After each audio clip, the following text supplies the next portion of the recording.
the Hollywood Billionaire. This video is purely for entertainment and does not infringe on copyrights or laws. The rights to the novel and image belong to the original author. We do not claim ownership. Don't like waiting and want to listen to this fanfic in full now? Subscribe to our Patreon, where you'll find the best fanfics. Chapter 276, The Pearl of Lake Como. Although the river stretches for nearly 50 kilometers from south to north, the essence of Lake Como is actually concentrated around a few towns. The first one to bear the brunt is naturally the city of Como. Just looking at the name, you can tell that this small Lombardy city with a population of 85,000 is the starting point and the end point of Lake Como. Most tourists get off at the San Giovanni train station here, walk down the long steps, arrive at the lakeside, and start their sightseeing trip. It is also from here that they board the intercity train that passes by at dusk and drag their tired bodies back to Milan. The second most popular destination is the Golden Triangle, composed of Binaggio, Menaggio, Tremezzo and Varenna. These towns are located at the center of the Y-shaped Lake Como and have many famous places such as Villa Barbianello, Villa Carlotta, and Castello Vizio. In the 21st century, George Clooney's stay has led a large number of Hollywood celebrities to choose their holiday villas near his Villa Alindra, making the area between Como and the Golden Triangle, with Laglio above and Cenobbio below, the hottest emerging fertile land. But the word emerging is actually not accurate. After all, although the overall tourism popularity has skyrocketed with the rise of social media such as Instagram, which has driven mass consumption, Cenobbio, Laglio and Moltrasio have long been collected by old money for decades. The Ambrosetti International Economic Forum, where heads of state, politicians and business tycoons from EU countries gather, is held every year at the Villa d'Este mentioned by Antoine Gatchet, and the Passalacqua Manor, which the group has just arrived at, also stands here silently as a hermit. The reason for using the word stand and guard is first, because the location of the Passalacqua Manor is too hidden. Coming down from SS 340, you have to make 3 180-degree U-turns between San Martino Road, Memory Road, Bassano Road and Palazzo Puzzi Road to get to the manor. Miscusi, Signor. The Mercedes-Benz passed two ancient stone pillars, one of which was engraved with a white marble plaque with the words Palazzo Moltrasio. Passing through a path with lush pine and cypress trees on both sides, paved with cobblestones and gravel, and separated by rusty metal railings, you will arrive at the front yard of the Passalacqua Manor. Hearing the creaking sound of tires rolling over stones, the silver-haired old man leaning against the gate with his eyes half open and half closed, who seemed to be tossing and turning between dreams and reality, shuddered, straightened his white-brimmed hat, and walked towards the car. "Che cosa stai cercando? Abbiamo una prenotazione con il maggiordomo."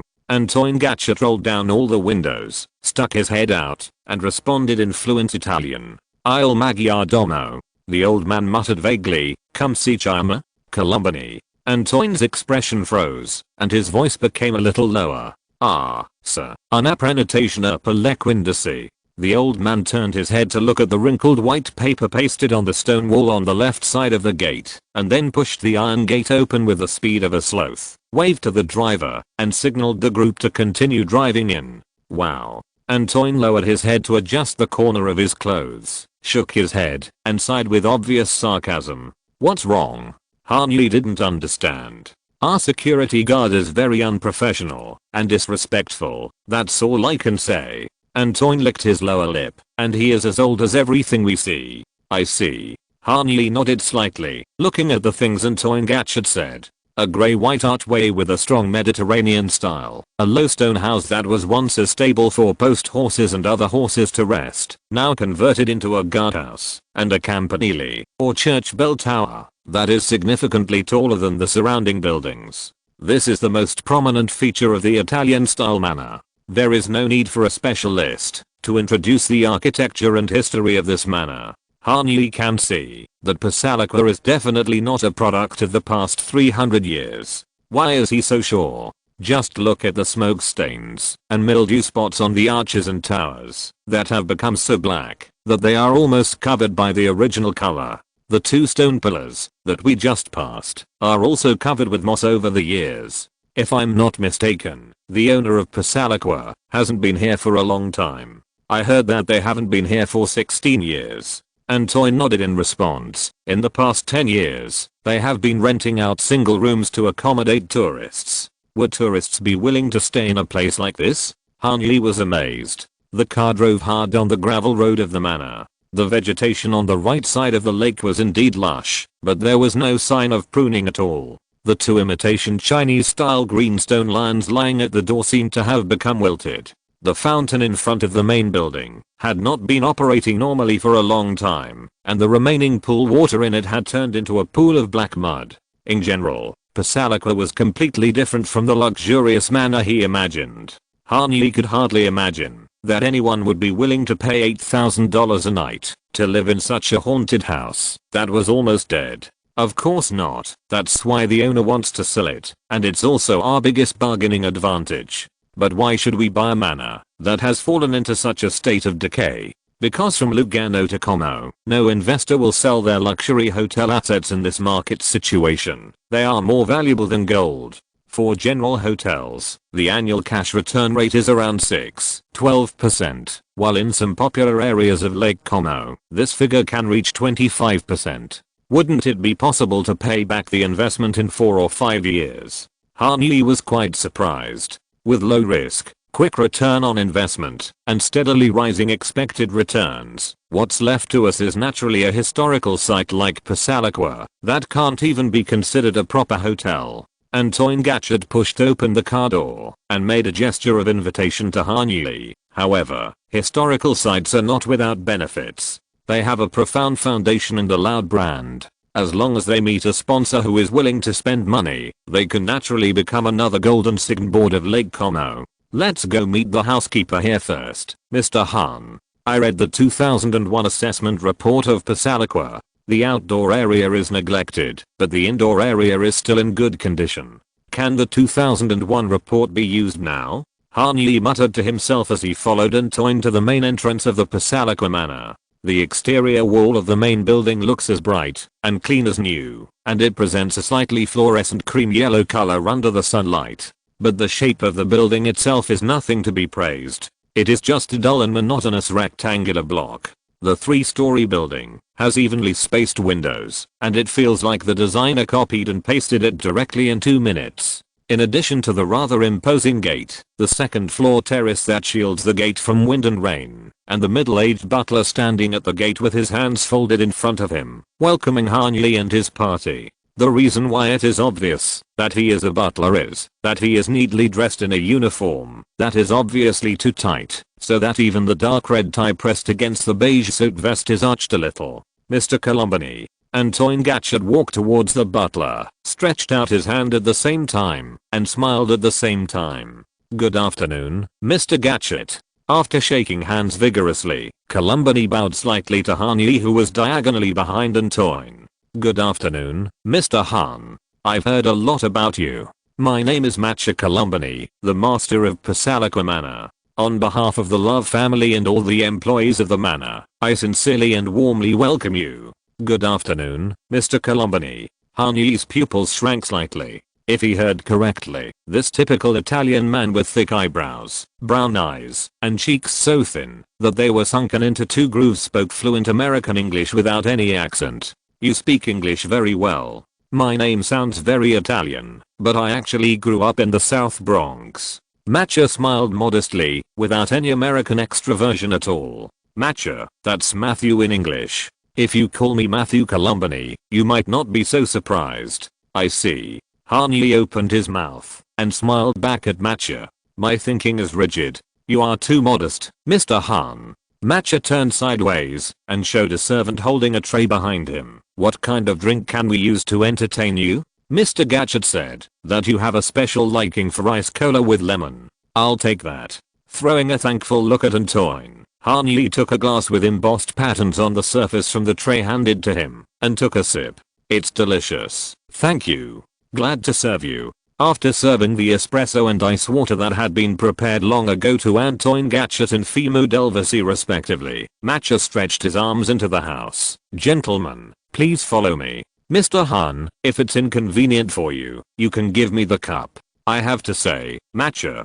Putting the glass back on the tray, Han Yi smacked his lips and looked at the lobby of the main building of the Passalaqua Manor. The interior looks clean and new. The 2001 report mentioned by Antoine Gatchet was true. The interior of the main building looked like two different worlds from the outdoor garden. Outside was Italy on the day of the signing of the Armistice of Cassabel, and inside was Italy during the reign of the 5 good emperors in the 1st century AD. I understand what you mean, Mr. Han. Machiavelli turned his head and glanced outside, with a slightly bitter smile on his lips. The team that stayed in Passalaqua is doing their utmost to maintain the honor and dignity of this historic landmark, but human resources have their limits, and so do financial resources. We are currently seriously short of funds. Including me, there are only 5 employees who have signed long-term contracts. We don't even have our own engineers. If there is a problem with the power system, we have to invite people from Milan to repair it.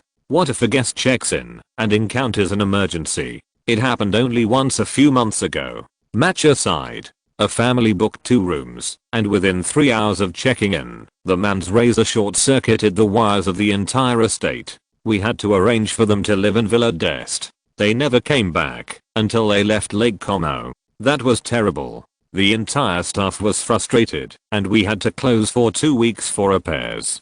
Fortunately, no other guests booked rooms. After all, you know, there are many better options in this area for the same price. Yes. Looking up at the front hall porch with a height of at least 10 meters and 6 rose gold chandeliers, and then looking down at the gold-rimmed red carpet without a single stain and even with a faint and elegant fragrance, Hanyi asked, Mr. and Mrs. Love, why don't you manage this place carefully? I heard from Antoine that this is the place where Napoleon and Churchill were once received. Not only Napoleon and Churchill, Passalaqua was also the residence of Vincenzo Bellini from 1829 to 1833. It was here that he wrote Norma and La Somnambula. Not only that, the land where the manor was built was once the private property of Innocent XI. That's even more regrettable.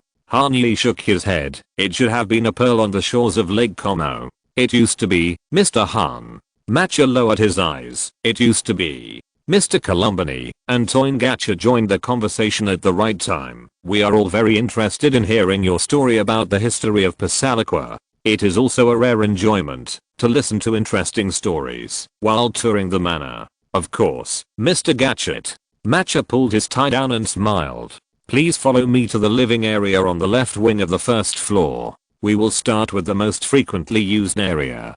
To tell the story of the Passalaqua Manor from the beginning, we have to mention the count who named it, one of the most prominent nobles on Lake Como, a descendant of the Lucini family, Andrea Lucini Passalaqua. Chapter 277 The continuation of the legend. There are countless nobles who have lived in Lake Como for a long time, but there are only a few families that are really worth mentioning. Florence has the Medici, Mantua has the Gonzaga, and Milan has the Visconti who are married to the Sforza, and Como has the Ottoscalchi and the Lucini. Many streets in the old town of Como are named after important ancestors of the two families. The Ottoscalchi family, or the Elba Ottoscalchi family, is actually a combination of 2 wealthy families. The Ottoscalchi line has been doing business in Como since the 13th century. Later, after more than a dozen generations of hard work, the Ottoscalchi family's business grew bigger and bigger. They opened a bank in Genoa and developed it into a very successful lending institution. They have established lucrative cooperative relationships with major clients in many central cities such as Nuremberg, Milan, Krakow and Rome. The abundance of wealth has led to an improvement in education and social status, and some members of the Ottoscalchi family have begun to embark on the path of theology. Within 100 years, there have been bishops of Alessandria, Vigevano, and a pope, Innocent XI. Is that the pope who owns this land? The pope who originally owned this land. Matcha corrected Hanyi's tense error, since Benedetto Ottoscalchi transformed himself into Innocent XI. The Ottoscalchi family has become part of the highest nobility in Rome, and many political powers and benefits have also come one after another. The Pope trained his nephew Livio to become the first powerful politician in the family. He successively obtained the Duchy of Seri, the Duchy of Bracciano and the Duchy of Sirmia, and was granted the title of Imperial Prince by Leopold I, the Holy Roman Emperor. In addition, Lucrezia Rodoscorsi, the sister of Innocent XI, also married Alessandro of the Elba family at this time, thus realizing the marriage between the Pope's family and the agent family of the Milan Empire. Benedetto, Livio and Lucrezia worked together to build a huge political and business empire on the basis of the already powerful Rodoscorsi. The land of the Pasalica estate fell into the control of the Pope at that time. But there is no eternal comfort in the world. After enjoying nearly 120 years of wealth and glory, the Rodoscorsi family went into exile in Hungary to avoid Napoleon's French army. In order to raise funds, this undeveloped land was sold to Count Andrea Lucini Pasalica at a very low price. Compared to the Rodoscorsi family, which only had written records in the 13th century, the Lucini family has a much longer history, even longer than Como itself. The city of Como was founded by the Romans in 196 BC, and the Lucini family was active in the world in 280 BC. That means, Henri did a quick calculation in his mind, the Lucini family has existed for 2,300 years. That's right. I've never heard of such an exaggerated number, at least in terms of family history. Henri exclaimed sincerely. His high school is the oldest local government-run school in the world. It has been teaching continuously since the reign of Emperor Jing of the Han Dynasty and has a history of 2,157 years.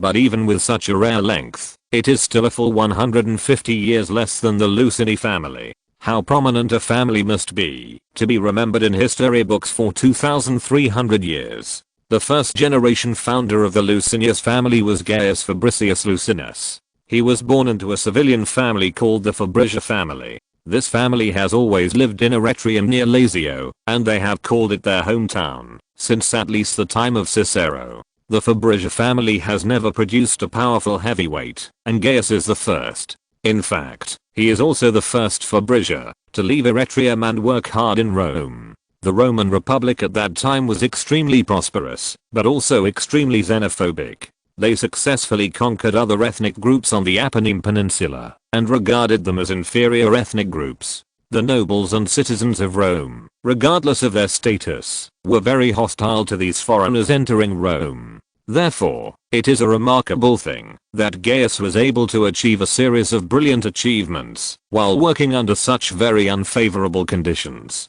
At this point, Matcha pointed to the left wing of the first floor of the main building, in the corridor exhibition hall, where a medieval style print was hung in the most conspicuous position. That's why the Lucini family admired their ancestor very much. You can see paintings of Gaius by artists of different periods in this manner, and each of them was commissioned by the Lucini family at their own expense. The one we are looking at now was painted by Gentile da Fabriano. There is a similar one in the Hall of Giants in the Palazzo Trinci in Foligno, and the ones hung together with him are all Roman greats such as Scipio Africanus and Marcellus. What achievements did Gaius himself have to be called a giant together with them? Dante regarded him as a model of virtue. In the Inferno of the Divine Comedy, he even recorded his real name and praised him highly. I think for us and later generations, this is his greatest achievement. Matcha Columbani answered in an orderly manner. And for the people at that time, his authority came from his 2 terms as consul of the Roman Republic in 280 and 278 BC, and he confronted Pyrrhus of Molocha head-on. He is the one who made the term Pyrrhic victory go down in history? Henri likes to read history, and he especially likes to study the close connection between history and popular culture. The meaning of Pyrrhic victory in English proverbs is the same as hurt 1,000 enemies and lost 800 of your own in Chinese, which is a metaphor for tragic, unsustainable, and superficial victory. Well, yes and no. You know, there are 2 consuls in the Republic. It was not him who led the army to fight on the Greek front, but Burius Valerius Levinus. During most of his time in office, Gaius was responsible for the economy, internal affairs and people's livelihood. But at the same time, we can also say that it was Gaius' successful operation of the Roman economy that made Pyrrhic victory so bitter. Your knowledge of the history of the Lucini family is really admirable. Obscure Roman names flew out of Matcha's mouth. This level of knowledge that he could easily pick up was praised by Henri without surprise. He likes to talk to people who can enrich himself, broaden himself, and inspire himself at any time, regardless of his identity. Managing the Pasalakwa Manor has given me a lot of free time to read. Moreover, as the head of the manor, I should also know the history of the manor, so that I can answer questions from guests at any time. Matcha's answer was very humble, but Han Yi could see that his originally introverted and decadent spirit was suddenly lifted up. Historical records show that Gaius refused a large number of gifts from Pyrrhus and was not corrupted from within by his enemies. This noble quality is the source of his written praise by Dante. In addition, during his tenure, he also established the city of Luxembourg in the name of his family, which is today's Luxembourg. Fascinating anecdote. Han Yi nodded slightly. This explains why the Luxembourg flag was hung in the tea room just now. It was a tea room, right? It's the smaller of the 6 living rooms in the manor, Mr. Han. Matcha corrected, but you are right. The descendants of the Lucini family are indeed proud of Luxembourg and their spiritual homeland, especially after its founding. Inspired by Gaius, the Lucini family prospered in various regions of Italy until the 12th century. At his own Lucini I was favored by Frederick Barbarossa the Great, and served as the Bishop of Como, bringing the Lucini family here for the first time. Subsequently, the positions of Bishop and Archdeacon of the Como diocese were taken turns by several descendants of the Lucini family. Of course, the family also had some talents specializing in the political and military fields. The commander of the Como Legion during Federico Barbarossa's attack on Milan, the rector of the Romana diocese, a high official in Padua, the consul of Milan, the mayor of Bologna, and professors of medicine and law at many universities. In northern Italy, all the noble titles you can think of have been obtained by members of the Lucini family. Interestingly, the most accomplished member of the Lucini family in religion, Luigi Lucini, was appointed a cardinal of the Holy Church by Benedict XIV in the mid-18th century, and his first year in the church happened to be the last year of Innocent XI's tenure. The inheritance of history. Han Yi smiled. It seems that the inheritance of the Pasalakwa manor also has a certain inevitability. It can be said that the different political inclinations of the two families also determine the final ownership of the manor.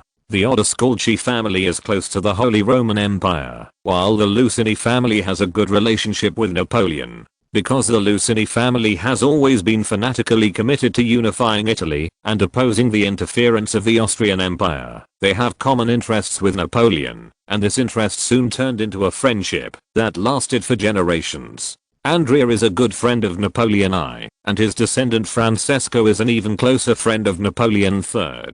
So it is not surprising that the Lucini family's influence in the region grew after Napoleon's first Italian campaign ended in victory and the French army successfully occupied Milan and Mantua in 1797. And a full decade before Napoleon entered the Apennine Peninsula, the far-sighted Andrea began to build a large-scale project on Lake Como and laid the first piles for the future Pasalakwa. The Count's idea was simple. He wanted to build a convenient retreat in addition to the palace in Como, which would be the perfect place to entertain his friends in politics, art, literature, and music. A true aesthete, the Count was not a show-off, at least not on the surface. He spent a lot of money to hire the best architect in Milan and even in northern Italy at that time, the Swiss Carlo Fella Solway, to help him design the Pasalakwa. He was one of the best graduates of the Parma Academy of Fine Arts, and was the chief architect of Milan Cathedral for many years. He was also the architect of the Palazzo Anguissola, the Palazzo Bovera and the Palazzo Alari Visconti.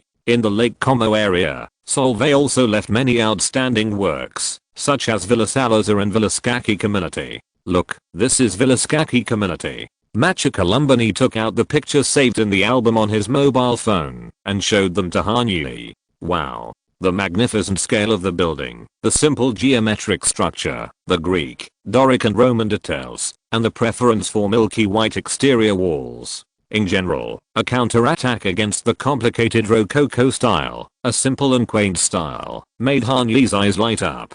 Compared with the Pasalakwa manor, it does look much richer and more interesting. I like this style very much. More outstanding than Pasalakwa, right? Matcha asked with a smile. It may be impolite to say that. Han Yi breathed a sigh of relief, but it is true. Sauve, along with Simon Cantoni, is known as the greatest neoclassical architect in Lombardy. If he had been allowed to play freely, He could have created a much more classic style than the current manor, but his employer had other ideas. The Count did not want strange architectural decorations, but only wanted a profound refinement and sobriety. Profound refinement and sobriety. Antoine Gatchard repeated, "I never thought that the word simple could be described in so many words. This is also a helpless choice." Matcha shrugged. The manor was built in 1787, which was one of the most turbulent periods in Italian history. The intensification of the anti-French alliance, the afterglow of the French Revolution, and the sudden escalation of the Italian independence movement made everything in the future full of uncertainty.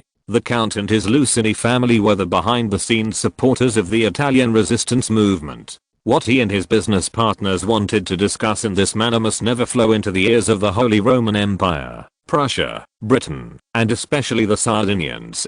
So, the main building of the manor was designed to be so plain and unpretentious. Harney really likes the way Matcha Columbani introduced the Passalacqua manor. His style pleases him more than professional real estate agents like Ryan Selhunt. Starting from history and humanities, he deeply analyzes the origin of the manor and the source of the design concept, which not only gives him a new understanding of the overly simple facade design of Passalacqua, but also makes him unconsciously have an impulse to own it. It turns out that this now dilapidated and declining manor has such a rich and profound heritage. In Harney's opinion, the significance of buying it has far exceeded the single dimension of acquiring a luxury resort hotel. Buying it means becoming a witness, protector, and inheritor of history. Yes, this is why Passalacqua is difficult to be praised for its artistic shape.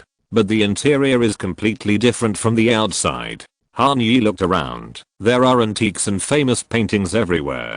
I don't know what kind of wood is used for the floor and walls, but it will never be cheap. The exterior design is for the whole world to see, and the interior decoration is for yourself. What the Count wants to do is to deceive the world, not himself. Walking into a reception room that can be described as magnificent, Matcha stretched out his arms above his head and drew Harney and Antoine's attention to the murals painted on the ceiling. "Mr. Hahn, this is the real charm of Passalacqua. Away from the public eye, a grand neoclassical performance has been going on for hundreds of years. This is a peerless performance conducted by Giacondo Albertelli. I personally like this chapter, as well as the subsequent plot of Passalacqua Manor. I hope you will also like the inheritance of wealth, not only in the form of currency and physical objects, but also in the form of history and humanities. I think this is also one of the core attractions of the rich man's novels, to see how wealth shapes society and the country." Chapter 278, a jaw-dropping offer. Giacondo Alberto was born in Ticino, Switzerland. His hometown is only 7 kilometers away from Lugano, so technically speaking, he should be considered half Como. Italy at that time looked like there were a lot of Swiss people, Harney pondered, but just hearing the name, it doesn't sound like the Swiss style I have in mind. Lugano is an Italian-speaking area, right? Italian-speaking area, Matcha nodded in response. Ticino is the largest Italian-speaking area in Switzerland. Apart from that, only the Southern Valley area bordering Italy and the canton of Geberdingen still speaks Italian. Northern Italy has been deeply influenced by Switzerland for a long time.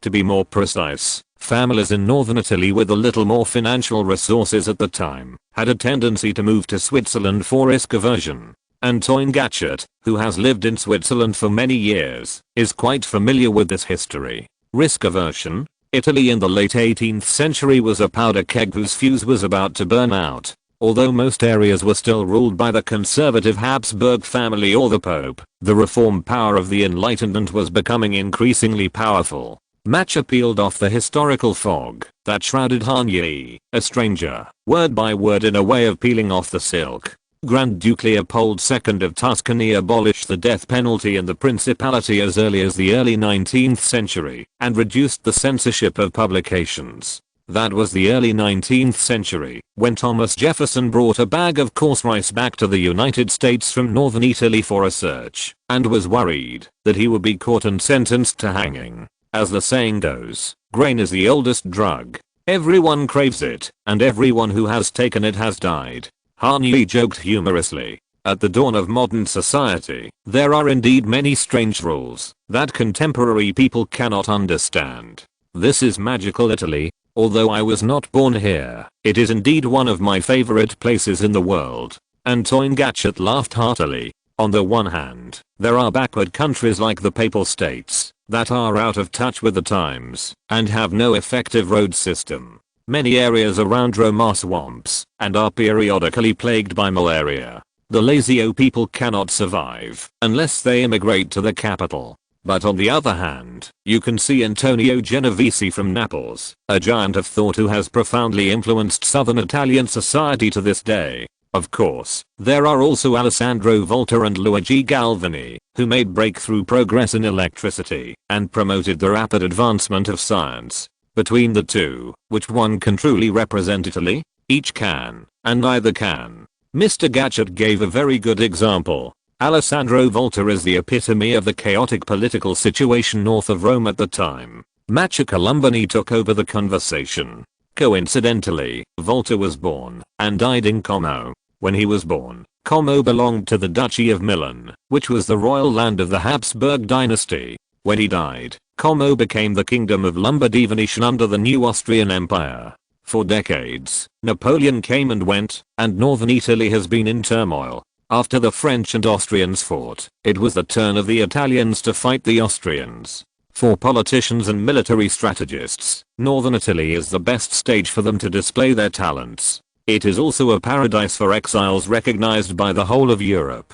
But for civilians who just want a stable life, this is a hell where they may die at any time. Therefore, any family with a little money in their pockets will basically choose to move their family to southern Switzerland. Although Switzerland was also a vassal of France at the time, at least there was no war in Lugano and the southern border, and the Italians did not need to learn another language. So, although politically it belongs to another country, Lugano can actually be seen as part of the broader Italy. Giocondo Alberto was such a broad Italian, which means that he would choose to be active in states that speak the same language, rather than in other countries. Like Solvay, Alberto chose to study in Parma. At that time, Parma was undoubtedly the center of architecture, music, art, ham, and cheese in Romagna and even the whole of southern Europe. Soon, the talented Alberto became famous for his exquisite and elegant neoclassical architectural decoration style. The Royal Villa in Monza, the Palazzo Milzeril in Milan, and the famous Villa Milzeril on the lakeside in Bellagio on Lake Como all had their interior designs completed by Alberto. Of course, the latter, a project that was only completed in 1808, and the Pasaliqua Manor, built in 1787, was Alberto's first show in Como. A grand opening requires the most exciting performances. Alberto has used all his life's knowledge to give the low-key and reserved Pasaliqua Manor an extremely luxurious interior decoration. The reception room we are in now has not changed its furnishings since the manor was completed. In other words, the 6 chairs you see in front of you were once the seats of Churchill and Napoleon. You really know how to make people excited, Mr. Colombani. Harney slowly walked to the dining table, held the back of one of the chairs with both hands, turned his head, and smiled at Macha Colombani. It's not me, it's this manor. Macha took 2 quick steps forward and pulled out the chair for Harney. If you are excited by my description, then I would like to invite you and Mr. Gatchet to take a seat, and then look up at the ceiling. What you are seeing now is a full-scale mural painted by the neoclassical painter Andrea Appiani. Appiani is widely regarded as an artistic genius comparable to Raphael, and was also the most famous painter in Milan at the time. His relationship with Napoleon began during the First Italian Campaign. Appiani painted a large number of portraits of Napoleon who was marching in northern Italy, and was deeply appreciated by the latter. So, in March 1805, Napoleon was declared King of Italy in Paris, and after he was crowned in Milan in May of that year, Appiani was awarded the honorary title of First Painter, and was responsible for painting the official portrait of the new king. The close relationship between the two can be imagined. And where did their fate begin? At this point, Macha opened his arms and made a dramatic pause. Here, Harney tapped the surface of the dining table with his fingertips. Macha's implication was too obvious, and he knew what his answer was without having to guess. It's this reception room. Macha raised his head and stared at the religious-themed murals on the ceiling that had been carefully maintained and whose color had not changed even after 229 years. It is said that Napoleon, who was invited by the Duke to have lunch here, fell in love with the mural at first sight and asked the Duke for specific information about the artist. A day later, a peony rushed to Como from Milan, and their friendship began. An adventure full of chance. Han Yi gave intermittent and insightful annotations. History is written in these coincidences. Indeed, this room has written a lot of history that has changed the fate of millions of people. Matcha echoed, the idea of establishing the Republic of Shannon was conceived here. The battle plan for the Battle of Valvasoni was formed here, and even the last vacation, before going to Egypt, to take office was spent here. He would wolf down a roast chicken with fried onions and potatoes in this reception room in 20 minutes, and then spread out the map of Egypt, and look at it carefully over and over again. You mean, it was this room that doomed the Mamluks? Antoine Gatchet took a deep breath exaggeratedly. Mr. Columbani, your description is so vivid that I can even see His Majesty the Emperor himself. Now in this room, I'm the only one who can look him in the eye. His Majesty the Emperor is not the only one who writes history in the Pasalakwa manner. The smile on Matcha Columbia's lips was fleeting. Antoine was teasing him in a way that made fun of his height, which was not suitable for him to respond excessively. Gentlemen, if you two are willing to follow me to the room across the street, you will find it a story music room. Sala della Musica, or you can call it a theater, because it is a small theater hidden in the manor with outstanding sound effects. If it is full, it can accommodate a whole symphony orchestra and more than 30 spectators. This room is a strong proof of the long history of the Pasalakwa manor. Before the invention of movies, music rooms, not private cinemas, were the standard of luxury mansions. After figuring out Han Yi's temper, Matcha, who had always been serious and upright, suddenly made a joke. Amid the laughter of the three visitors, including Fimu Dervisi, the group walked into the music room, which was square, and looked quite cold without any seats. It may look a little empty now, but this room was bustling when Bellany lived in the manor. In fact, the premieres of Norma and Sleepwalker were not at La Scala, but here.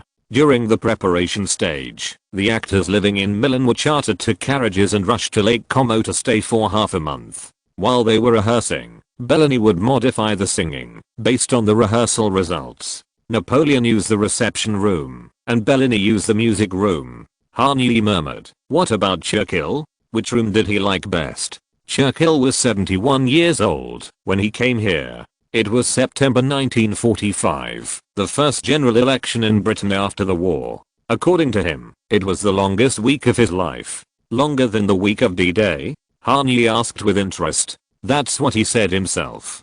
Matcha nodded. Marshal Alexander invited him to Lake Como for vacation. For Churchill, this was indeed a rare opportunity to catch his breath. So, during the time he lived in the Pasalakwa manor, Churchill's favorite part was his bedroom. He could stay in all day and have his favorite oysters, Stilton cheese and Pol Roger champagne delivered to his room for him to enjoy while sitting on the bed. If the weather is fine and he is in a good mood, he will take a walk in the garden of Pasalakwa and enjoy the lake view. Speaking of the garden, Han Yi subconsciously glanced in the direction of the gate. Why does a manor with such a rich heritage become like this? When Churchill moved in, Pasalakwa Manor was actually already on the decline. In 1890, the last Count Lucini Pasalakwa died without an heir. Subsequently, a baroness from Estonia bought it and operated it for almost half a century. She was a person who liked new things, especially cars. Therefore, the manor at that time was filled with first-generation sports cars from all over the world, especially Italy. Where are those cars? They were sold long ago. That's a pity. Han Yi thought of the Ferrari 250 GTS WB in his home in Los Angeles and the sky-high prices those originals sold for, and shook his head regretfully. If they could be preserved until now, those cars might be more valuable than the manor itself. In that era, it was impossible for a baroness to preserve them properly, Matcha explained. Estonia was a vassal state of Nazi Germany. So as soon as Italy surrendered, the Pasalakwa manor was confiscated by the Allies. This is also the reason why Churchill was able to live here, because in 1945, this manor was the property of the Allies.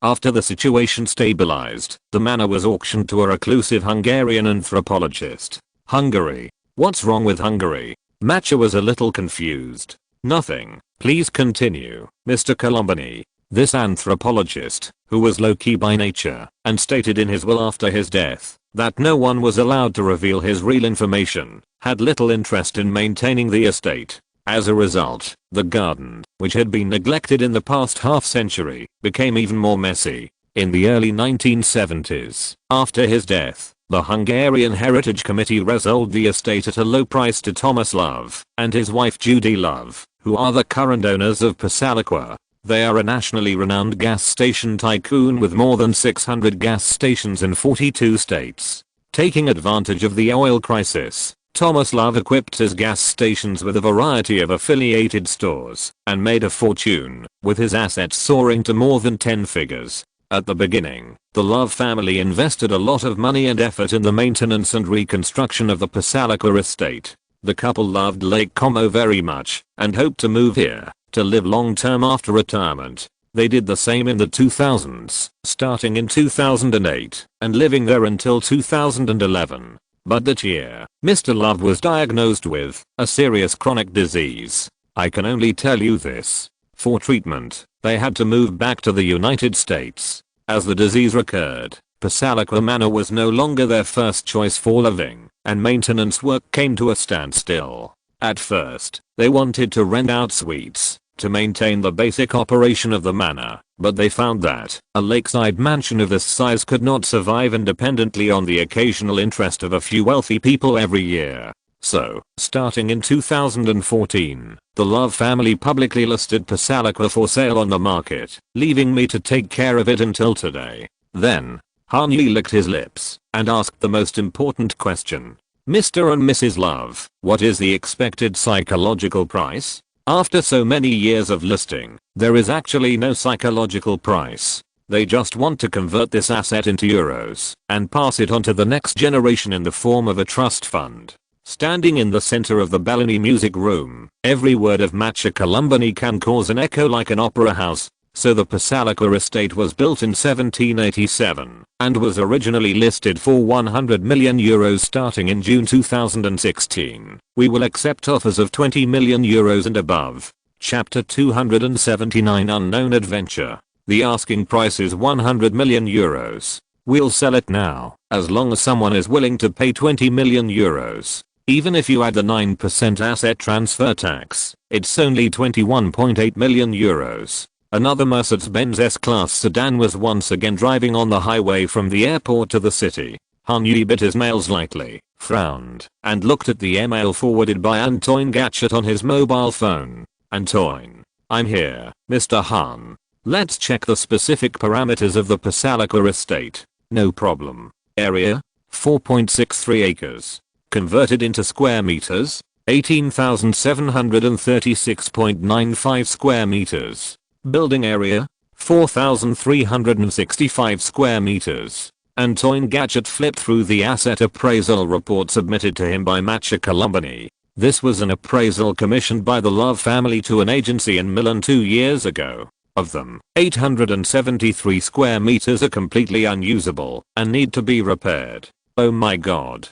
Hanyi rubbed his temples. Which parts are they specifically? The main building of the Pasaliqua villa, 2,462 square meters, are all in usable condition. There are 14 bedrooms, 9 bathrooms and 3 washrooms in the 9 suites. It can be used, but it still needs some small-scale maintenance. Hanyi pondered. Many rooms are quite old, not to mention the linens. The paint on some furniture is almost peeling off. If our goal is to open a luxury resort hotel that can attract wealthy consumers, then all the exhibits indoors, unless they are antiques with symbolic significance and collectible value, must be replaced. In addition, the top floor of the main building is designed as a loft, 320 square meters, which was previously used as a storage room. If we want to use it, even the floor must be pried up and relaid. What can be retained? I think at least the chandelier can be kept, right? That was the last batch of crystal chandeliers exported before the disintegration of the Republic of Venice. Of course, this is an important element for the Pasaliqua Manor, to maintain its historical weight and unique competitiveness, as well as the Persian carpets from the Qajar period. Well, the antique French and English large trough bathtubs in the bathroom must also be kept. Even if there are a few damaged places, we must try to find the original factory to reproduce them according to the drawings of the time. Guests who are willing to spend thousands of dollars to stay here attach great importance to the consistency between the overall look of the villa and the details of the interior design. I have the same idea. If you want to inherit a classical manor from 230 years ago, you must maintain its original flavor. What Napoleon saw is what we present to our customers, which can highlight the value of Pasaliqua. I totally agree, Mr. Han. Go on. What about the one behind the main building? Paspalis has always been used as a residence for secondary visitors. Napoleon and Churchill lived in the main building, and their entourage lived in Paspalis. So, although it is smaller, only 1,129 square meters, it is designed with 12 bedrooms with private bathrooms, as well as a separate kitchen, living room and dining room. This building should be the place with the largest passenger flow in the future. Han Yi stroked his chin. After all, not everyone can afford the price of a suite. The view room with a lake view is more expensive, not to mention the Bel-Air villa built by the lake. How big is that? Half of Paspalis. The layout of the Pasaliqua Manor is very simple in general. Since it was built on a small hillside by Lake Como, the terrain naturally has different heights. Carlos Feliz divided the manor into 7 platforms according to local conditions. The highest first platform is the Paspalis guest building, and a row of stables and storage rooms hanging on the edge of the villa. The most prominent position of the second platform is connected to the external road. The stables, towers, main gate and the main building of Villa Pasaliqua are all gathered here. The third platform has a swimming pool on the left and an Italian garden on the right. The fourth platform has a rose garden on the left and an orchard on the right, with apple trees, apricot trees, cherry trees, hazelnut trees, date trees and edible grapevines planted. Each fruit tree has grown here for at least 100 years. Even if they have been neglected in the past few decades, their vigorous vitality has not been affected. To the north of the orchard, there is a row of low bungalows. This is the special kitchen that Solway has set aside for the guests of the main building and Villa Bellini. The nobles don't like the environment they live in to be filled with smoke, so the designer specially moved the kitchen to the garden and placed it right between the two villas to ensure that the host and guests can enjoy delicious food in a timely and immediate manner. The fifth platform still follows the planning mode of dividing the left and right sides into one area, with the olive garden on the left and the vegetable garden on the right. What is eye-catching is that an outdoor bowling court has been opened up in the open space to the north of the vegetable garden. This is a sport that originated in the Roman Empire and is popular in Italian communities in Italy, the Balkans and the United States. It is impossible to see facilities related to box in luxury homes in other countries. This is also the most distinctive feature of Italian manors besides the towers. Coming to the sixth platform, entertainment activities have become more popular. On the left is a clay tennis court, which is designed completely according to the standards of the French Open. It is the first renovation project after the Estonian Baroness took over the Pasaliqua Manor. On the right is the villa where Bellini lived for 4 years. In fact, the official name of this villa closest to Lake Como is not Villa Bellini, but Casa al Lago, the lakeside villa, but people always like more celebrity-filled and legendary titles. Villa Bellini is 454 square meters, which is about 1/6 of the main building. There are 4 suites, a total of 6 bedrooms, 4 bathrooms, and 2 washrooms. The structure is similar to that of Paspalis, with a living room, dining room, and kitchen, but the overall scale is much smaller than that of Paspalis. I didn't expect that Villa Bellini is in the best maintenance condition. Han Yi raised his eyes and thought for a while. Those designer furniture feels like new, and there is even a line array speaker in the living room. All the equipment in the kitchen is made of stainless steel. It doesn't look like part of Pasaliqua at all. Of course it's easier to manage with a small area. Antoine Gatchard responded, since the Pasaliqua Manor was open for rental, the number of guests received at a time is very small. And because Villa Bellini is by the lake and the name sounds the most attractive, most families actually choose to stay here collectively instead of the main building. The high utilization rate has given it a new lease of life. Well, now the pricing strategy for the guest rooms is very clear. Han Yi tapped the screen of his mobile phone. Paspolis has the lowest price, attracting guests who want to stay in Lake Como, but whose budget is not enough for them to pay for the Lakeview suite. The price of the main building is moderate. Well, looking at the bedrooms in the courtyard, it can be only slightly higher than that of Paspolis. The suites facing Lake Como can be priced at the same level as the Lakeview rooms in Villa Bellini, because the suites in the main building are on average 10 to 20 square meters larger than those in Villa Bellini, except for the master bedroom in the main building. Antoine Gatchet added, it's the 250 square meter one. Of course, then it's the Royal Suite of Passalacqua, or think of a more attractive name, such as the Napoleon Suite. Hanyi pondered for a while before continuing. There are no major structural problems with the rooms in Paspolis, Villa Bellini and the main building. At most, the interior decoration needs to be redone. In addition to the 320 square meters in the attic, where is the other 553 square meters that needs to be repaired? Almost all the outdoor functional areas. Antoine breathed a sigh of relief. A 75 square meter swimming pool, a 106 square meter indoor lounge area connected to the swimming pool, a 75 square meter greenhouse in the Olive Garden, and the caretaker's apartment, garage, laundry room and other rooms, a total of 96 square meters. No wonder the doorman's service attitude is so rude. Hanyi laughed. Now I understand. Antoine also laughed a few times. There are also cellars, dart rooms, and towers, which add up to a total of 553 square meters. However, Mr. Han, it is worth noting that these are only the areas of the building that need to be repaired. The garden, as you can see, requires a lot of effort to be pleasing to the eye. Take the garden by the swimming pool, for example. If the asset appraisal report is correct, there should have been a large grove of lemon trees and 11 small fountains that could function properly. When we went to see it yesterday, there was nothing. Yes, and there is also a private dock on the 7th platform. Hanyi took the asset appraisal report from Antoine and read. The walls and steps leading to the lake are all covered with classical Moltrasio stone, with gardens of roses, creeping jasmine and oleander on both sides. The walls, severely corroded, the steps, need to be rebuilt, and the garden, is nowhere to be seen. These are the demerits that reduce the listing price from 100 million euros to 20 million euros. You have managed similar real estate projects before. That villa is called Chateau d'Arbois. Yes, the Chateau du Mont d'Arbois should be about the same size as Chateau Passalacqua. The floor space is about the same, but there are more rooms. There are 51 rooms at Chateau du Mont d'Arbois. Then based on your experience, after buying this place for 20 million euros, how much more money will it cost to completely restore it to the point where it can be open to the public as a luxury resort hotel? That is hard to say. Antoine Gatchet frowned slightly. If I'm not mistaken, you should not intend to change the main style, right, Mr. Han? You just want to restore it to its original state when it was built in 1787. At most, add some new functional areas that will make modern travelers feel comfortable, such as a private cinema or a gym. Absolutely correct. Hanyi nodded.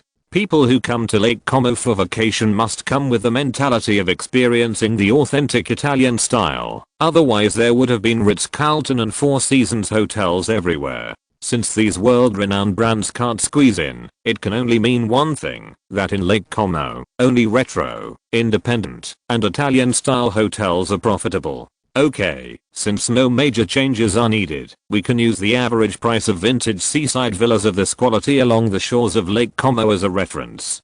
Similar houses sell for an average of around 15,000 euros per square meter, which means that the Passalacqua estate, with a construction area of more than 4,000 square meters, should normally be sold for 60 million euros. And now, the Love family is willing to sell it for 20 million euros, which means that compared to other well-functioning Lake Como villas, there is a value gap of more than 40 million euros. I know that this calculation is rough, but this is the only rough estimate at this stage. That is to say, I still have to spend at least 40 million euros on restoration work. A value gap of 40 million euros does not mean that you have to invest 40 million euros in it. I estimate 20 million euros will be enough to restore it to the point where it can be used as a luxury resort hotel. If you want to take it to the next level and add some services that can improve the satisfaction of modern travelers, it may be within 20-30 million euros.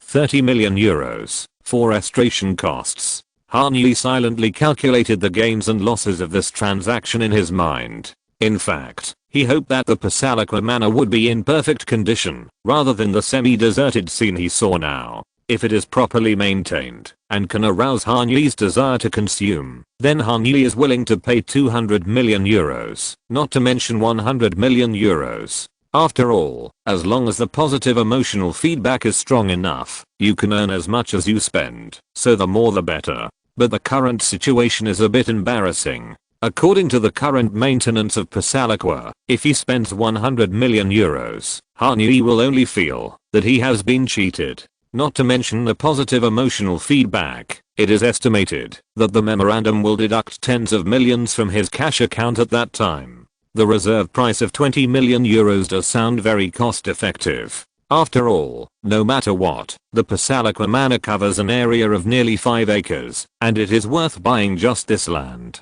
But after buying it, is the cost of repairs spent considered consumption or maintenance fees? Han Yi consulted them about this, but as always, he did not get a response. Memo's approach to such issues was consistent and resolute: silence. With more frequent questions, Han Yi could roughly figure out their original intentions. Emotional feedback is a very subjective indicator. If you think this thing is good, then it is good. Even if it is worthless objectively, if you can get excited by spending tens of millions of dollars, you can get a reward. The nature is the same. If you think it is consumption, it is consumption. If you think it is maintenance fee, it is maintenance fee. All the answers can only be asked from the bottom of your heart. If this road works, this road means that you can get rewards for purchasing obsolete assets at a low price, and you can also get rewards for investing huge amounts of money in repairs, then this is undoubtedly another door to wealth with unlimited potential open to Han Yi. At that time, all real estate projects can be operated in the same way, whether it is a hotel, a commercial office building, or even a piece of vacant land. Buy it and then redevelop it. One project, multiple consumption, multiple cashback. But what if it doesn't work? Take the Pasalakwa estate as an example. If you buy the estate for 20 million euros, get a reward of 40 million euros, but have to invest 30 million euros in restoration, and work on the last deal for several months, you will only make 10 million euros. Is it worth it? More importantly, for similar projects in the future, knowing that the restoration costs will not be rewarded, will the positive emotional feedback generated by the early consumption still be so high? You say buy it, leave it there, and don't do any restoration? Isn't that equivalent to buying a low quality asset that depreciates rapidly and then abandoning it? This kind of consumption, you can figure it out with your feet, will not give Han Yi any satisfaction. The business behavior of hoarding goods and selling them at a high price has existed since ancient times. In most cases, buying non-renewable resources like land, even if it is left there, can maintain or even increase its value in the long run. But this does not meet Han Yi's needs. He who can multiply wealth in a short period of time will never choose such a steady and conservative investment route. This is the main reason why Han Yi seemed a little hesitant. Faced with the low price of 20 million euros, he did not make a decision on the spot, but told Matcha Columbini and the Love family behind him that he needed some time to think about it. Rebuilding Pasalakwa is an unknown adventure with both opportunities and risks. Should I take this step? Or should I just order a yacht during this trip to southern Europe and wait for TV to bring him a cash reward? Han Yi has been unable to make a decision. The huge amount of wealth hidden in the fog can continue to lie dormant in the dark and wait quietly, but time, the fairest unit of measurement, will never stop waiting for him. On October 6th, the Frieze Art Fair in London officially kicked off. Han Yi, who has been in Lake Como and Milan for almost a week, is now on his way from Heathrow Airport to the Claridge Hotel in Mayfair. The next opportunity to change himself and the world with money is waiting for him in front. Chapter 280 Claridge's Hotel. Not too shabby in it. Han Yi arrived at Claridge's Hotel and took a hot bath to relieve his fatigue. As soon as he put on his bathrobe and slippers, he raised his mobile phone to take a photo, of course not of himself. He didn't like the camera in the first place and would never do such a show-off behavior, even if he lived for 10,000 years. What he framed in the picture was the master bedroom of the world-famous royal suite of Claridge's Hotel. This time when he came to the UK to participate in the Frieze Art exhibition and the Masters exhibition, Han-Yi specifically asked Corey McIntosh, the housekeeper of the mansion far away in Los Angeles, to help him book a top luxury hotel in London with the most classical and elegant decoration, the most historical heritage, and the most representative of the local cultural characteristics. This request from Han-Yi does make people feel a little confused. After all, anyone who knows him a little knows that he prefers modern minimalist style. Number 864 Stradella Street, 157. Number 79, a sea view villa in the Alfama district of Lisbon, and even the Shangri-La in the Suai building, where I stayed during my last visit to London, all have futuristic architectural shapes and interior decorations. Why did he suddenly change his nature and have to experience a classical hotel? The answer is obvious, because of the Passalacqua estate. After a long-distance conversation with Barbara in Nice, Han-Yi was deeply touched by the wisdom and experience of Madame Bettencourt and François Barnier. He has a deeper and newer understanding of life, wealth and future possibilities. The length of life may be determined, but the width of life should not be limited by humans. Han-Yi, who has started over again, can understand this truth better. Every road that has never been imagined may lead Han-Yi, who is trapped in his comfort zone and hesitant, to see different scenery that he has never seen before, and affect the circle that he would never touch in his previous life. TV is his attempt to move towards the unknown. So is the Passalacqua estate. In order to get as complete and detailed a picture of Passalacqua and the vintage luxury real estate it represents with a history of more than 100 years, Han-Yi decided to leave the tallest building in the UK on the south side of London Bridge and embrace the grey tiles and red walls of Mayfair. Claridge's Hotel. Corey McIntosh did not hesitate to recommend Han-Yi the first choice for accommodation. It is not easy to briefly and concisely introduce the 162-year-old Claridge's Hotel to strangers who know nothing about it. This most luxurious hotel in the UK, soaked in money, has kept too many secrets that should never be made public. But perhaps a joke shared by Timothy Loke, a manager of Claridge's Hotel who provided butler service for Han-Yi's stay this time, and this distinguished guest can give people a glimpse of the glory that Claridge's Hotel has witnessed. It is said that people used to call the operator here. They would ask, "Can I speak to the king?" And the operator would answer, "Which one?" This is the amazing guest list of Claridge's Hotel. Audrey Hepburn might be on the wall of honor at the Bergenstock Resort. Brad Pitt could get free champagne when visiting any Hollywood hotel. And Mick Jagger could become a celebrity at the Chateau Marmont in West London. But at Claridge's Hotel, they could only hurriedly step aside, with their rise of admiration that they tried hard to hide, to make way for the big men who could really shake the world. King Hassan II of the Kingdom of Morocco always brought his own mattress wherever he went, and only at Claridge's would he use the Savoy Simmons, provided by the hotel. King Peter II of the Kingdom of Yugoslavia spent most of the Second World War in exile at Claridge's Hotel. His long-term residence, Suite 212, was ceded to Yugoslavia by the British government on July 17, 1945, for one day, so that the king's heir, Crown Prince Alexander, could be born on Yugoslav soil. After the war, Churchill lost the election, which made him go to Lake Como to relax. He had to move out of 10 Downing Street. He had no place to stay in London, and could only rent a suite at Claridge's for a while. As for the British royal family, it goes without saying that, since the Queen and her husband visited this hotel, Claridge can be called the extracurricular palace of the first family of the British Isles. Note that the Queen and her husband mentioned here are not Queen Elizabeth and Prince Philip. They are Queen Victoria and Prince Albert. The depth of the Claridge's Hotel can be seen from this. The royal suite that Han-Yi stayed in is the most fascinating classic on Brook Street. If Claridge's Hotel is an annex of Buckingham Palace, then this suite is the place in the hotel that best reflects the royal living standards. Designed by the famous Chinese designer Michelle Wu, the royal suite perfectly combines the grandeur of European classics, the traditional imprint of the Victorian era, and the details of modernism.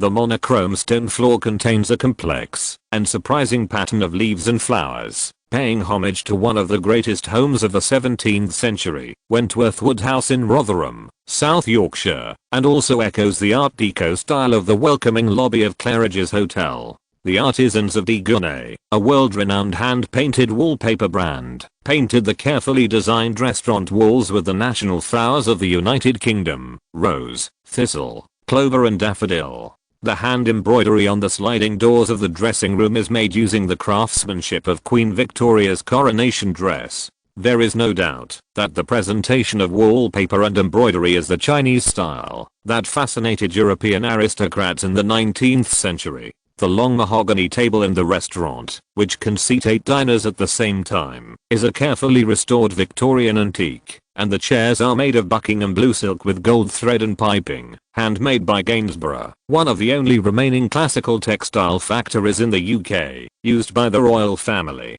The overall display of the living room is based on the Élysée Palace. Even the piano next to the desk is an original grand piano from Gilbert and Sullivan. Gilbert and Sullivan is not the name of a piano brand, but an internationally renowned drama duo in the Victorian era. Playwright W.S. Gilbert wrote the script and lyrics, and composer Arthur Sullivan composed the melody and arranged the music. The two collaborated on 14 comedy operas between 1871 and 1896, which was one of the most proud cultural symbols of Britain during the reign of Queen Victoria. In general, Claridge's Hotel has restored the royal lifestyle to a level of nitpicking. Staying in this suite, except that there will be no chamberlain and the monarch's private secretary, the actual experience is almost the same as when the Queen visits. Even the pickiest people can't find any faults. Well, if I have to say something, maybe the staggeringly expensive price is one of them. £25,600 per night. Because there is only one room. It is not open to the public for reservation, just like the Mayfair Mansion, the Penthouse, and the Prince Alexander Suite. Yes, Suite 212 where the Crown Prince of Yugoslavia was born, which also belongs to Claridge's. You can only ask for the price in advance and wait in line patiently. Of course, this obstacle is not a problem for Han Yi. In fact, with the rapid accumulation of wealth, the difficulties that he can regard as problems are also decreasing sharply. There is no need to use other relationships. Chase Private Bank can help him directly. A worry-free and pleasant journey. Claridge's Hotel's facilities and services far exceed the 5-star standards. Plus London's exceptionally sunny weather today made Han Yi, who originally thought he would not be interested in this style, a little touched. If this is the true face of retro style, then it is not as old-fashioned as imagined. After briefly reviewing the photos he took and confirming that his figure did not appear accidentally in a mirror, Han Yi pressed the send button. To be exact, he pressed the send button 4 times. WeChat twice, WhatsApp once, and iMessage once. He sent them to Zhu Yeru, Zhao Yaozhen, Barbara Pavin, and Madison Beale. Chatting with 4 people at the same time kept him busy. Needless to say, Xiao Zhu and Xiao Zhao had been in Europe for almost 2 weeks, and they chatted with Han Yi very frequently, at least dozens or even hundreds of messages a day, sharing each other's daily life. For the 3 people who knew each other's feelings, it sounds a bit strange. It was normal to stick together in cyberspace, even if they couldn't stick together in real life. As for Barbara Pavin, the 2 of them were very busy with their careers, and the number of contacts had originally dropped sharply, but since the FaceTime call that lasted almost 2 hours in Nice, they became close again, especially in the 2 or 3 days when Barbara returned to Europe.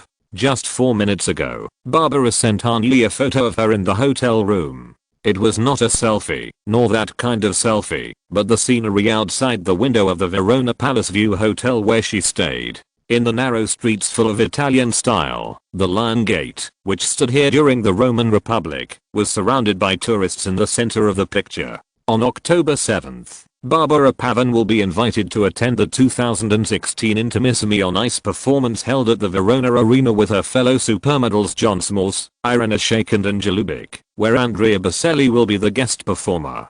Today, her task is to shoot a group of promotional photos for the Intimissimi brand near Juliet's house in the old town of Verona. It only takes 2 hours and 5 minutes to fly from Verona to London.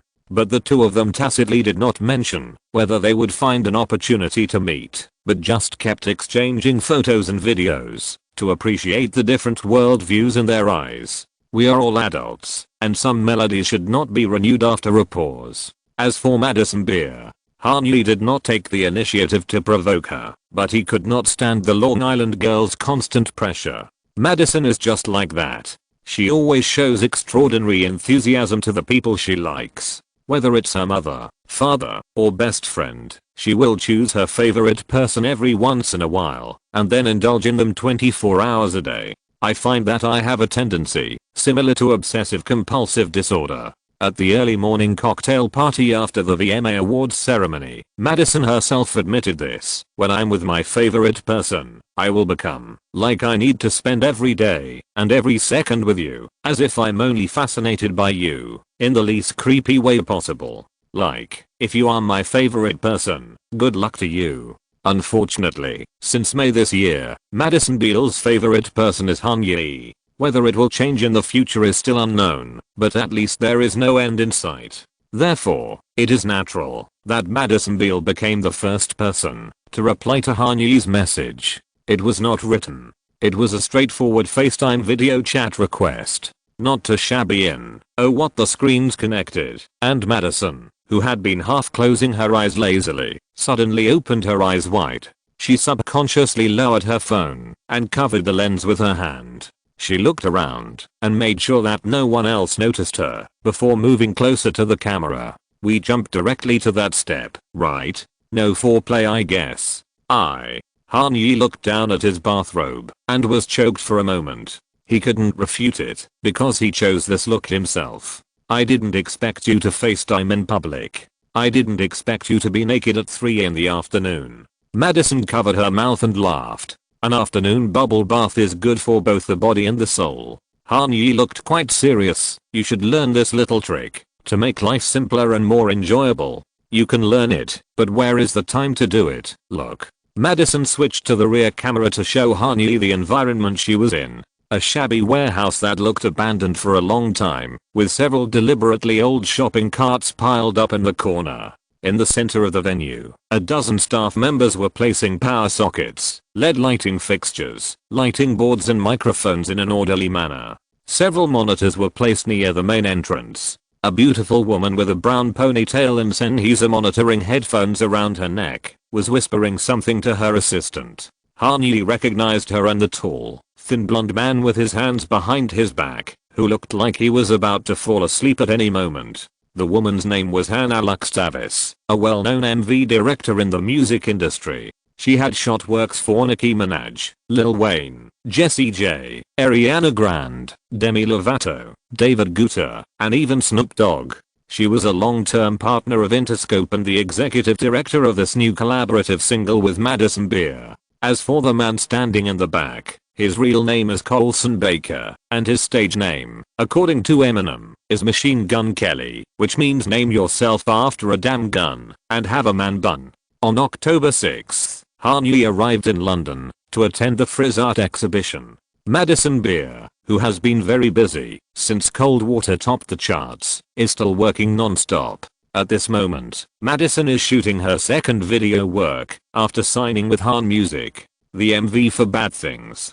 Chapter 281 Colors Teen Vogue and Vanity Fair. Madison Beer and Billie Eilish's Future Now. The tour came to a successful conclusion on September 24th. The rising popularity of the two warm-up guests put Demi Lovato and Nick Jonas's US tour in a rather embarrassing situation. How embarrassing? The embarrassing feeling that the main guest received less cheers than the opening artist when he came on stage. The embarrassing feeling that the number of fans holding Madison Beer and Billie Eilish light signs gradually increased with each performance. The embarrassing feeling that the performance venue made the posters of Madison and Billie Eilish as big as the two headliners and posted them side by side in front of the ticket window in order to stimulate sales. The latter was really embarrassing. Future Now. The tour was not a successful tour in the first place. The 40 tour concerts in the US and Canada have ended, and the highest single show box office so far is the one held at the Barclays Center in New York on July 8,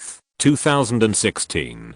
There were 12,556 tickets available, 11,456 tickets were actually sold, and the total revenue was $845,851. With this kind of data, don't even think about making it into Palster's annual top 200 concerts. You can't even see the taillight. The 200th place in Palster's annual top 200 concerts in 2016 was Adele's concert at the Frank Owen Center in Austin, Texas, hosted by C3.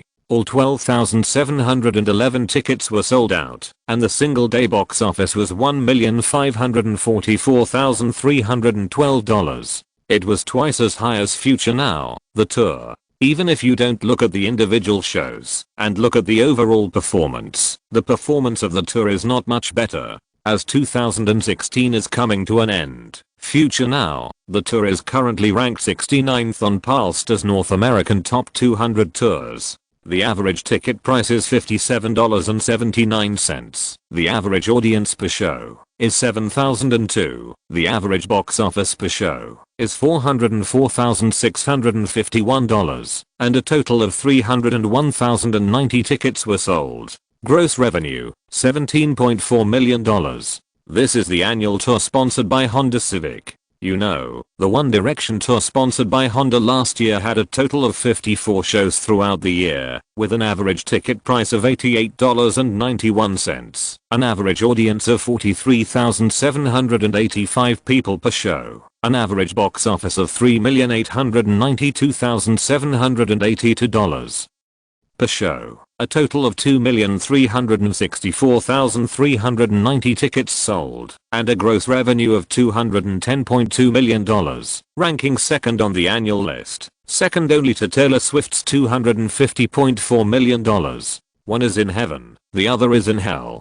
The organizer is not satisfied, because from preparation to the official performance, it took a whole year to work hard. In the end, after deducting costs and taxes, and including Honda's sponsorship, the profit was only about $3 million, which was a long way from the expected target. The sponsor is also not satisfied. There are only 12 fewer shows, but the number of ticket sales is 7.7 times different. It can also be said that the publicity effect is 7.7 times weaker. Then the artist should be satisfied, right? After all, Demi Lovato and Nick Jonas signed a guaranteed minimum contract, and no matter whether the tour itself makes a profit or a loss, they can each take home millions of dollars. This statement has two sides. In the short term, it is still relatively satisfactory. 42 concerts have been held, and with the gimmick of publicity and promotion, they have also appeared on all the talk shows they should have appeared on, and they can also go home with a check of 7 figures. At least in the next 2 or 3 years, they don't have to worry about the problem of running out of food at home. Even the most lavish Hollywood stars can't make millions of dollars in such a short time. But in the long run, the situation is not optimistic for the two. Future Now, the tour completely and thoroughly exposed the weakness of Demi Lovato and Nick Jonas' commercial appeal. Outsiders watch the excitement, while insiders see the doorway. Professionals in the music industry can roughly calculate the minimum guarantee amount for each concert of Demi and Nick, as well as their final box office share, by glancing at the data. This will seriously affect the bargaining power of the two musicians in the future. Musicians speak with record sales, streaming volume, and concert attendance. Judging from these three aspects, Demi Lovato and Nick Jonas' current popularity has fallen to a new low in their careers. On the other hand, their two guests are in the most vigorous and strong rising stage of their acting careers. Billie Eilish's second promotional single Bel-Air has been steadily climbing since it won the 42nd place on the Billboard singles chart at the end of July. On August 6th, it was at 40th place, surpassing Nick Jonas's Close with Tove Lo, and 1 place away from his brother Joe Jonas' Bang DNCE.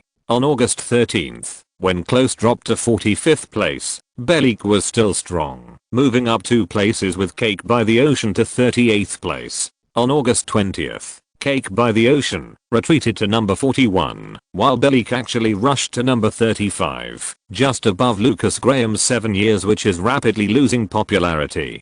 Number 33 on August 27th. Number 30 on September 3rd. Number 25 on September 10th. Number 23 on September 17th. Number 22 on September 24th. And in the newly released October 1st list, it showed a downward trend for the first time since it entered the list, retreating one step to number 23. If we make a curved chart of the chart performance of all singles in these 2 months, we can clearly see that Bel-Air is a rare dark horse that has not fluctuated up and down and has rushed forward all the way. Although it is not as popular as Cold Water, it is rare to achieve this level with Major Lazer plus Justin Bieber joining forces on one side and Billie Eilish, a newcomer who is still not yet 16 years old, performing a solo show on the other. Bel-Air, like I Hate You I Love You, which is also a sudden rise, and is released by rap artist Nash and unknown singer Olivia O'Brien through Atlantic Records, is called the most surprising new work of this summer. The performance of the 2 singles is almost the same. The weekly playback volume of Spotify is 3,573,338 for I Hate You I Love You and 3,734,704 for Bel-Air, which is basically the same. In terms of the ranking of the charts, the former ranked 23rd last week and 22nd this week, just swapping positions with the latter. In addition, I Hate You I Love You is also mainly dark and decadent in style from lyrics, arrangement to vocal melody. Therefore, the 2 singles, which are very similar in all aspects, began to be frequently used by music magazines and critics for comparison and induction. According to Teen Vogue, these 2 songs, which depict the despair of today's teenagers from different aspects, are fresh variants of emo culture in the 2010s. The emo of the 2000s was Paramore and My Chemical Romance, which were rebellious but unyielding, and struggled but fierce. But the emo of the 2010s is Billie Eilish, Nash, Lorde, Lana Del Rey, and XXXTentacion, who will not release his first album until April 2017.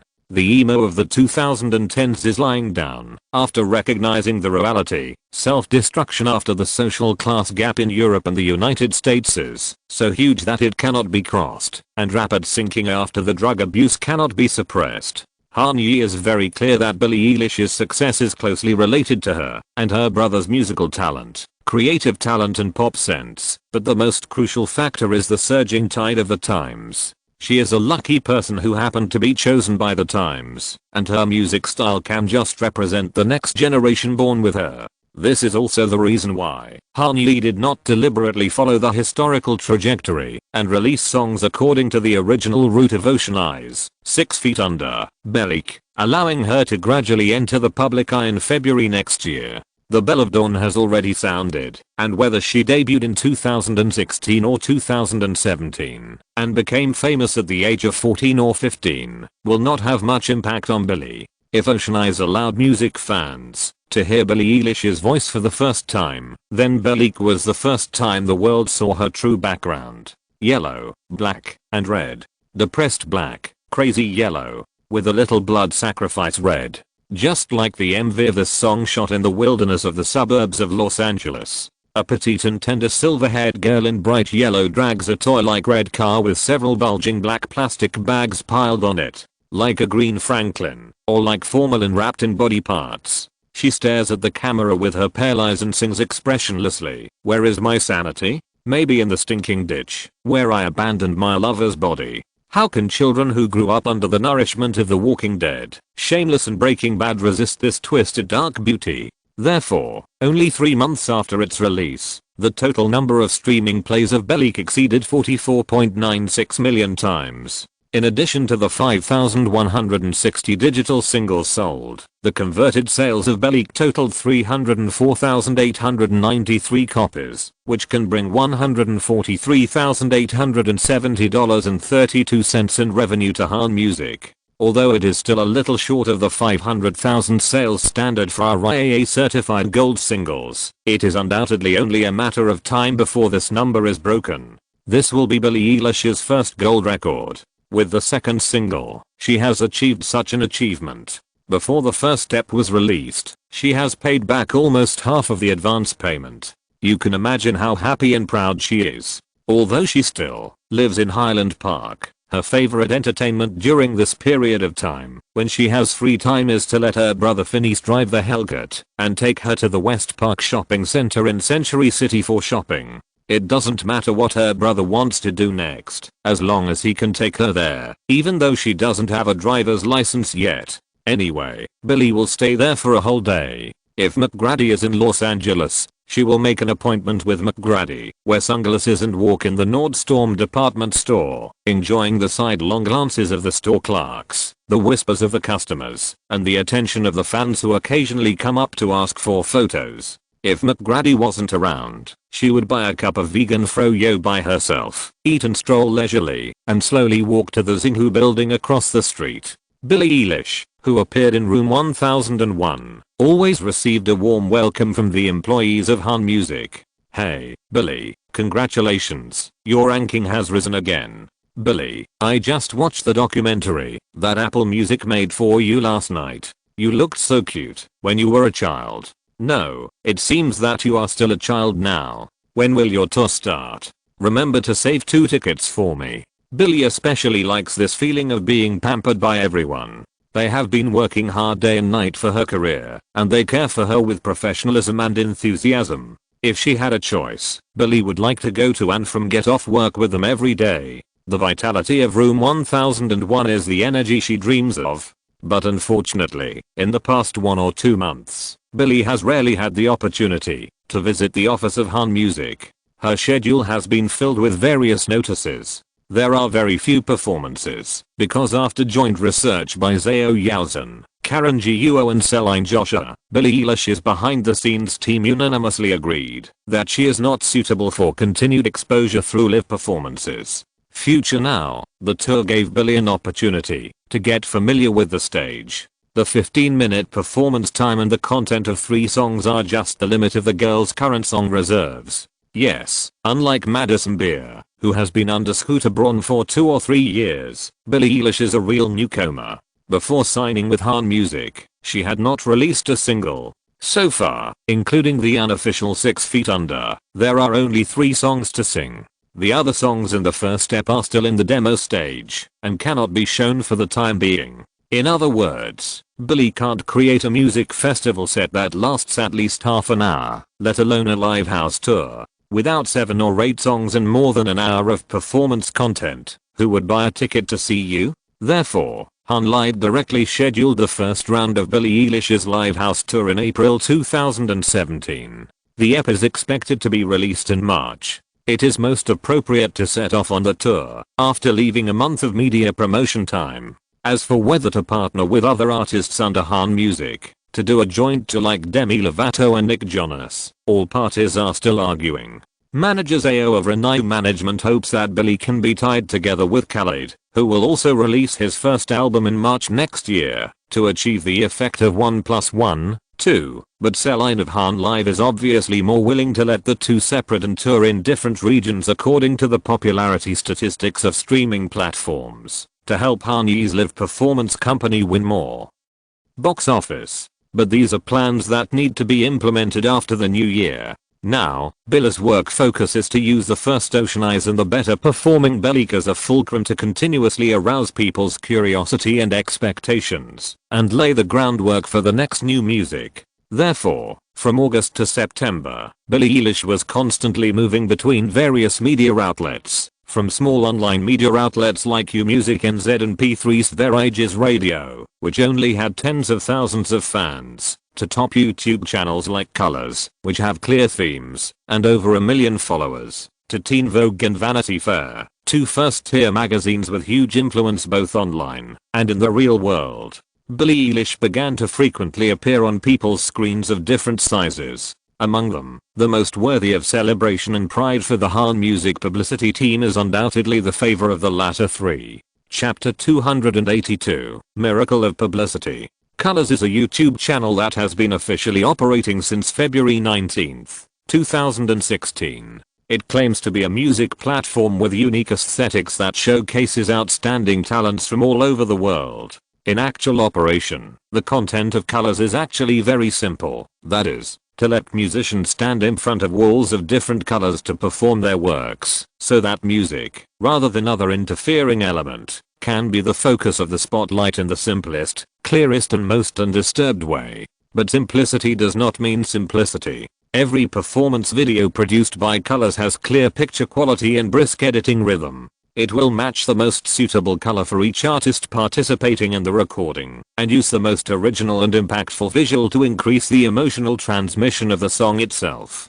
More importantly, Colors has a professional post-production team. After the musicians finish their performances, they will send the separately recorded audio to the recording studio for tuning, mixing, and mastering. Without changing the original flavor of the live performance, they will do their best to make the vocals more pleasant. In other words, although it is just a YouTube channel, the things produced by Colors are not much different from the concert soundtracks released by record companies. Ordinary audiences cannot hear these carefully modified traces, but will only marvel at the musician's superb singing skills.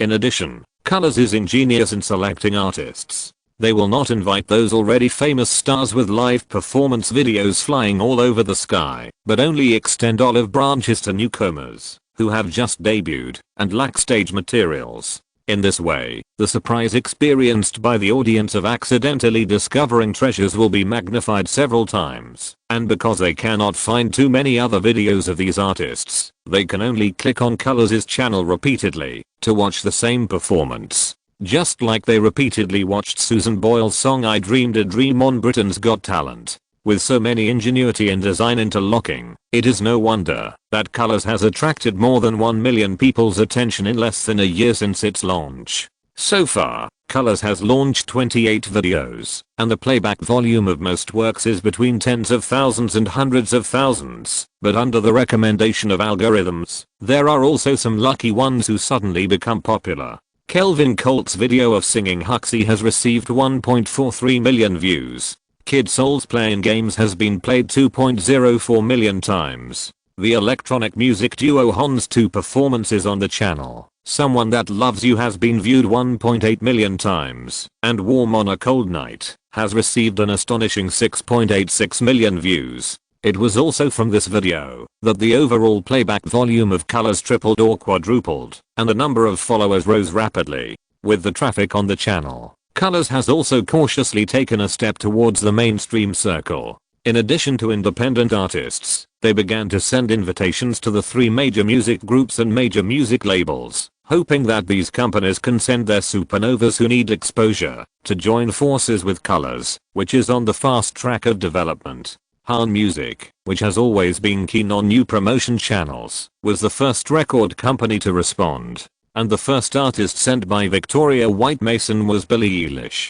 The reason is simple: Colors' tonality is really in line with Billie. The first visual element that people can remember about this 14-year-old weird girl is her exaggerated and eccentric color matching. In fact, rather than saying that the Billie Eilish brand represents a pure musician, it is better to say that it is a combination of music art, visual art and mass psychology, and the 3 are equally important. Han Yi, who returned to 2016 from the future 7 years later, is very clear about Billie Eilish's success formula. In her previous life, in the early days of 6 Feet Under and Ocean Eyes, she had not yet formed such a strong personal aesthetic style. It was not until the first half of 2017 that she began to gradually try to define herself with strong colors, and then slowly polished it, step by step, to the peak state of using visual element in 2019. When we all fall asleep, where do we go? This time, Han Yi, who already has a mature path to learn from, will definitely make Billie Eilish, who is signed to him, walk more resolutely on this path. Therefore, this performance on the Colors channel is not only the promotion of the single Bellic, but also a fashion blockbuster for the Billie Eilish brand. Bright yellow background, bright yellow jumpsuit, light silver blonde hair, bottom up shot, microphone hanging outside the screen. The picture is extremely simple, but the colors are so saturated that it seems to bombard your eyes. This straight ball visual that is so enjoyable that it seems like drinking ice cola, coupled with Billie Eilish's straightforward, Free and easy, lazy and charming singing style. The performance video of Bel-Air on the Colors channel has achieved unexpected success as soon as it was released. The video was uploaded on September 1st, and in just 1 month, it has received 2,735,356 views, which is already the second most viewed video in the history of the channel.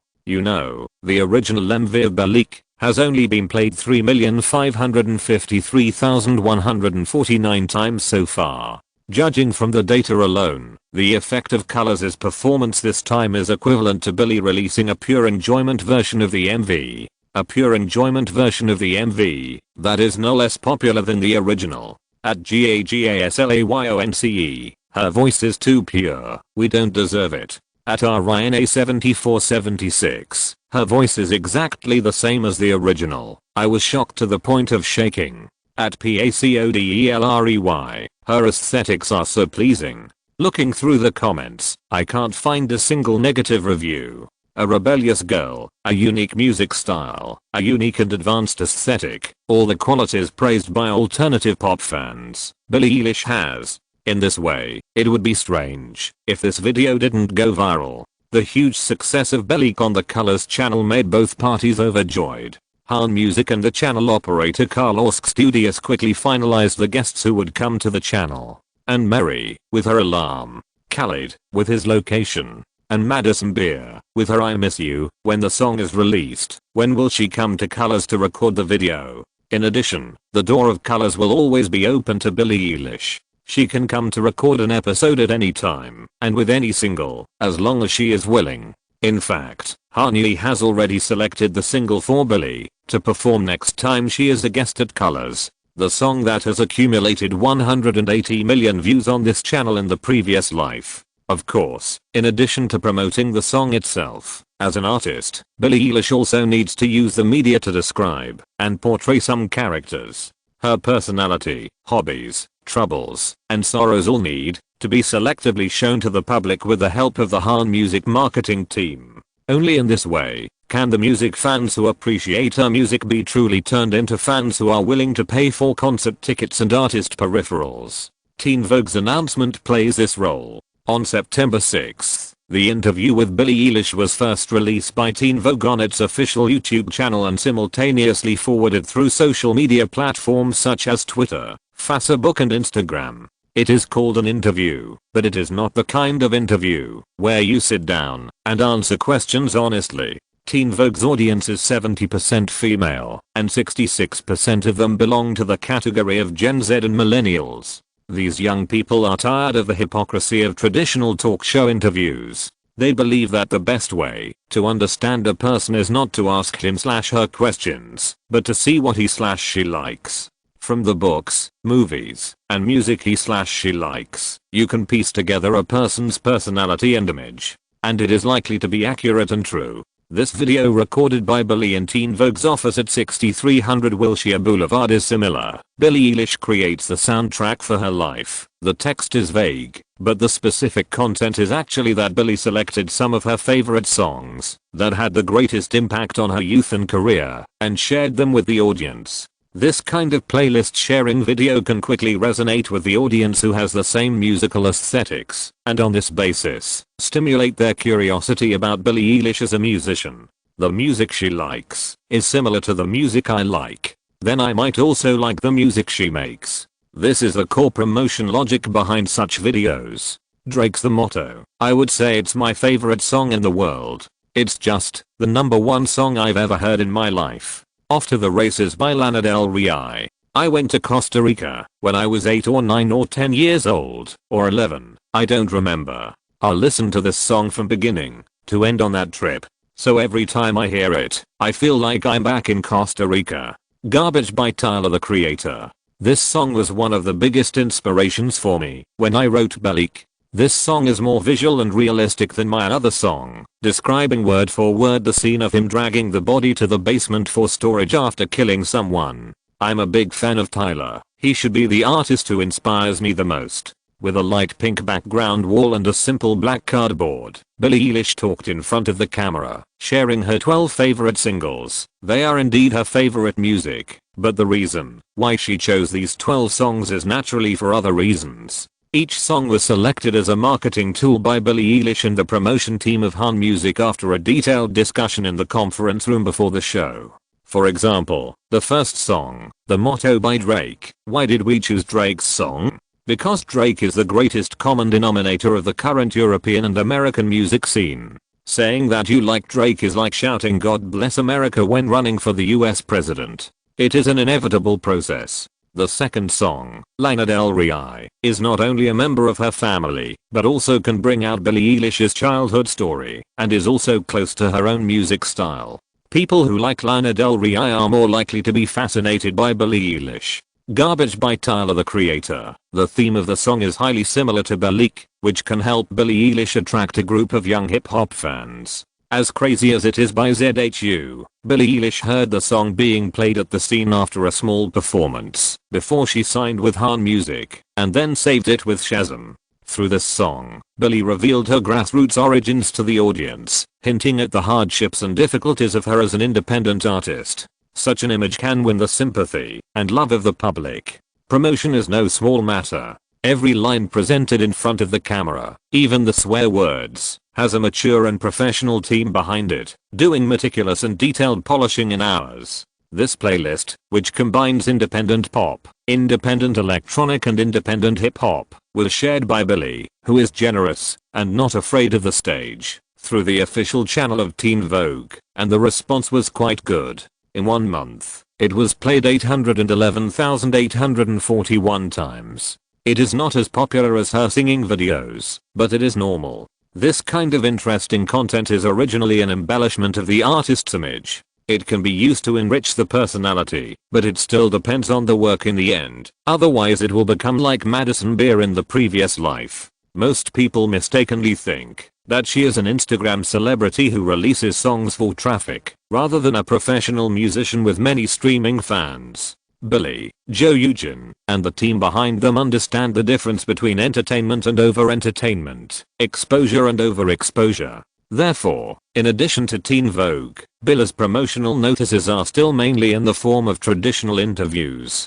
The most important and most watched interview was completed by Vanity Fair magazine in New York City on September 24, 2016, and was released on their official YouTube channel on October 6, 2016, the same day Kanye arrived in London. There is no host, all questions are asked by the executive director, and the finished video is presented in white fine subtitles. What is your name? My name is Billie Eilish.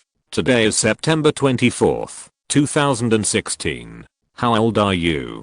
14 years old. How many Instagram followers do you have? 457,000. When answering this question, Billie read out the first 3 digits on her phone, then looked at the camera, opened her eyes wide in disbelief, and smiled from ear to ear. This is not her pretended modesty. You know, just half a year ago, each of her Instagram posts could not even break 100 likes, and 50 was enough. Now she has to turn off Instagram push notifications, otherwise her phone will freeze. How many entries related to Billie Eilish in Google search? 1.3 million. The most liked photo on Instagram? A photo of me and Madison Beer. Billie Eilish turned the screen of her newly replaced iPhone 7 over and pointed it at the camera. The picture showed a close photo of her and Madison, hugging each other, face to face, sticking out their tongues in each other's direction. This was a photo taken in the dressing room after the two finished their performance at the American Airlines Center in Dallas on September 12. 109,608. Billie did not read out the number directly, but the total number of likes for this post appeared at the bottom of the screen. Who has the most followers among your followers? Among the people who follow me, the one with the most followers is Chloe Grace Moretz, 11 million followers. Billie's bestie Madison Beer had to come in second this time. Although her Instagram followers skyrocketed after Cold Water won consecutive titles and now have reached 8.7 million, she still has fewer followers than Chloe Grace Moretz, who became famous in 2010 through the role of Hit Girl in Kick-Ass. The reason why Chloe Grace Moretz follows Billie Eilish is also very simple.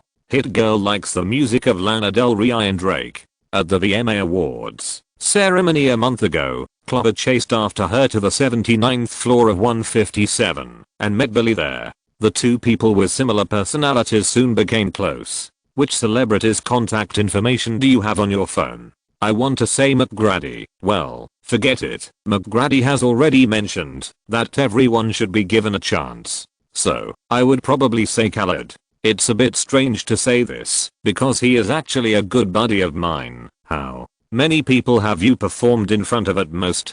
The most was in Brooklyn, New York. At the Barclays Center, 11,400 people. Shout out to Demi and Nick, love you guys. You often recognized in public? Quite often. But the number of times is not very many, probably 2 or 3 times a week, 3 or 4 times. Seeing this, I believe everyone can guess where the focus of this interview with Vanity Fair magazine is, just like the name of this magazine. Through the success of 14-year-old Billie Eilish in Vanity Fair, verify her achievements, stimulate the curiosity of audiences who don't know Billie, and thus attract traffic to her personal brand and music works. Han Music and Renew Management arranged a long list of publicity announcements for Billie, but only the interview with Vanity Fair was strongly requested by Han Yi, and followed up personally. It was not because Vanity Fair was as influential as Rolling Stone and Variety in the Hollywood media circle, but because of the special nature of this interview. In the previous life, Vanity Fair magazine would interview Billie once every October 18th, starting from October 18th, 2017, and put all the previous interviews in the same frame, to compare Billie's achievements and growth in a year. The same questions, the same people, asked once a year. In the history of pop culture, no star has been recorded by the media in this way. After Bad Guy became popular all over the world, this marketing case, which lasted for 6 years, and will continue for a foreseeable period of time in the future, became a classic that made Vanity Fair and Billie Eilish win, and every marketer envied it, but could not copy it. 6 years, 6 videos, over 200 million views. A simple interview has become an event that the entire entertainment industry is eagerly looking forward to, and even has its own exclusive trailer. Han Yi naturally couldn't miss this miracle of publicity. Not only would he not miss it, he would also add fuel to the fire. Without him in the previous life, Billie Eilish only got the opportunity for an exclusive interview in the second half of 2017. With him in this life, he started accumulating original traffic on September 24th. 2016. With an extra year, combined with Han Music's publicity and promotion scale far exceeding that of Interscope Records in the previous life, by 2023, what kind of brilliant achievements will Billie Eilish and Vanity Fair's same interview, the 7th year eventually achieve? Han Yi did not convey the idea hidden in his heart to Vanity Fair through Zhao Yaozhen as soon as possible, because he knew very well that this magazine could not see the huge exposure that Billie Eilish could bring to them for the time being. Only after the release of the second year's Billie Eilish, same interview, 1 year apart, and its 64.24 million views, Vanity Fair will really pay attention to this artist. This project has turned Billie Eilish's interview into an annual routine.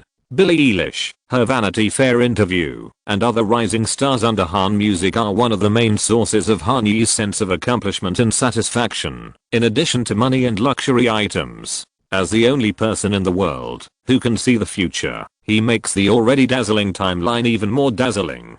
It feels like Prometheus could only steal a fire from Apollo, the god of the sun, to bring light and energy to the world, but Han Yi, with one move, built a nuclear power plant. A very strange metaphor, but it fits Han Yi, a strange person with inexhaustible wealth. Han Yi cares more about not how much profit his music empire can bring him, but how many heroic epics this destined great empire will write in the vast territory with the world as its stage. This is why he is willing to spare no effort to let the 14-year-old Billie Eilish walk to the center of the stage as quickly as possible and hit the peak of her career as quickly as possible. If there are no people to celebrate together, the achievement will be worthless. Han Yi, who does not need to worry about money, can understand the meaning of this sentence more deeply than anyone else. The same belief is also clearly and firmly reflected in the career planning of another artist of Han Music, Madison Beer. In his previous life, this singer, who was still trying to get rid of the label of internet celebrity in 2023, has become the most powerful newcomer in the American music scene in 2016 in this time and space. Chapter 283, hit single with 10 million revenue. If Billie Eilish has made her mark in the music industry, then in the past 2 months, her bestie Madison Beer has spread her influence to every field she can touch. After the VMA Awards ceremony, with 6.5 million people watching the live broadcast at the same time, Close R finally surpassed Cold Water and took the #1 throne on the singles chart, and it has been there for 6 weeks. On October 3rd, Billboard magazine released the latest chart. The Chainsmokers' future bass collaboration with Holch continued to lead with a huge advantage that made Han Music desperate and speechless. In terms of digital sales, Close R fell 16% this week, winning the championship for the 8th time with 137,000 digital downloads. In terms of streaming playback, Close R fell 3% this week, but the historical data of 37.8 million playbacks still allowed Columbia Records to win the championship for 7 consecutive weeks. Even if only the active playback of the membership system is counted, there are 21.6 million times. What's even more frightening is that this week, the frequency of radio broadcasts of Close R actually increased by 9% and finally returned to the first place with a coverage of 138 million listeners. In the 3 subcharts of Billboard, the digital sales chart, the streaming chart and the radio play chart, Close R won the championship this week, and it was naturally a matter of no suspense to become the first in the overall chart. This grand occasion of topping 4 charts at the same time has only occurred 4 times since the streaming chart was born in 2013. The first time was on June 28, 2014, when Iggy Azalea and Charli XCX's Fancy. The second time was from February to April 2015, when Mark Ronson and Bruno Mars annual champion single Uptown Funk.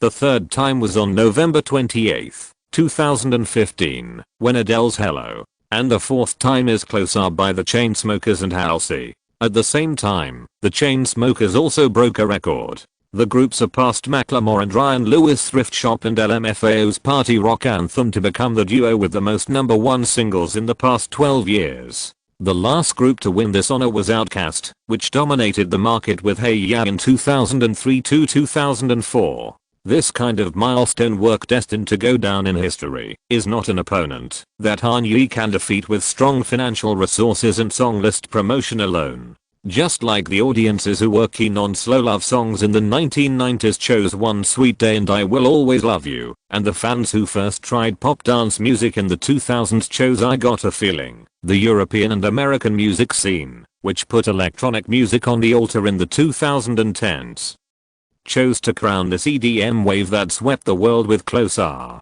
Some wind directions can be changed, but a very small number of trends are destined to be beyond human control. Close R is one of them. But failing to surpass Close R does not mean that you cannot surpass yourself. After the VMA Awards ceremony, Close R won the championship for 6 weeks, and during these 6 weeks, the single that was in second place has not changed.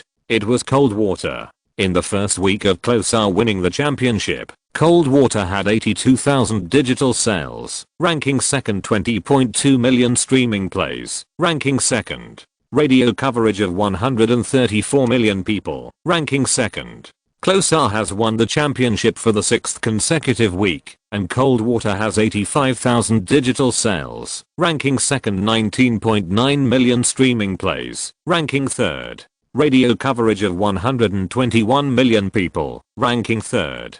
In other words, in 6 weeks, the data of this single has hardly changed, showing its rock-solid stability. How did they do it? Streaming is simple. Han Music's big playlist strategy can make any single in the copyright library start from scratch and get millions of plays in a week. It is almost impossible to keep a Billboard hit single in the 20 million play range. In terms of radio coverage, the playlists of commercial radio stations change slightly every week and change a lot every month, while singles like Cold Water that are stable in the top 10 of the charts will basically not be adjusted. from 142.8 million people when it won the championship, to 134 million people when it slipped to second place, and then to 121 million on October 3rd. Although it showed a continuous downward trend, it was in line with the normal and healthy life cycle of a single. As for the digital download volume that rose against the trend, that was because Cold Water started a discount sales model at the end of September to save the decline in digital sales. The price of 69 cents per song can well attract the last batch of purchasing power who are waiting and watching. Han Music, which was still mocking cheap thrills and RCA as 69s 2 months ago, held up the discounted price tag and shouted it smells good. This is how the business world works. When you do it yourself, it is a smart and sharp decision making ahead of time, but when others do it, they are shameless people who exploit loopholes in the rules. Han Yi is no exception. As long as Cold Water can keep its second place, let alone discount it, if it can't be counted in sales, he is even willing to give it away for free. Because Closer's 12-week championship is the most brilliant performance of electronic music and electronic music producers on the Billboard main chart. It marks that the EDM culture that started in the 1980s, gathered momentum in the 1990s, rose in the 2000s, and exploded in the 2010s has officially reached its peak in the mainstream cultural circle. In the next 7 years, there will be some electronic music that will win the championship, such as Starboy by The Weeknd and Daft Punk, Rain on Me by Lady Gaga and Ariana Grande, Without Me by Halsey, Dynamite, and Butter by BTS. Stay by the Kid Laroi and Justin Bieber. But no electronic music producer can put his name in the artist column and win the championship directly like Calvin Harris, Zedd, Diplo and the Chainsmokers did before. With the commercialization and mainstreaming of techno music in the 2020s, this wave of EDM that has swept the world will be replaced by retro dance music that is fully integrated into the structure of pop music and gradually disappear. Electronic music will still have a wide audience, and Tomorrowland and EDC will still be hard to get tickets, but it will no longer conquer radio stations and charts in an independent and unique form with the most traditional chorus spooled up drop model. At least until Han Yi is reborn, this situation will continue. Therefore, if Han Yi wants to make the electronic musicians signed by him continue to achieve results, let the newly acquired Mad Decent take off, and let Han Music's future electronic music industry layout go more smoothly. He must do his part to improve, expand, and prolong the commercial performance and cultural influence of electronic music in the mainstream circle as much as possible. For the song Closer, he can only hire a singer, Halsey, to sing the vocal melody. He can't control other things, and he shouldn't control them.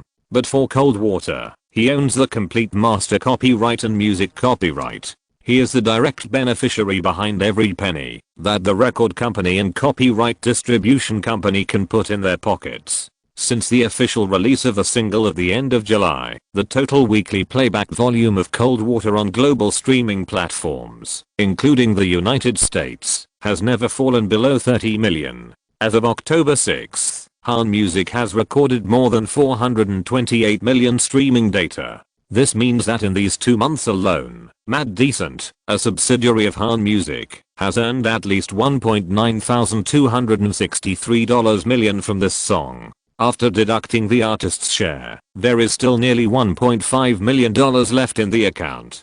Considering the long tail effect of hit songs, Cold Water can at least bring more than twice this amount of revenue to the label in the future. And this is just one link of streaming.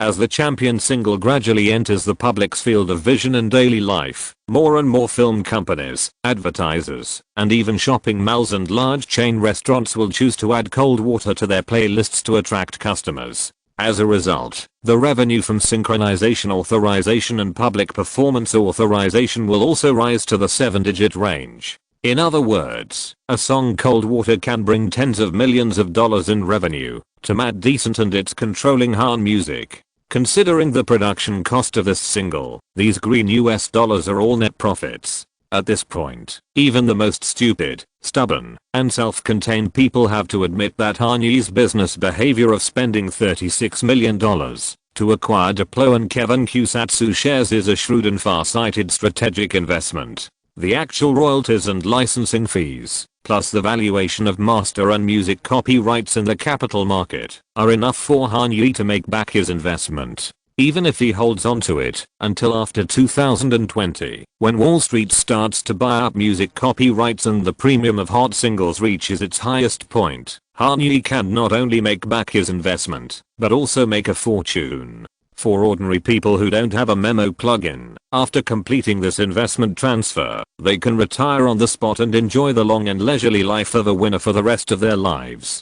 Even if we don't think so far, and put all the proceeds from Cold Water in the Mad Decent label account without moving, this money is enough to support Mad Decent to continue operating for 5 or 6 years without releasing any new songs. If the production and publicity staff are cut off, leaving only the most basic operation and maintenance functions, then Mad Decent can even rely on this song to survive forever. A champion single contains such a huge energy. And this year, there will be a total of 13 champion singles on the Billboard. Except for this one, which belongs to Han Music, the others are all assets of the 3 major music groups.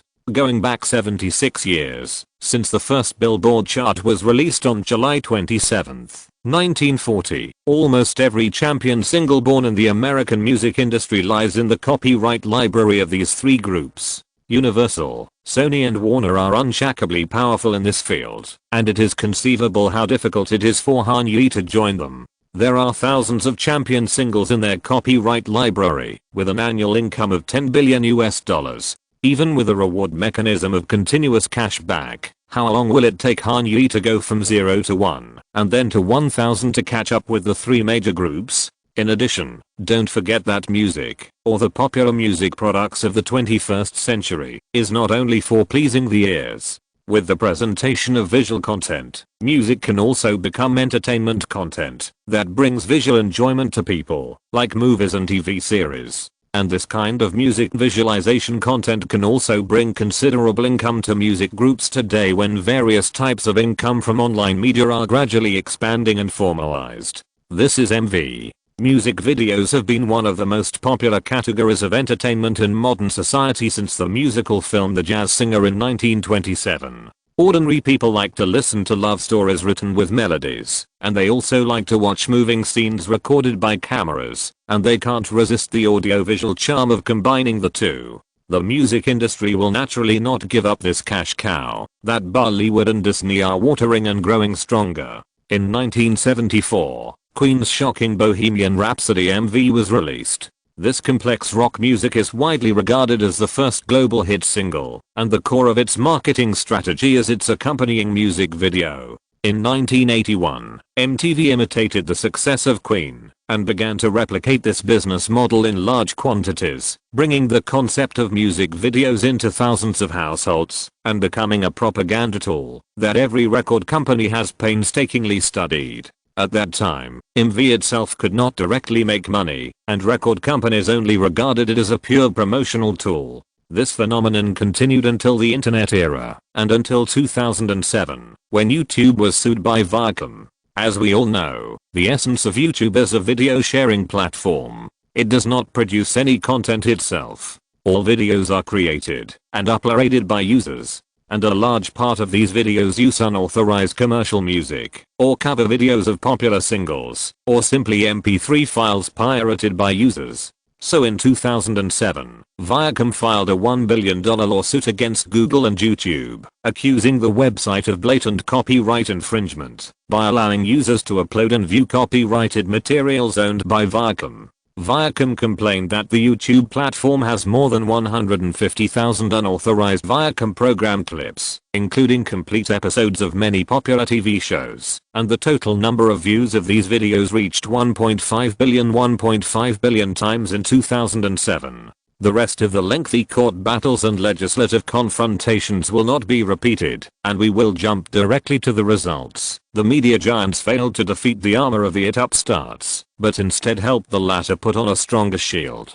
Google used the safe harbor clause in the Digital Millennium Act to defend itself, claiming that it was just an online platform and should not be punished for the personal infringement of users. In the end, the US Second Circuit Court of Appeals ruled that Viacom lost the case, and the film and television companies and music companies lost a big piece of fat that was about to be at their fingertips. They could not directly obtain royalties from the platform. But in order to appease the copyright holders, the victorious YouTube also made certain concessions. In 2007, YouTube announced that it would start a partner program to share advertising revenue with users who met its standards. In October, YouTube launched the Content ID system, allowing copyright holders to enter their copyright information into YouTube's system. YouTube will help copyright holders detect the use of copyright content in uploaded videos and allocate a certain proportion of advertising revenue from users to the original copyright holders based on the frequency of use of copyright content. Although the royalties that film and television companies and music groups can get by doing so are far less than the royalties and package licensing fees paid to them by streaming platforms such as Netflix, Apple Music and Spotify, it is better than nothing. At least, from now on, users can also get advertising revenue sharing based on the number of clicks and interaction rates of MVs that they watch for free. The reason why Universal Music, Sony Music, Warner Music and Abu Dhabi Media jointly established Vivo is that they have set their sights on this sub-industry that will be worth billions in the future. For example, Justin Bieber's Sorry MV has received 3.7 billion views by 2023. Depending on the interaction rate of YouTube patch ads, these free broadcasts can bring Vivo and the Definition Jam group behind it between $5.82 million and $12.705 million in revenue sharing.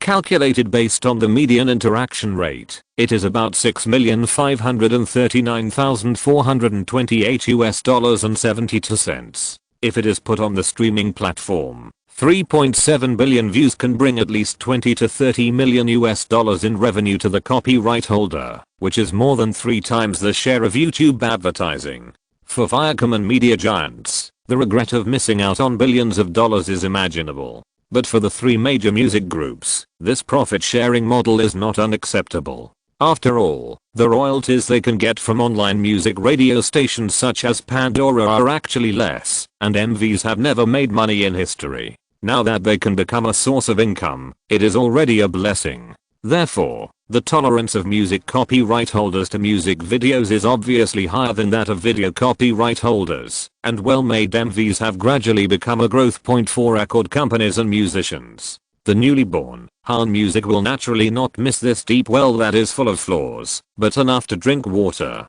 Cold Water, the 2016 theme song sponsored by Bud Light with $2 million, is the first top masterpiece of this new music group in the field of music videos. If you're listening to this novel on a channel other than Fanfic World, it means they downloaded and uploaded it without effort. We cordially invite you to visit our channel, Mundo Fanfic Novelos. There you'll find the original version of this story and you can explore many other novels of various genres. We're waiting for you to immerse yourself in a world of incredible novels.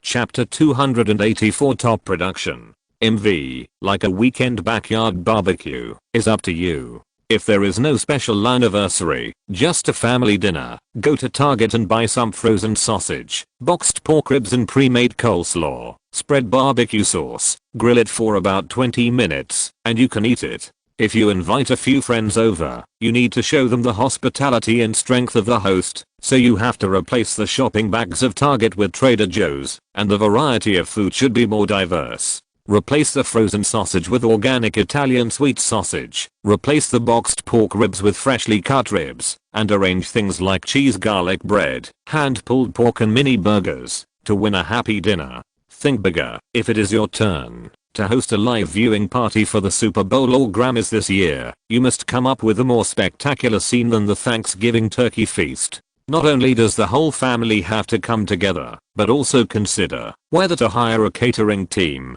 to satisfy the taste buds of dozens of people in just 2 or 3 hours. The same is true for the production of MVs, which vary according to the audience, coverage and the effect that the copyright holder wants to achieve. If it is just an unsigned college independent band, then just use an iPhone to shoot some performance materials, pay $100 or $200, to find someone to edit it, and you can get likes and enthusiastic comments from a bunch of uncles and aunts on Facebook. But what if you want to make a Budweiser themed music promotional video that will be played repeatedly around the world for a Billboard 3-time champion single? Han Ye's answer is that all indicators are maximum doubt. First of all, in terms of directors, Han Music, which does not have rich resources, mainly recommends talents through familiar industry leaders. And this time, it was Dr. Dre who helped. He recommended Dave Mears, who was shooting the MV for the first promotional single Humble for Kendrick Lamar's new album Damn. Although he had never heard of this name and few people would care about the name of the MV director, Han Ye decided to shoot Cold Water almost as soon as he got the Dave Mears press kit and production reels, because the artistic style of the MV Humble really suited his taste. Apart from anything else, the first scene of the opening, Kendrick Lamar standing in an empty church, wearing a white papal robe, a beam of moonlight pouring down from the window, hitting his back, and the composition of dust and white mist is enough to enter the selection of the greatest MV scene in history. And then there was Kendrick rapping freely among a group of bald men in black clothes, and the long table imitating the Last Supper was sitting with 6 special actors dressed like other famous hip-hop artists, and Kendrick himself enjoyed the main seat of Jesus Christ. The 3-minute and 3-second MV, every shot is full of memorable visual effects. It can be said that the MV is a masterpiece that is no less than the song itself. After a deeper understanding, Dave Mears' career made him feel that he had met him too late. He has won 12 MTV Video Music Awards and 1 Grammy Award for Best MV. He has shot many works for Janet Jackson, Ariana Grande, Britney Spears, Katy Perry, Missy Elliott, Jay-Z and the most beloved helmsman of Temple Records, Dog Lord. At the same time, he is also the exclusive commercial director of Adidas, Apple, Chevrolet, Chase, and NFL. He even shot a 30-second promotional film called Traffic Stoppers for Budweiser. With rich resume, outstanding talent, and recognition from sponsors, why didn't Han Ye ask him to direct the first important visual project since the establishment of Han Music? Of course, good things are not cheap. Dave Mears' price is $25,000 per actual shooting day, and free post-editing work time is included. This offer is certainly not as high as those of big Hollywood directors, such as Peter Jackson or Christopher Nolan, who are paid $20 million and can get 20% of the first dollar gross. But in the niche market of MV directors, Dave Mears' price is basically at the top. You know, ordinary MV directors who can catch the attention of record companies ask for about $800-$1,200 a day. Star directors who have shot MVs for some popular singles can only ask for $3,500 a day. So, if we must make an analogy, just from the offer, Dave Mears can be called the Steven Spielberg of the MV industry. For record companies, this price is too expensive. Only first-line big names who have already made a lot of money for the company can get this level of special production budget, and not every song can get it, only the first 2 promotional singles of the new album. As for ordinary artists, it is even more impossible to pay such a big name MV director from the advance payment. For ordinary musicians, the advance payment for an album is only about $100,000, and this number is decreasing year by year as the average production cost of the industry drops rapidly. It is no exaggeration to say that Dave Mears' daily salary can eat up a quarter of their advance payment. But Han Ye doesn't care. He is mobilizing funds to buy a yacht worth 90 million euros. Now when he sees the number 25,000, he will automatically put a decimal point between 5 and 0. If he is not temporarily unavailable, he even wants to ask David Fincher to help him direct this MV. After all, this great director helped Jay-Z and Justin Timberlake produce the MV for Suit and Tie a few years ago. There are 3 artists in Cold Water. One is a top star with more than 100 million fans on social media. One is the flag of the electronic music section of the company, the top 5 pillars of the DJ circle. And one is a little girl who wants to take a bite of him every time they meet. No, it should be said that she has the potential to become the next music icon. In addition to the $2 million sponsorship promised by Budweiser, Han Ye would not be stingy with the remuneration paid to the director. Not only the director, but also every head of the sub-department involved in the production of the Cold Water MV is an industry leader with many honors. Lighting director Steve Lieberman, the head of Society of Jesus Lighting, is a real industry giant. He was responsible for the lighting design of Ultra Music Festival, EDC Music Festival, Coachella Music Festival, Miami 54 nightclub and Las Vegas Marquee nightclub. Diplo has worked with him many times on the stages of major music festivals. This time, the MV of Cold Water requires a lot of lighting scenes similar to electronic music festivals, because of the theme and storyline. Lieberman's team naturally became the only choice for this project. Art directors are Charles Infant and Alex Brewer. Charles Infant's representative works include Lady Gaga's Bad Romance and Taylor Swift's Bad Blood. Charles was chosen by Lady Gaga's management team to control the visuals of one of the most important music videos in her career. When Lady Gaga was at the peak of her career, he must have his own strengths. Alex Brewer had worked with Diplo and Justin Bieber a year and a half ago. The video Where Are You Now that changed Bieber's reputation was produced by Brewer. Alex Brewer is a top talent who can be called an artist. He has a wonderful idea of combining real pictures with graffiti lines and turning completely static indoor shots into magic. The director of photography is Larkin Seipel, who won the Best Cinematography Award at the 2015 VMA Awards last year for Flying Lotus and Kendrick Lamar's Never Catch Me. He is an old friend of Ellie Goulding. He shot the music video for Anything Could Happen, one of the promotional singles for Ella's second album. In addition, DJ Snake's hit single Turn Down for What in 2014, with its controversial and addictive shaking, is also the crystallization of his wisdom. This EDM trap without vocal melody and extremely simple lyrics becomes so vivid in his lens that it does not need to be described in words. You can even turn off the sound and just look at the picture to perfectly convey what DJ Snake wants to express, the kind of playful carnival with a sense of humor. The reason why Turn Down for What climbed to the 4th place on the Billboard singles chart is that this popular MV has contributed greatly. However, this is not the most proud representative work of Larkin Seipel's career. What really made him a god is This Is America shot for Childish Gambino, which will be released on May 6, 2018. 4 minutes and 4 seconds, one shot to the end. A warehouse is filled with a whole bizarre American society. Cold Water employed the top 1% of the music industry for its director, storyboard artist, art director, lighting director, set director, cinematographer, mixer, and even makeup artist and hairstylist. Even for the post-production special effects team, Hanyi handpicked a local Los Angeles studio, Ingenuity Studios. He chose this studio not because, to be precise, it was not only because it was a team founded and operated by Chinese people and dominated by Chinese visual designers. The main reason was that this studio had just won the bid and would be responsible for the visual effects production of Taylor Swift's first single from her new album, Look What You Made Me Do. This MV cost more than $11 million to produce, making it one of the most expensive visual works in the history of the music industry. As for the finished product, just click on YouTube and you'll see. Whether you like Taylor's song or not, the technical level of the MV of the same name is the undisputed pinnacle of the industry. Taylor Swift spent a lot of money on Look What You Made Me Do to fight back against the online bullying led by Kanye West and Kim Kardashian. What about Cold Water? Why does it need a whole cinema-level VFX team to create visual effects? You look a little bit. Hanyi stared at McGrady, who was yawning on the other side of the screen, and hesitated to speak.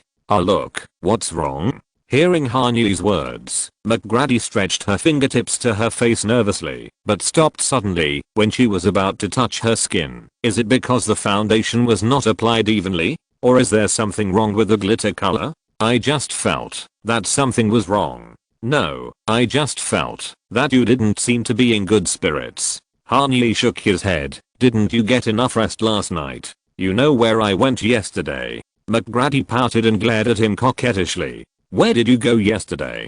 Hanyi looked confused. Good morning, America. Oh, is it today? You just said it was yesterday. Sorry, it's the time difference. I'm completely confused now. Hanyi drew a circle on his temple with his right index finger, whistled, and said, "How is the show? How is the response?" 2.94 million viewers, no more or less than other times.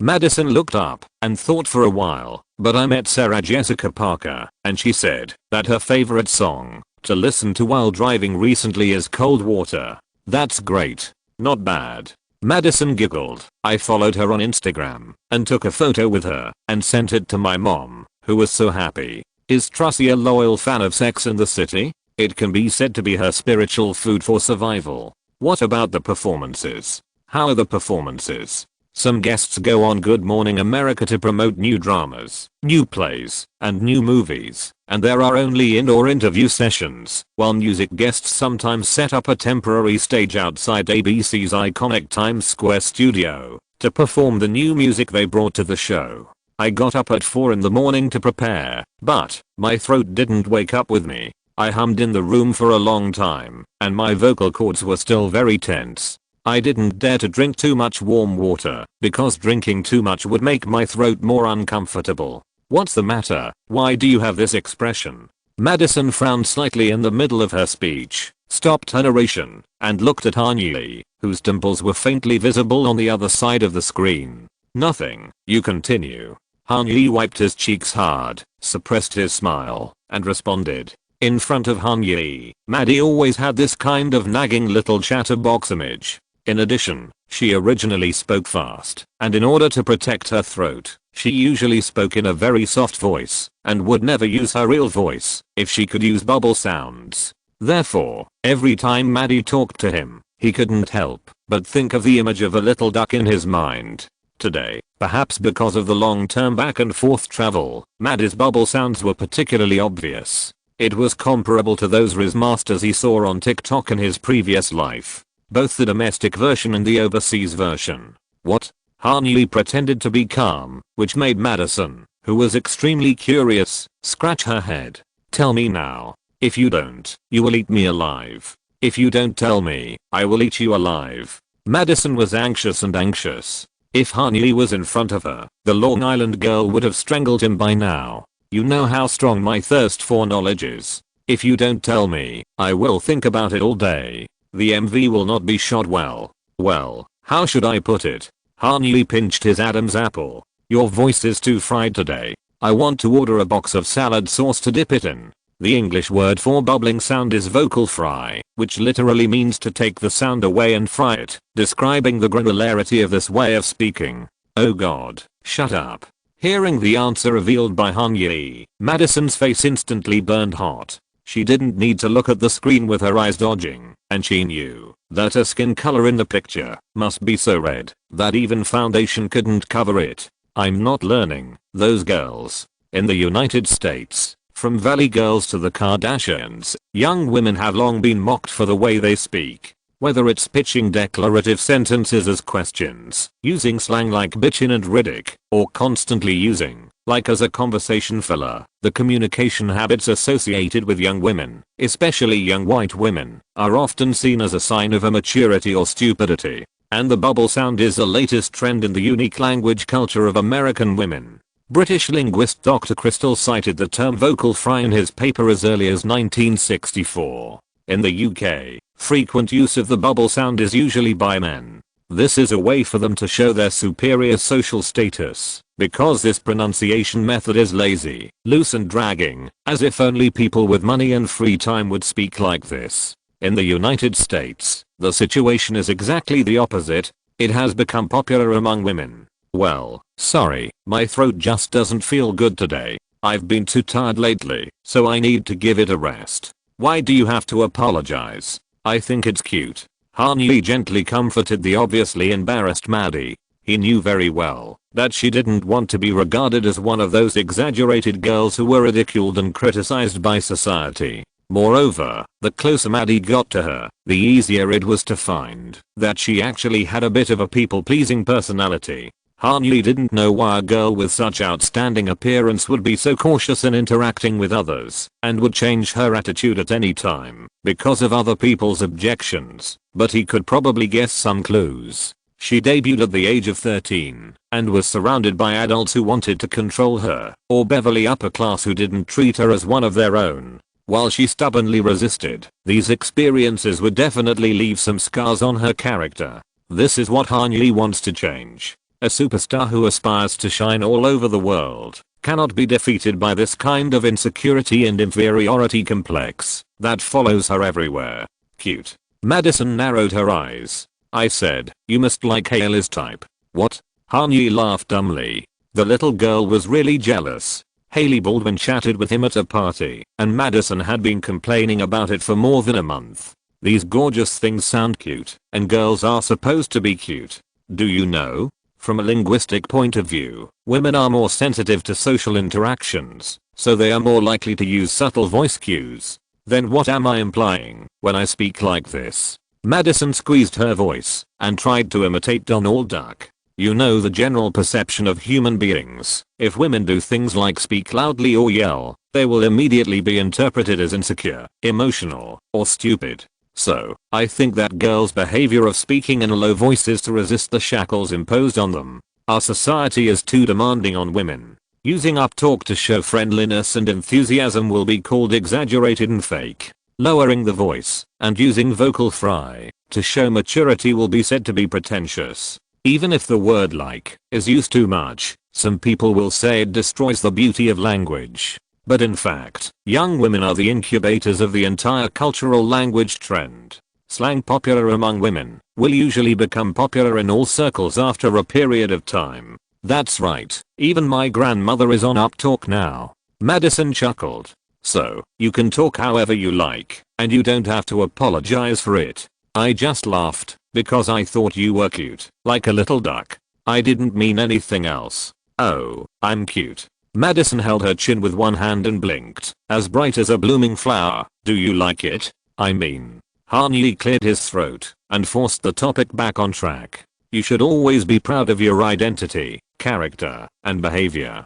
As a music idol, you should also constantly strengthen and consolidate your self-confidence, self-esteem, and self-love. Don't let any insecurity bring you down. Always remember that you are a pioneer of an era like Britney and Kesha. Think about it, without Britney singing bubble sounds in Baby One More Time, how could Chicano girls imitate her way of speaking? Without her, you can't speak with bubble sounds now. This is the power of popular culture. And you have the opportunity to maximize this power and promote social change and progress.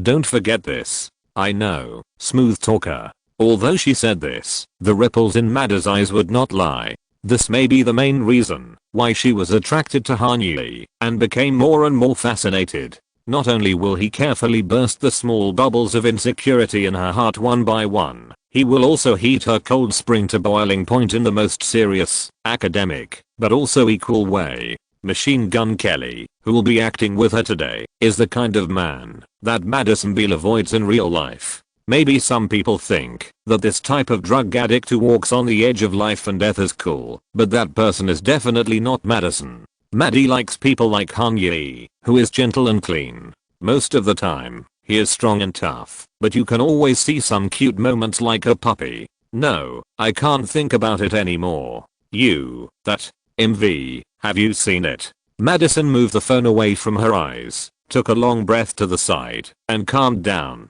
Aren't you still filming?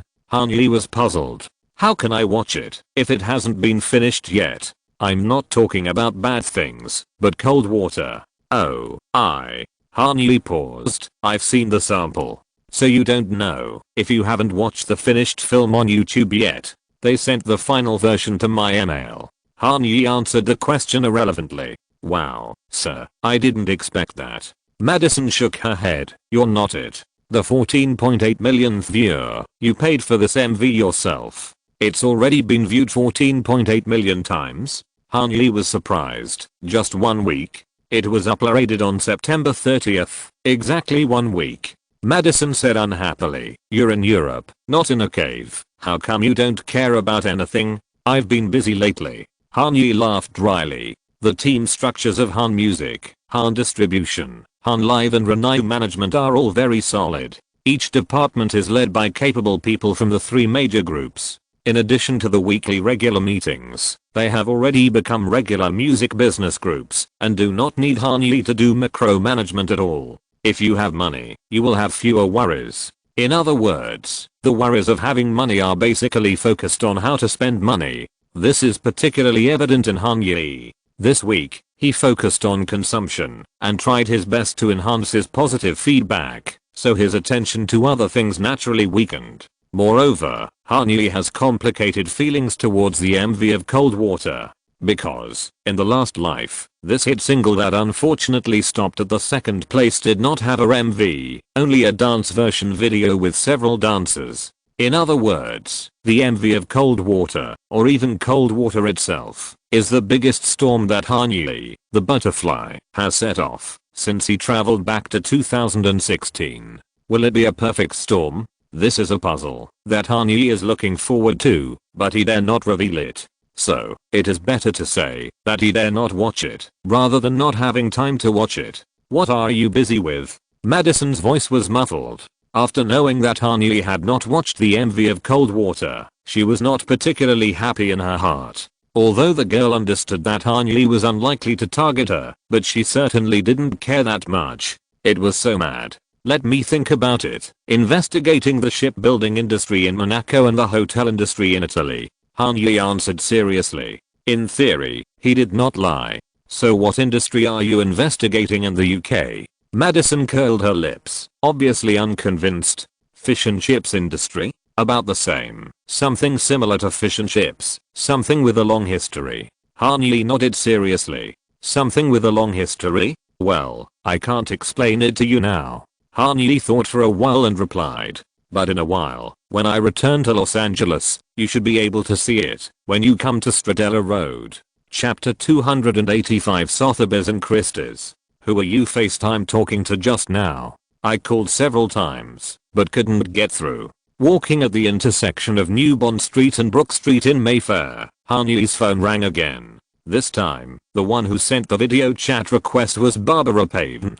Coincidentally, to Hanyi's right was a Victoria's Secret store. Look. Without directly answering Barbara's question, Hanyi tilted the phone and showed the Hungarian supermodel the window of the store. I looked for a long time and didn't see you. How could you see me? The ones hanging outside are all angels with wings. Noticing the pedestrians walking hurriedly behind Hanyi and casting curious glances from time to time, Barbara subconsciously pulled her bathrobe closer. She didn't expose any sensitive parts, but she still felt a little uncomfortable being scrutinized in public. Why are you always wandering around the street every time I FaceTime you? On the contrary, every time I FaceTime you, you're resting in your room.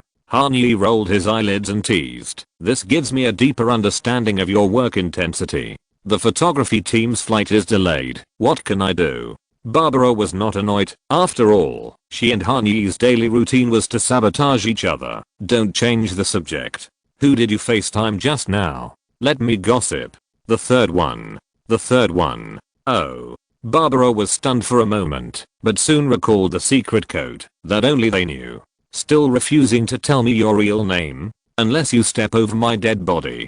Hanyi straightened his neck, looking like he was ready to sacrifice himself at any time. Although he talked about everything with Barbara, he had always kept his mouth shut about Zuyuru, Zhao Yaozhen, and especially the identity of Madison Beale. The fact that her contracted artist was chasing her must not be known to a third person. I'll find out one day. Barbara pointed a pistol at the screen with her right hand. Why do you have to find out? For theoretical research. Although she said so, Barbara actually had no intention of digging deeper. Because she liked chatting with Hanyi very much, but every time she thought of this man who had three, Barbara wanted to stick her head out of the screen and bite him to death. A hateful modern Don Juan. What kind of research? Hanyi shrank his neck. You look like you're ready to slice me up. Oh, you have no idea. What? Nothing. Barbara took a deep breath and didn't look at Hanyi on the screen. She asked casually while fiddling with her hair in the bathroom mirror. So, what are you going to do now? To attend the Frieze art exhibition? No, to be exact, I'm not attending the Frieze art exhibition. What do you mean? Barbara frowned and turned her eyes back to her phone, a little confused. I won't go to the exhibition because there's nothing good there that's worth my attention. Hanyi shrugged, but I'll take this opportunity to visit the Sotheby's and Christie's headquarters in London. Are there auctions? Yes, but that's not where I'm going. Hanyi smiled at Barbara on the other side of the screen. I'm going to experience an activity. I just knew about it these 2 days. What activity? Private sales. Private sales, as the name suggests, is when the seller directly reaches a purchase agreement with the buyer through the auction house without disclosing the information of the item. Private tours, closed-door sales, anonymous purchases. Private sales may be the most mysterious and interesting of all the services that auction houses can provide. Art collection is a primitive and important way for humans to accumulate wealth. Its history can be traced back to ancient Egypt, ancient Babylon, ancient India and ancient China. Rulers or religious leaders store objects of artistic value in temples, palaces, tombs and other lofty places to show the power, status, and glory of the owner. In Western society, the 177 years from Alexander's death in Babylon to the conquest of the Peloponnese by the Roman Republic in 146 BC, which was later called the Hellenistic period, witnessed the real rise of the art collection industry. During this period, countries along the eastern coast of the Mediterranean were obsessed with ancient Greek art. A large number of wealthy and enthusiastic collectors commissioned adventurers to bring back all kinds of rare works of art from Greece for them, or in many cases, their copies. At the same time, nobles living in Alexandria, Rhodes, Pergamum, Antioch and Rome also began to use a large number of luxury goods such as exquisite bronze statues, stone carvings and pottery, to decorate their houses and gardens. After the establishment of the Roman Empire, the art markets that sprang up in major cities pushed the art collection industry to a new height.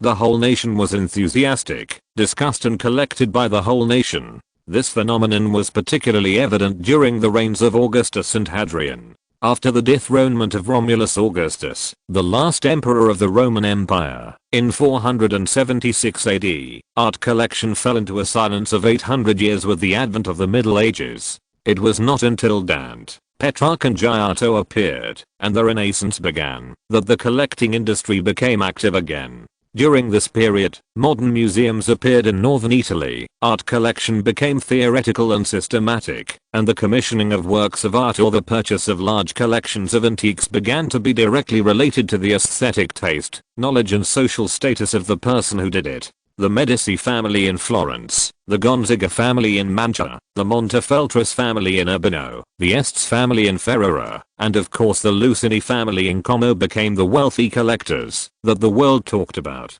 Through the three methods of archaeologists excavating ancient monuments, craftsmen processing and repairing antique fragments, and commissioning artists to copy Hellenistic artifacts, these families became not only the inheritors of ancient art, but also the pioneers of new literature and art. The godfathers of the Renaissance. The godfathers of the Renaissance. This historical evaluation of the Medici family by the world has greatly inspired and motivated the desire of later generations to collect. In the 16th century, private studios, family museums, and commercial galleries became popular, serving the richest and most powerful people in Europe. In the 17th century, there were no monarchs, nobles, or wealthy people indifferent to art collections throughout Europe, from the Iberian Union in the west to the Principality of Moscow in the east.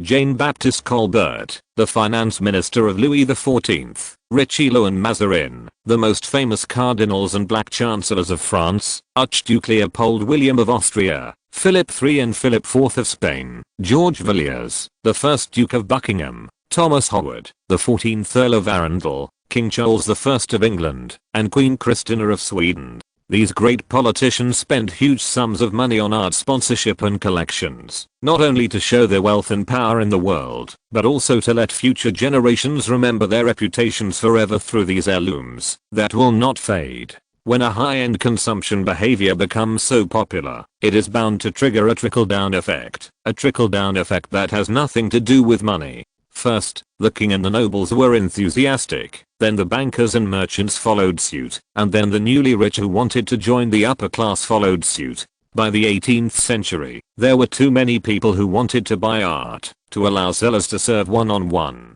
Consumers had to gather together and compete to bid, hoping that the wealth they earned could defeat other rivals who were eyeing them. People soon discovered that not only buying art can bring physical and mental pleasure, but also bidding itself can provide the winner with enough attention, and the topic, exposure, and sense of honor that comes with it. It can even be said that this is a gentleman's sport that strips off all disguises and only uses money to decide the winner. Thus, the auction house was born. Sotheby's was founded in 1744 and is the world's oldest and largest international art auction house. Sitting in a corner office on the second floor of Sotheby's New Bond Street headquarters, Ottilie Windsor, senior director of the internal purchasing department, was introducing the auction house to Han Yi. This elegant and generous blonde has a surname that has special significance in the UK. Han Yi couldn't ask about her family background directly, but judging from the direction of her nose, the thinness of her lips and the dullness of her brows, she should be related to the family in Buckingham Palace, or at least a distant relative. Art collection is an industry that emphasizes qualifications, ability, origin, and inheritance. It is not surprising that there are 1 or 2 Windsors sitting in Sotheby's London office. We operate in 85 countries around the world, operate 80 offices and hundreds of art showrooms, and sell 52 types of art and luxury properties. Last year, our auction turnover reached an astonishing $5.1 billion. Our Christie's is $7.4 billion.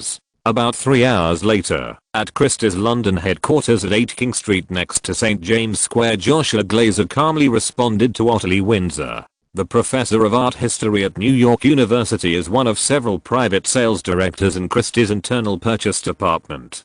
Christie's divides artworks into the following categories: Impressionism and modern art, post-war and contemporary art, American art, 19th century European art, European furniture and artworks, Chinese ceramics and artworks, ancient art and antiques, books and manuscripts, watches and wristwatches, jewelry, and old masters. Each category has a global sales director. Joshua Glazer is the sales director in charge of the Old Masters category of artworks. Old Masters literally means old masters. In art history, Old Masters refers to any painter who became famous in Europe in the 19th century, and their works. In other words, Leonardo da Vinci, Michelangelo, Bellini, Caravaggio, and Rembrandt are all considered Old Masters. And this happens to be the category that Han Yi is most interested in.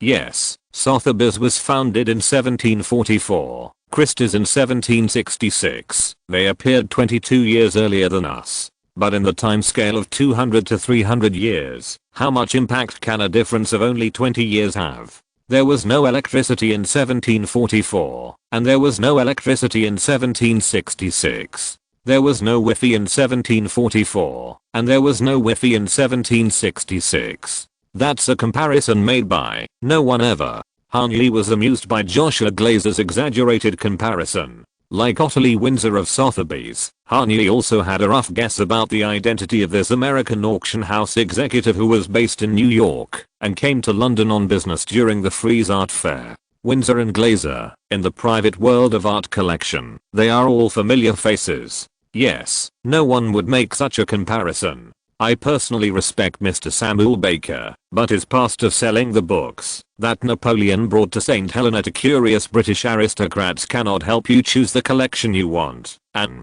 Joshua Glazer raised his index finger and emphasized, if we have to compare the background, Christie's is the auction house that knows best how to help ultra high net worth clients complete secret transactions. In 1779, our founder, Mr. James Christie, helped Catherine the Great buy a large collection of Walpole, the first Earl of Orford, through a series of wise and patient negotiations. So, Mr. Han, we are the largest internal purchase dealer in the art trading industry. Ottilie Windsor, who had already anticipated that Han Yi would visit Christie's again, and compared the services, commission ratios and collection quality of the two companies, took the lead and hung the crown of largest internal purchase dealer on Sotheby's head. In 2013, the domestic purchase sector witnessed an unprecedented boom. The total private sales of both auction houses exceeded $1 billion. Christie's $1.19 billion and ours $1.18 billion. But please note that they sold 24% more items than us. This is a good reflection of Sotheby's agency and sales strategy. Mr. Han, we only sell heirlooms. To be honest, fewer and fewer people trust the other institution on the other side of the city. Joshua Glazer pointed his thumb to the north, tutted, and retorted. This is true in the public auction field and in the domestic purchase field. Their private sales turnover last year was $673 million US, while Christie's was $851.2 million US.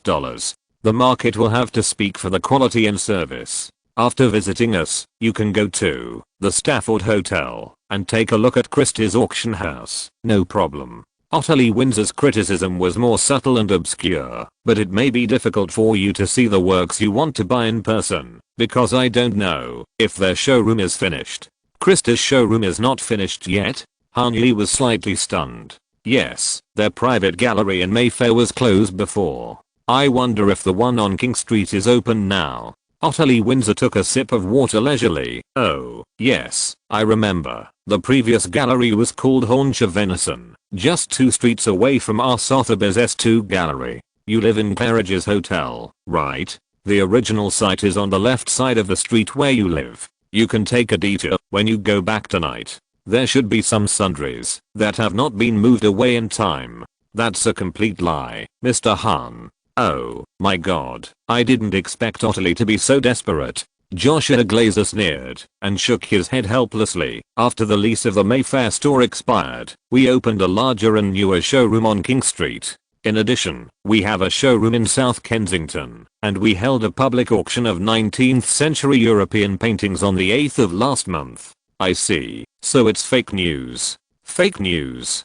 Joshua was confident. Although he knew that the competitor's attack had actually hit Christie's sore spot. Christie's Mayfair Gallery's lease had either expired or the in-house sales in London were not as expected, so the group closed the showroom. The current private exhibition hall is in this office building, which is a temporary area. But how could he admit defeat in such a matter and hand over a big customer to Sotheby's? In fact, Mr. Han, before Han Yi threw more knives that were asked by him personally, but were actually handed over by Ottilie Windsor of Sotheby's, Joshua Glazer decided to take the lead and turn the conversation back to the issues that buyers and sellers really care about. My colleagues have arranged some of our most valuable and investment-worthy masterpieces in our private showroom. If you don't mind, I'd like to invite you to the first floor and let me show you around. I don't know how to describe these treasures, but if I have to, I'd call them Christie's Absolute Highlights of 2016.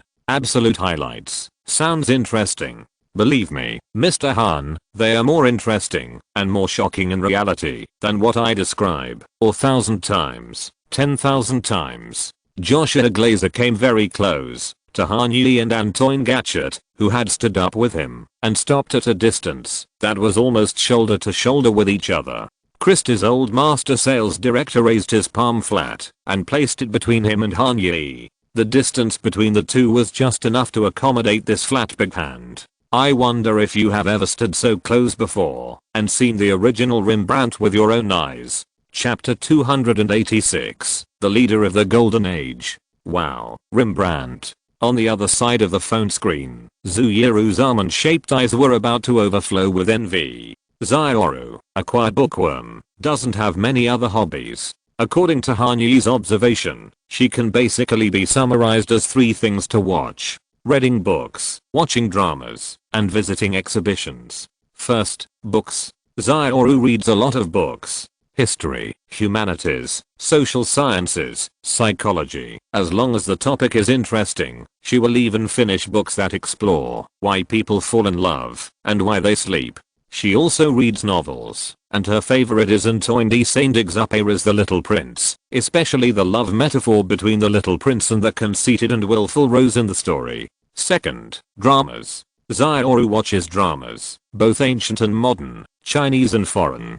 She accepts all kinds of dramas from Europe, America, Japan, and South Korea, as long as they can let her relax temporarily and don't need to use her brain, especially American sitcoms and Japanese anime. Like Han Yi, Barbara, and thousands of people who speak English as a second language, Zhuyiru's favorite American TV series is also Friends. As for anime, she will follow 1 or 2 new shows every quarter. As long as the characters are cute, it doesn't matter whether the plot is logical or not. When eating with Han Yi at school, she would pinch her throat and learn a few Japanese lines in a baby voice. Han Yi's reaction was naturally to silently take today's Zioru cuteness medicine in her heart, but she would learn from Chandler and laugh at her, saying that if she were a boy, she would probably never find a girlfriend in her life.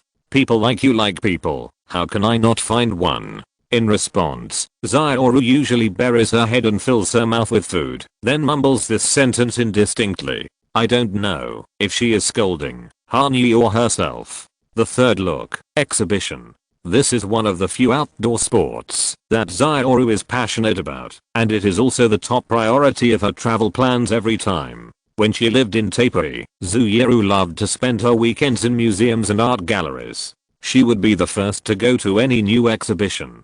After arriving in Los Angeles, although there are fewer museums here than in other large cities of the same size, Zioru would still find ways to go to LACMA, the Broad, or the Getty Center, to spend a whole day. Before meeting Yae, she would call ahead to book a taxi. After meeting Yae, she went with her dining companion. After kissing Yae, she acted coquettishly and asked him to take her with her. Well, the third scenario is still Zioru's imagination so far. After all, there is a Korean-made surveillance camera with her at all times. Therefore, when Zioru knew that Hanyi was leaving for Europe again, an idea that she would never have thought of before flashed through her mind. Skip a week of classes and go to Europe with Yae. Zioru's favorite travel destination is Europe.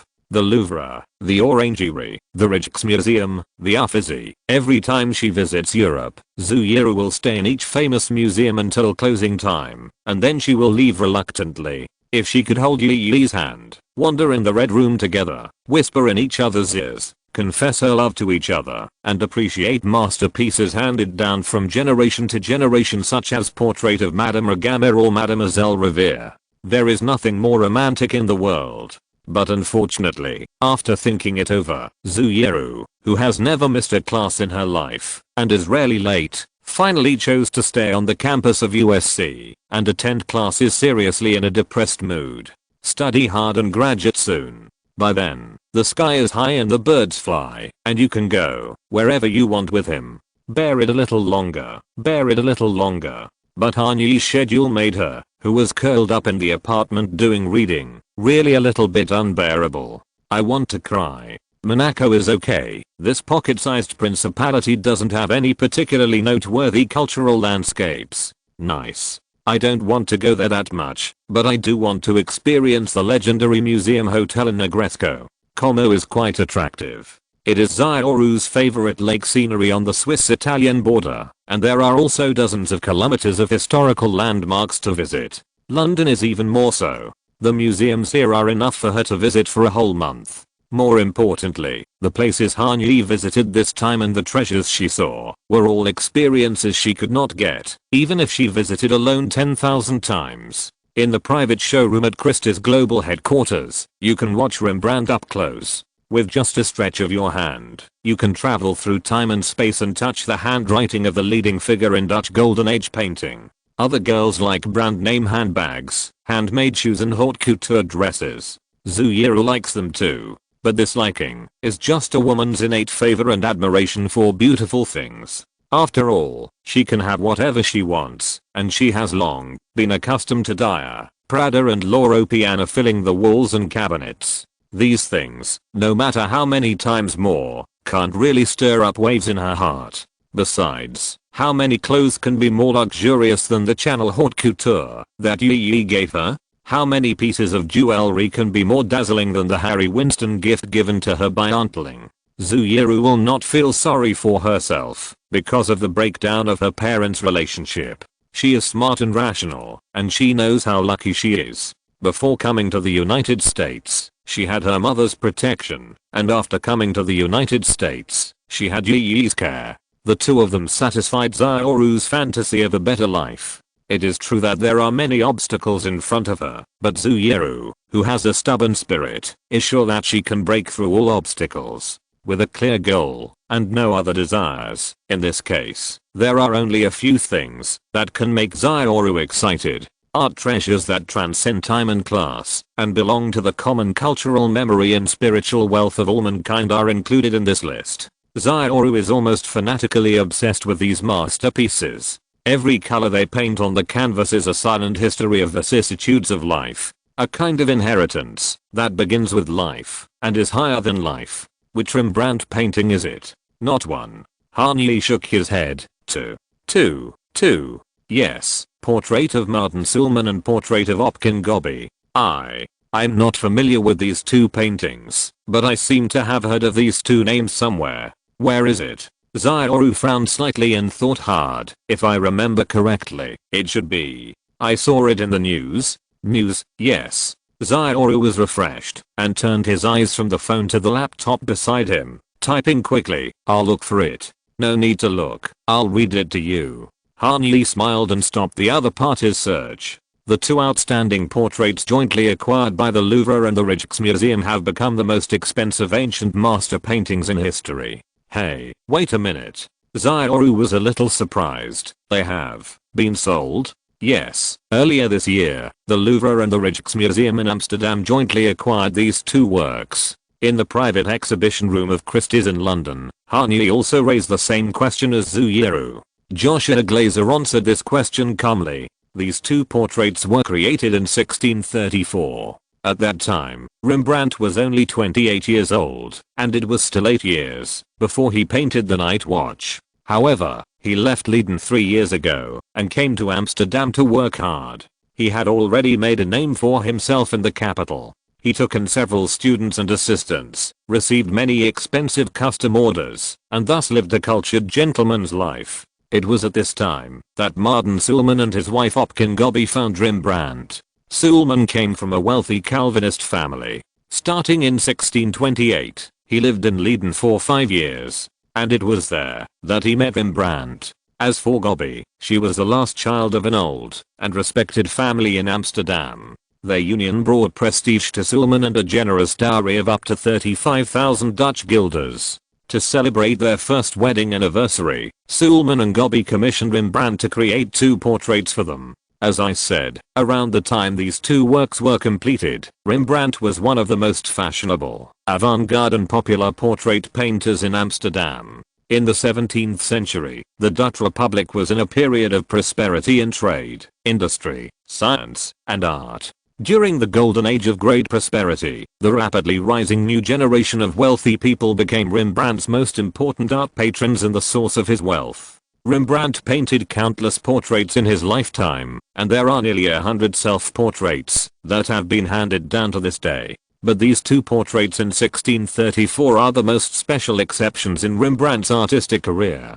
The portraits of Sulman and his wife are the only two full-length portraits in a pair among Rembrandt's known paintings. This type of painting is usually more common in the courts of more southern Europe, especially in Flanders, but it was extremely rare in the Netherlands at that time. Sulman the couple chose to customize this style, most likely to show their superior social status. After all, the two did belong to the highest level of the Amsterdam bourgeoisie. It is precisely because of the scarcity of the works that they were favored by the French branch of Rothschild in 1878, and Alphonse James Rothschild, the son of Baron James Mayer Rothschild, personally bought it for a high price of 1.5 million Dutch guilders and included it in the family's prestigious art treasure house. Speaking of this, Joshua Glazer folded his hands together, stretched them forward, and pointed to Antoine Gatchet, who was sitting on the right side of Han Yi. Mr. Gatchet should be very clear that the Rothschild art collection is so wide in scope, variety, and scale that it is difficult for ordinary people to imagine. The four branches of this family, Austria, Britain, France, and Italy, each store a large number of works comparable to national museums. Hearing this, Han Yi turned his head and cast his eyes on his experienced asset manager. Joshua Glazer and Antoine Gatchet were old acquaintances, which did not surprise Han Yi. After all, Antoine had worked at the Edmund Rothschild estate for so long, and he would definitely have had intersections with the two major auction houses, Christie's and Sotheby's, because of the ancient assets managed by the estate. The reason why he was watching Antoine Gatchet was that he wanted to learn more about the historical changes of the two works from someone in the industry. Yes, Naples declined earlier. In the middle of the 19th century, I forgot the exact year, the revolution broke out. The process of Italian unification began. Giuseppe Garibaldi occupied Naples and established a provisional government. Because the family maintained close political ties with Austria and France, this put the Neapolitan lineage in an awkward position in southern Italy. The Naples branch, led by Adolf Karl von Rothschild, wanted to support the deposed king in order to find a place to show its strength in the new post-war situation, but his relatives in London, Paris, and Vienna did not intend to bet with him. So, with the unification of Italy and the increasingly tense relationship between Adolf and these three family branches, the business in Naples had to be closed in 1863. Antoine Gatchet knew that his employer liked to hear these secrets that were hard to find in ordinary history books, and he was happy to share, as long as it did not involve sensitive information of his old employer. Moreover, after spending 7 years at the Edmund Rothschild estate, he himself was also influenced by the Rothschild family history and fell in love with the Victorian era on the eve of the storm. In times of crisis, the Austrian branch lent a hand. Mathilde Hanna of Vienna married William Carroll of Naples, and then they transferred all the collections and documents to the Frankfurt office for custody. But in 1901, the Frankfurt office was also closed, and the collections were sent to the Austrian family headquarters in Vienna, where they were kept until before World War II. In 1938, Austria was annexed by Nazi Germany. As Jews, the Rothschild family had to sell all their businesses in Austria and Germany at a very low value. The head of the family, Baron Louis, was even imprisoned for a year, and was not released until his family paid a large ransom. All the valuables in the Rothschild estate in Vienna were also swept away by Nazi officials and staff of the Austrian Museum. Only 250 pieces were found and returned to the family after the war. Therefore, the only two places where the Rothschild family's collections are still well preserved are London and Paris. London is needless to say, without the invasion of war, the British branch of Rothschild has flourished, and their active and hidden figures can be seen in any field. In Paris, although the Nazis occupied it for a period of time and the family's liquid wealth was confiscated, most of the Rothschild collections were kept in the vault of the Bank of Paris on Lafayette Street. In addition, the business of this branch of the family in Paris was too big. The Northern Railway Company, the Airman Group, the Amerix Group, these industrial giants related to the French national capital were all funded and founded by the Rothschild family. Even in the Vichy cooperative government, there were a large number of their supporters. Therefore, the Rothschilds in Paris did not suffer the devastating blow like Vienna. But the trauma of war will inevitably show up, it's just a matter of time. After the end of World War II, the Rothschild family took back the company and the bank, but the momentum was not as great as before. In the 1980s, Mitterrand nationalized the Rothschild Bank for the second time. Although they were soon allowed to set up a new bank, the overall revenue scale was no longer comparable to the past. So the Rothschild family had to open their treasure house and use these long unseen treasures to exchange for the necessary liquidity to maintain the normal operation of the family itself. And the auction house that this family trusts most is Christie's. When Antoine Gatchet was approaching the end of his detailed introduction, Joshua Glazer, who was quietly standing in front of two authentic Rembrandt paintings, spoke again. Before 2016, these two works had not been seen by the world for 60 years. Yes, the last time they appeared in the public eye was in 1956. This year is the 410th anniversary of Rembrandt's birth. The Dutch government hopes to hold a grand Rembrandt-themed event to boost the country's cultural influence, tourism market and overall fiscal revenue. But the French government does not want such precious masterpieces to be lost to other countries. Therefore, starting in the second half of 2015, the two governments launched a fierce secret bidding through the Louvre and the Rijksmuseum in Amsterdam. Finally, after in-depth communication with France, the Dutch cabinet agreed to the proposal to jointly purchase the two paintings with France. 160 million euros. The Dutch government will bear half on behalf of the Rijksmuseum in Amsterdam, and the Louvre will bear half. These two paintings, which have only been viewed once in 150 years, will be exhibited alternately between these two museums. Today, I'm showing you these two masterpieces on behalf of Christie's for three main reasons. First, they are indeed the most valuable lots of Christie's in London at present, and the top sellers in the private sales field this year. Any so-called rare works on public display that you see at the Frieze Masters exhibition are less than 1/5 of these two paintings. Second, Mr. Antoine Gatchet is an old friend of Christie's, and you are a new friend that Mr. Antoine Gatchet trusts wholeheartedly and is willing to give up everything in Europe to start his second career in the United States. When you receive friends, you should use the best things. After that, Joshua Glazer raised his hand and kindly signaled Harney and Antoine Gatchet to get closer to the original painting. So far, the portrait of Martin Sulman and the portrait of Opkin Gobbi have only been exhibited twice. Once in March this year at the Louvre, and once in May this year at the Rijksmuseum in Amsterdam. Today, it is the third time they have been exhibited, since they were reappeared in the world. Just for you, Mr. Hahn. Joshua put on white gloves and carefully followed Rembrandt's lines to explain. In these two prestigious commissions, Rembrandt created a romantic dialogue between the portraits of the couple by introducing an action. Martin Sulman handed his gloves to his wife as a sign of loyalty, while his wife, Opkin Gobbi, walked towards him from the stairs. The connected black curtain in the background unifies the overall color of the two paintings. The light flows from left to right, falling on Martin's right shoulder and also on Opkin's lace collar. The talent and genius of this Amsterdam master are concentrated in his skillful treatment of the three colors of black, white, and grey. In addition to Rembrandt, few people could combine such simple colors to such a brilliant effect. The wrought-edge starched gown of Martin contrasts with the light silk, quilted satin and tulle of Opkin's dress. Speaking of clothes, you see that in this painting,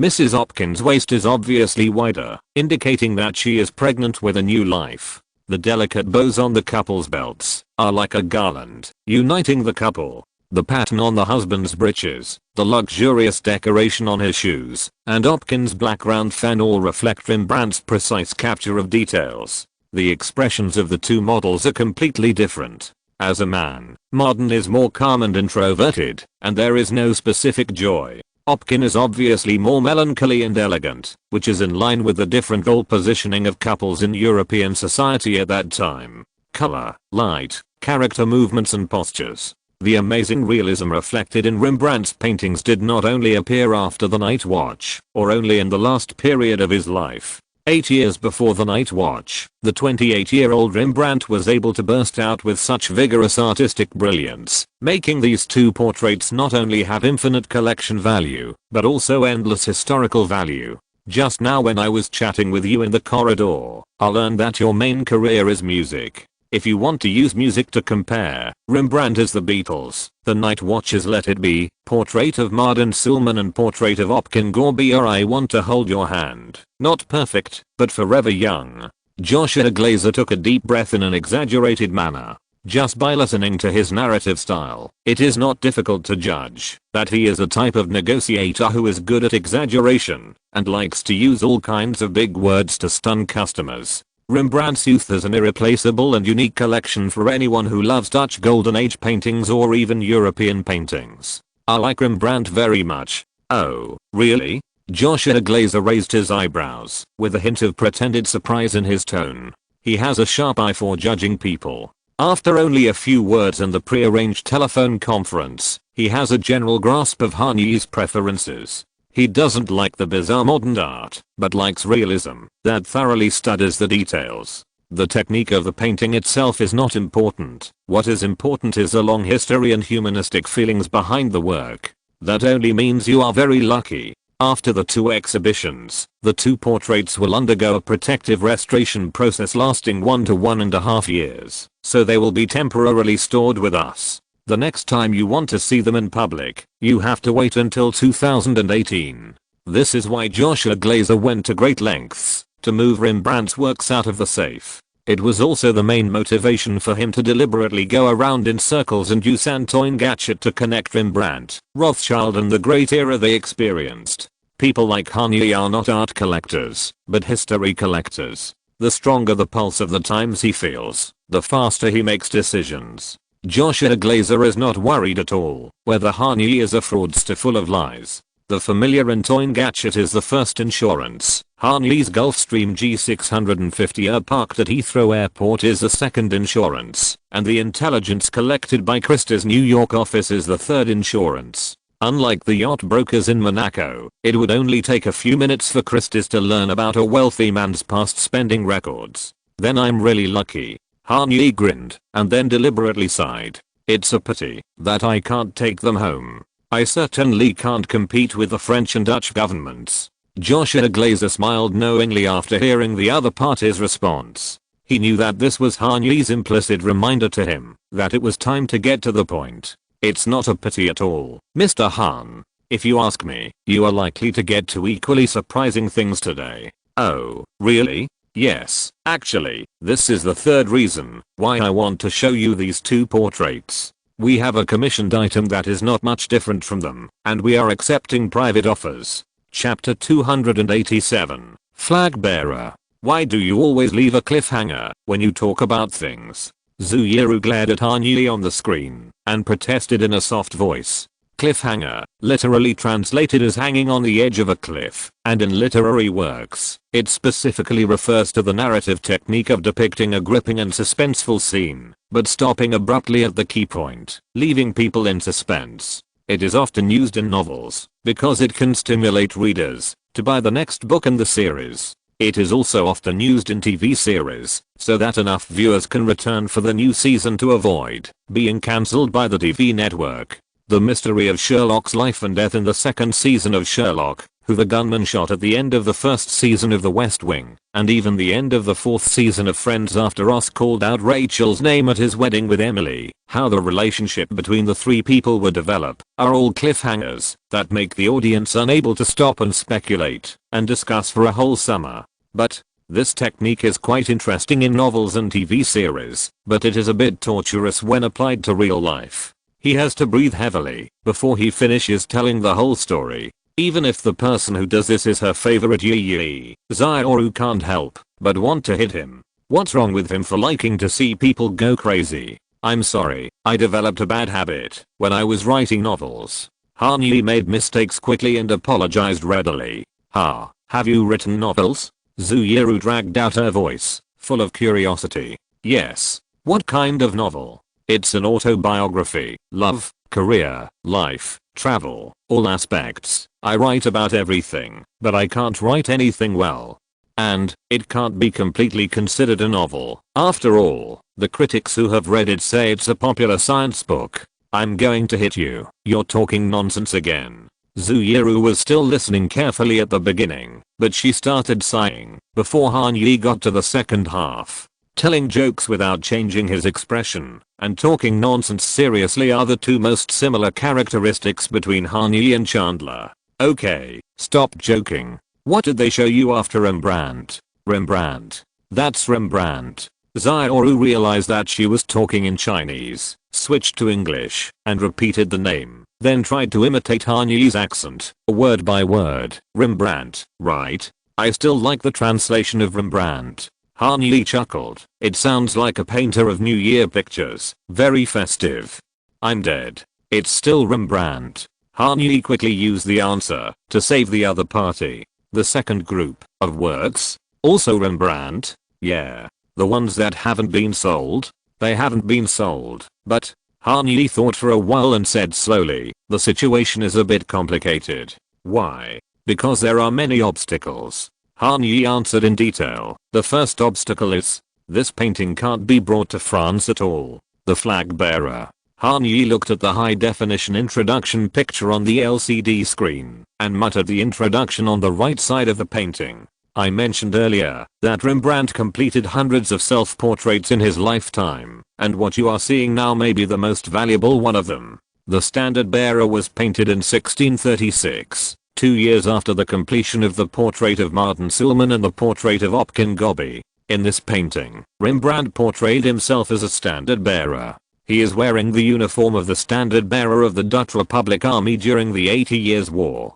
A large hat decorated with feathers is slung diagonally on one side. A steel breastplate is worn in front of the body. One hand holds the unfolded flag, and the other hand is placed on the waist. 80 Years' War? Before and after the Enlightenment, there were countless national disputes in Europe that lasted for decades. Han Yi was very interested in the struggles among the heroes during this period and read a lot of related books, but the 80 Years' War is still a term that sounds somewhat unfamiliar. The 80 Years' War was a military conflict between the Habsburg Netherlands and the Spanish Empire that began in the second half of the 16th century. It is often referred to as the Dutch War of Independence, Joshua Glazer explained. The first 40 years were a united struggle of the provinces of the Netherlands. The specific process was slightly different from our Revolutionary War, but it is roughly the same. The Revolutionary War, that Americans refer to is naturally the 8-Year War, that gave birth to the United States of America. Faced with a stalemate, a 12-year truce was agreed in 1609. 12 years later, the United Provinces of the Netherlands declared war on Spain again in the 30 Years' War. So, although the 17th century was the Netherlands' golden age, it was a golden age that was always bathed in war. In 1635, the French-Dutch alliance successfully occupied the southern part of the Netherlands, which was then ruled by Spain. This was very exciting for the people of the Republic. Although the atrocities committed during the sack of Tyneen cost them the support of the southern people, and eventually led to the establishment of a Catholic and bourgeois Belgium in the 19th century, the joy of victory and patriotic enthusiasm were extremely high in Amsterdam in the first half of the 17th century. It was in this enthusiastic atmosphere that Rembrandt created the Standard Bearer. With this wonderful work, he wanted to show his superb skills to the Amsterdam Schutterij, or citizen militia, and get the opportunity to paint a collective portrait of the Amsterdam militia. This was the most valuable commission a painter could get at the time.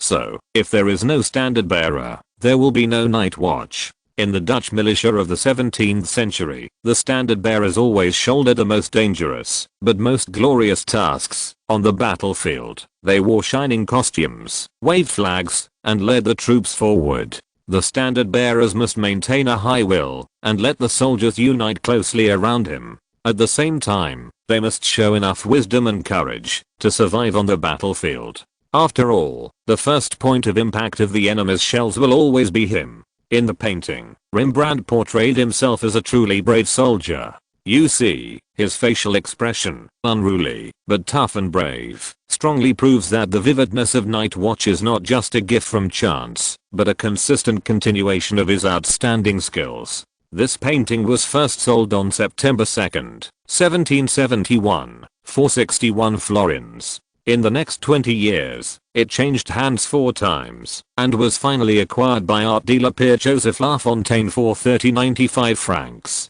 Mr. Lafontaine was also a painter himself, but what he was most praised for was his vision as a collector. The painting Woman Taken in Adultery, created by Rembrandt in 1644, purchased by the National Gallery in London, and currently on display in the British Museum, was discovered in the Dutch-speaking area of Belgium through Mr. Lafontaine's constant search. Avignon, Orleans, Dijon, Lille, and the Louvre. There are countless museums in France that have cooperated with him in art transactions. However, his closest and most powerful partner is actually here, London. The King George IV of England at the time was known as the first gentleman of England because his style and taste led the fashion trends of the upper class society in Britain during the Regency period for a long time. The establishment of the Brighton Pavilion, the reconstruction of Windsor Castle and Buckingham Palace, and the preparation for the construction of the National Gallery in London and King's College London were all initiated by him.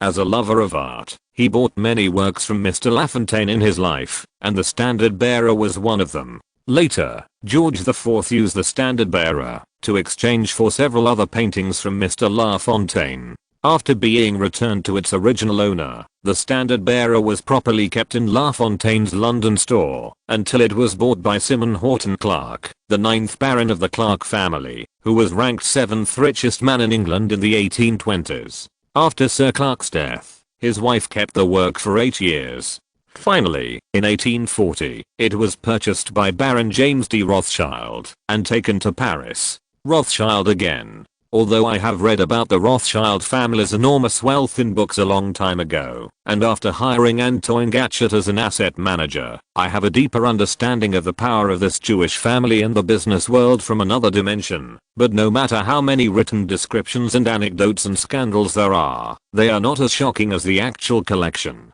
Just take out 2 paintings from the safe of BNP Paribas, and they are masterpieces of Rembrandt's level. Portrait of Martin Sulman and Portrait of Opkin Gobbi are worth 160 million euros together. How much will Standard Bearer be priced at? Yes, Mr. Hahn.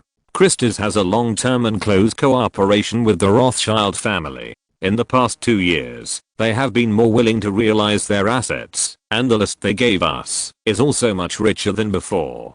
Joshua Glazer smiled. The Rothschild series was his favorite collection to show to clients at Christie's. The storytelling, historical heritage and investment value were all impeccable. The Rothschild series at Christie's includes not only Rembrandt and oil paintings. The brilliant crystallization of civilized societies around the world are all gathered in our auction house. Louis XV's gilded walnut sofa chair, a crystal embossed bronze mirror from Venice in the 17th century, a silver-plated carved Nautilus cup from the German Renaissance, London, Paris, Frankfurt, Vienna, and Naples, the 4 branches of the Rothschild family and the past glory of the 5 major strongholds are only one author away from you. In other words, when you buy these collections, you are actually collecting 2 stories, the history of the cultural relics themselves, and the years that the collectors have experienced. Mr. Glazer, you just said. Han Yi stared at the painting on the screen, pondered for a long time, and then slowly responded.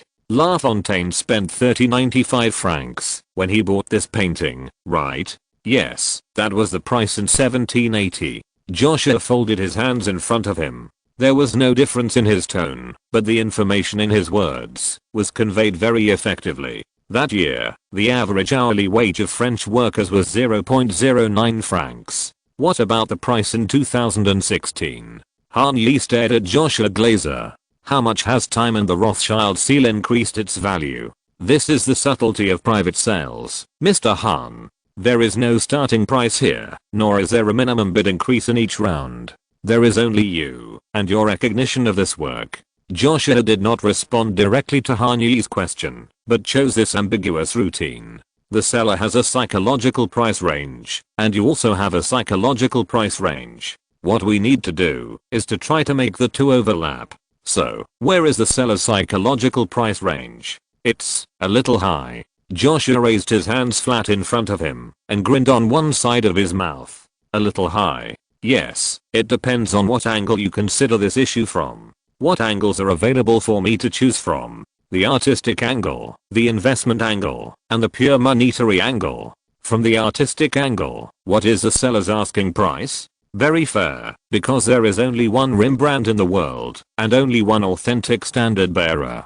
From the investment angle, what is the seller's asking price? Investors may need to consider the liquidity risk brought by full purchase, or the financial risk brought by financing purchase, but overall, it is an investment project with excellent yield, and it can allow family wealth to continue to increase in value in units of hundreds of years, and be passed down stably. Then, what about from a purely monetary perspective? From a purely monetary perspective, you will say that human society actually has such an ultimate treasure, the value of which cannot be reflected, even if the number almost fills the amount column of the check. 9 digits? 9 digits. 100 million euros? You are right about the monetary unit. Joshua Glazer pressed the sensor in his hand, and a long string of milky white text gradually emerged below the text description on the right side of the screen. This 1634 work, the Standard Bearer, the private sale price given by the Rothschild family is 175 million euros. I'm still not feeling well today, but I have to do the promised update. The only problem is that the number of words is a bit short, and the story needs to be told in several paragraphs. Sorry. Chapter 288 National Treasure. 175 million euros. Having been with Han Yi for so long, Zhu Yiru has lost her sensitivity to large sums of tens of millions of dollars. When they went to and from school together, they rode in a Ferrari 250 GTS WB worth $1.41 million. This racing red retro sports car was a focus of the whole street, no matter where it was. Exclamations, whistles, and cell phone cameras quietly raised to the chest were the daily routines that Zooyeru and Han-Yi were getting used to when they were traveling.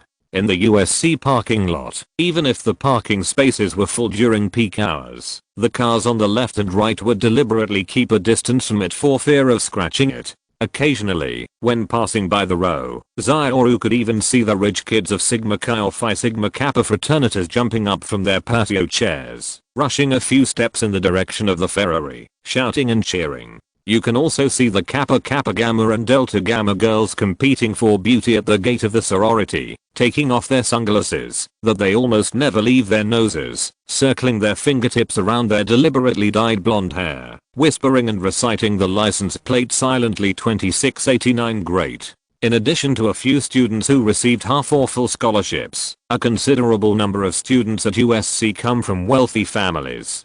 After all, the tuition fee of this university alone is more than $50,000 per year. If they could not rely on the financial support of their parents, few American students would choose to bear such a high loan. The proportion of those born with a silver spoon in their mouths in sororities and fraternities is even more ridiculous. After all, the row is a street in USC that values appearance, figure, fashion taste and family heritage the most, and these are advantages that need money to cultivate. Only when you hold gold bars in your arms will you be more in awe of those who sit on a mountain of gold. A sports car is equal to 30 years of tuition. If we take into account the dozens of fraternities and sororities at USC, how many parents of so-called campus celebrities have the financial resources to afford such a pure and ultimate luxury? Fortunately, most of Han-Yi's graduate degree courses in arts management are in the Price School of Public Policy, and a small part is in the Thornton School of Music.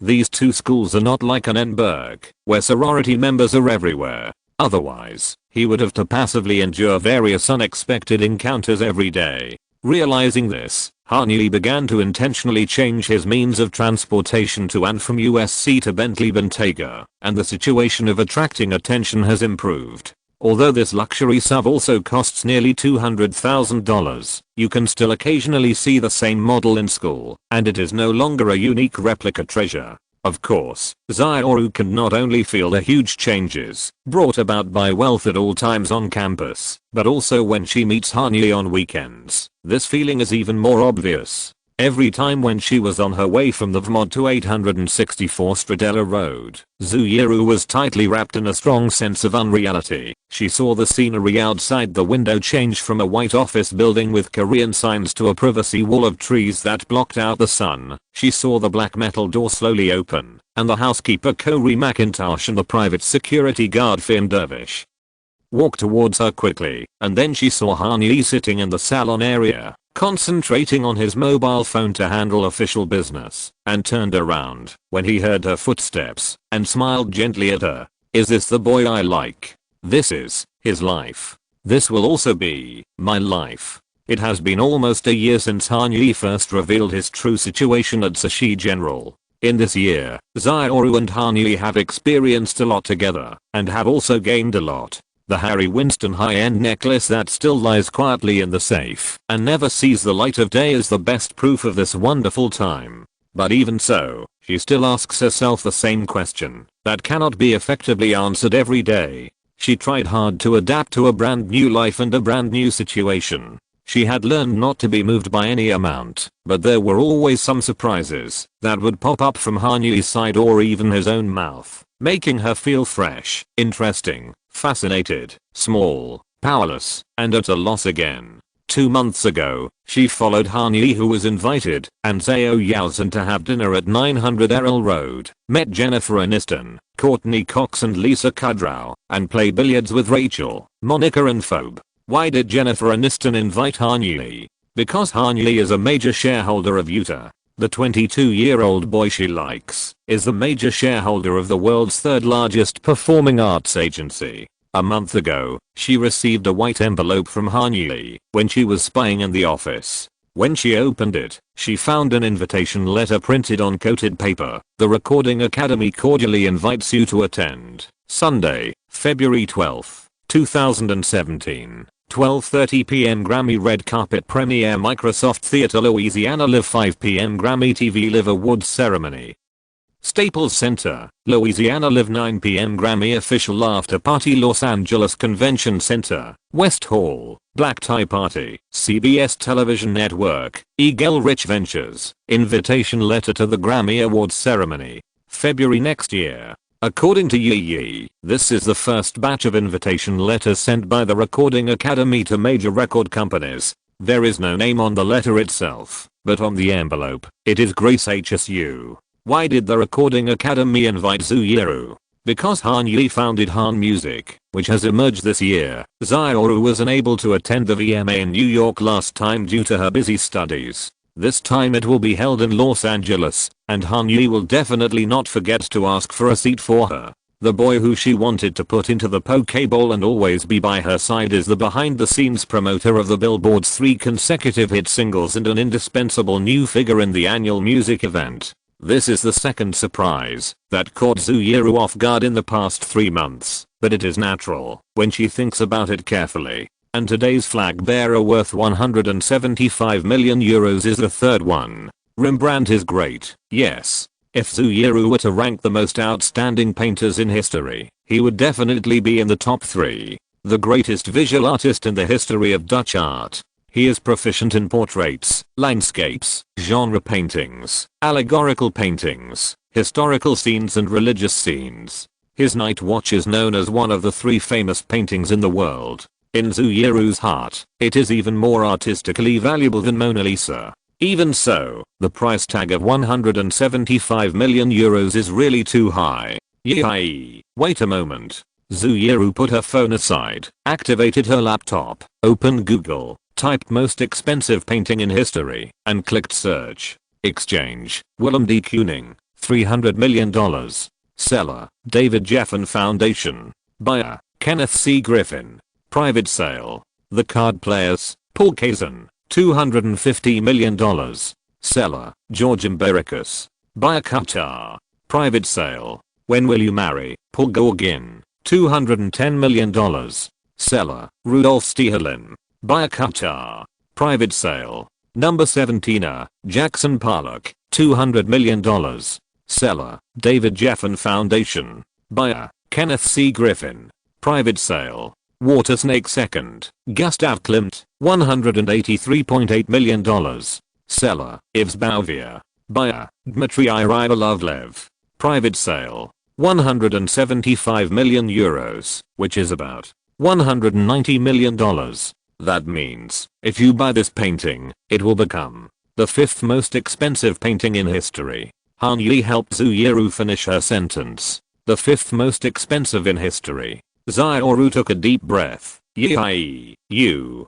Don't worry. Han Yi smiled and raised his hand. I didn't place an order. Oh. Xiaoru breathed a sigh of relief. That's good. You don't like this painting? Han Yi observed the changes in Zhu Yiru's expression. It's not that I don't like it. It's just. Xiaoru pursed her lips, hesitating. The price is too exaggerated. I think so too. Han Yi nodded in response. He admired Rembrandt and his realistic paintings, second only to Caravaggio, but he didn't think that the single portrait of Standard Bearer was worth the sky-high price of 175 million euros from an artistic point of view. Even with Rembrandt's brand effect and the scarcity of the creation era, it was not enough to convince Han Yi to willingly write a 9-digit check. For Han Yi, willingly is the top priority of any consumption. Without a happy mood and spontaneous willingness, there would be no reward he needs. Besides, didn't I tell you just now? Even if I spent 175 million to buy it, this painting can't leave France. Oh, right, you haven't told me the reason yet. Why can't it leave? Because France being France. Han Yi shrugged and joked, just like the portrait of the couple, the French government doesn't want this Rembrandt to leave the country. The Rijksmuseum in Amsterdam wants to buy it, but the cash has been drained by Martin Sulman and Opkin Cobb. They are currently seeking help from the Dutch government and the Rembrandt Society to raise funds, but they should be unable to do anything in the next few years. So, Joshua told me that, if I want to get the flag bearer, now is the best time. Get it now, and then sell it to the Dutch government in a few years, when they have raised the money, and make a little profit from the difference. Zuyuru guessed. Joshua didn't say it, but this should be his suggestion. But, in just a few years, I shouldn't make much money, right? Zuyuru pondered for a moment and said, considering the interest on the funds, 175 million euros for 5 years. Even if it is sold for 200 million euros, it won't make back the money, right? It depends on how you look at it. Hanyi curled his lips and breathed a sigh of relief. It's purely for sale. I have to save it for a long time and wait until the next generation of collectors grow up. Well, I should say that my generation will have profit margins only when it grows up completely. Resale in the short term. It depends on whether the Dutch government is willing to treat me as an art dealer and give me a commission. If they can make money, but if they don't, they will definitely lose money. Art collection is not suitable for short-term trading. How long did the Rothschild family buy Flag Bearer? 1844. And how long did they put it up for sale? 2016. 172 years of holding period. This is a life insurance policy bought for future generations, not a hedge fund investment portfolio that can be withdrawn after 3 years. So you don't want to do this business yourself. Of course you don't want to. Investing 175 million euros and relying on the 5-10% commission to make money is not cost effective for me. If I put this money somewhere else, I don't know how much more I can do. Hanyi shook his head. Besides, even if it is calculated based on the 200 million euros to break even, I will add another 20 million euros in commission, 220 million euros, which is almost the same as the selling price of the card players. By then, whether the Netherlands will still want such an expensive painting, I'm not sure. Anyway, we have the night watch. In addition to the sense of national honor, how much income can a painting of Standard Bearer bring? It sounds too risky. It's not just financial risk, but also political risk. The Louvre is also very interested in this painting, and they are also trying to raise money. Although the French government cannot co-finance, it will help the Louvre in other ways. What methods? The French government can grant Standard Bearer a national treasure certification at any time. Once it is certified as a national treasure, according to French law, the painting will face a 30-month export ban. It can't be shipped out of France in 2.5 years. Yes. That's why I could only see the PPT at Christie's in London, but not the original painting. Then, what about after 2.5 years? It depends on whether the Louvre can raise the funds. If it can, the painting will definitely be bought by them, because French museums and institutions have the right of first refusal for national treasures in France. If it can't, the Louvre must first announce that it gives up its right of first refusal before I can make an offer. Of course, after I make an offer and get the painting, the French government also has 100 ways to delay the date of its departure. Hanyi rubbed his temple in distress. Obviously, he had discussed this topic in depth with Antoine Gachet. The French government could launch more countermeasures and delaying measures than the collections in the Louvre. The Netherlands wanted to bring Rembrandt's paintings back to their homeland, and they had to compete with France for 2 years. In the end, they had to compromise. The National Museum and the Louvre each bought one painting, and the two countries took turns to exhibit it. This is a dialogue at the national level. I have no foundation here. If they are determined to keep the things, I can't do anything. There is another reason that Hanyi did not say, that is, he did not want to make the relationship with the Dutch government awkward. They are actively welcoming national treasure level artists back to their homeland.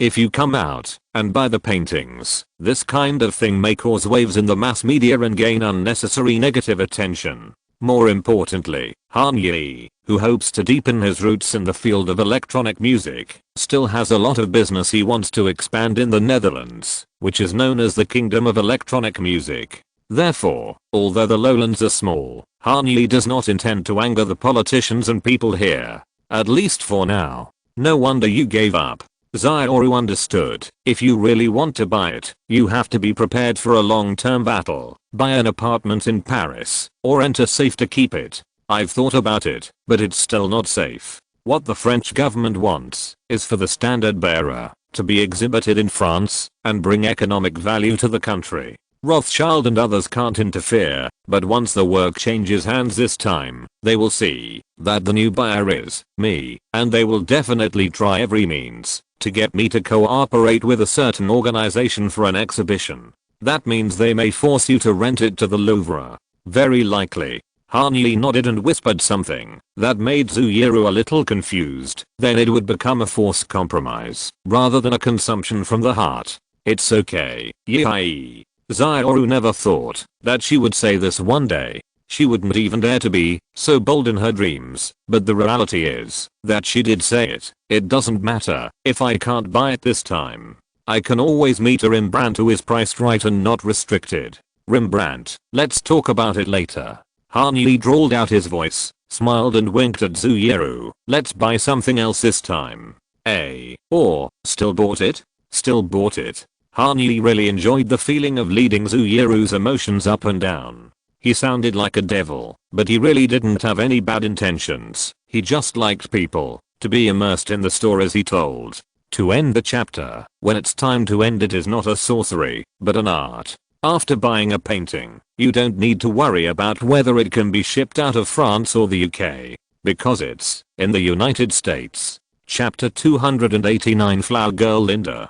This is an extraordinary legendary work, Mr. Glazer, there is no denying that. But, sitting on the sofa in the private exhibition room, Han Yi exchanged glances with Antoine Gatchet and spoke. It involves too many stacker holders, and the foreseeable risks and obstacles in the transaction process are not small problems that can be easily resolved. In particular, the 30-month export ban will cause us a lot of trouble. I understand. Joshua Glazer nodded. After less than an hour of conversation, he had a deeper understanding of Han Yi's needs. So you want to find a masterpiece of the same grade, but not like the flag bearer, which has great historical significance to a certain country. In this way, you can remain anonymous and low-key before and after the transaction is completed, and you can transport it freely between your residences around the world, while trying not to attract attention. That's about it. Antoine Gatchet answered on behalf of Han Yi. It can be in London, Paris, New York, or anywhere in the world, as long as the Louvre or some other organization is not thinking about it. The nature of collectibles is special. Whether in the UK or the United States, as long as antiques are sold, sellers need to pay capital gains tax on their profits. For example, if you spend $5,000 to buy an antique dining table, the related broker commission is $300, and you spend another $1,000 to repair and maintain the collectible after the acquisition, then your base cost of purchasing the antique dining table is $6,300. When you sell the table for $7,500, you need to declare a profit of $1,200 and pay profits tax on it. The profits tax rate for antiques is 20% in the UK and 28% in the US. It sounds high, but in fact, antique owners have various ways to increase their base costs, such as declaring various expenses as the cost of repairing and maintaining collectibles every year. For the top rich, there are many ways to game the system. In France, the sale of precious metals, jewelry, art, collectibles and other types of antiques overseas is subject to a flat tax rate of 6.5% proportional to the transfer price or duty paid price. This tax rate seems to be much lower than that in the UK and the US, but it is not, because France collects taxes based on the overall transaction price. Take the painting Bannerman as an example. If Han Yi bought it and shipped it back to the United States, the Rothschild family would have to pay $11.375 million in taxes. If it were in the United States, the Rothschild family could first use the US dollar adjusted for inflation to calculate the original purchase price of the painting in 1840, and then add the maintenance costs of the past 176 years. The basic cost must be considerable. After deducting the cost, the capital gains tax paid is more than 4 times higher than that in France, but the actual tax to be paid will undoubtedly be much lower than the former. This is why Paris, as a city of art, is much less active and has a lower transaction volume in the collectibles market than London and New York. Sellers will gather where the tax policy is more relaxed. In addition, if you want to compete between London and New York, the Empire State, located on the Hudson River, will have an extremely obvious advantage over the English foggy city with the Thames running through the city. In fact, more than 3/4 of the 100 most sold paintings in history were sold at Christie's or Sotheby's New York auction houses. This is because of the difference in import tariffs between the two countries. In the UK, the tariff on imported artworks, collectibles and antiques is 5%, which is the lowest in the EU, compared to 5.5% in France, 10% in Italy, 19% in Germany and 23% in Portugal. But the United States is even more ruthless. Artworks within 100 years need to pay import tariffs ranging from 5.2% to 25%, while artworks that are more than 100 years old and have relevant evidence to prove their creation time will be classified by the US Customs as imported items in the Harmonized Tariff Schedule number 9706, antiques.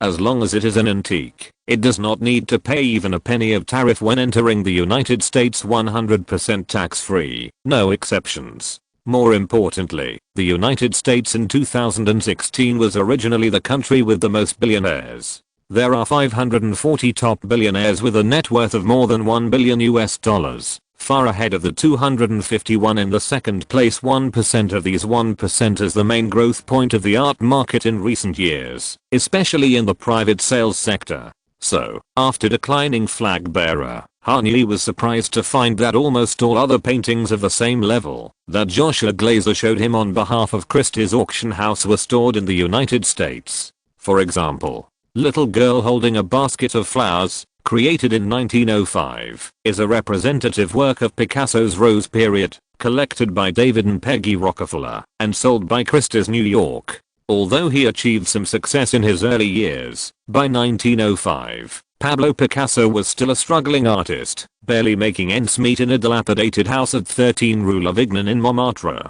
This work was completed in the studio called Cabine on the top floor of this building.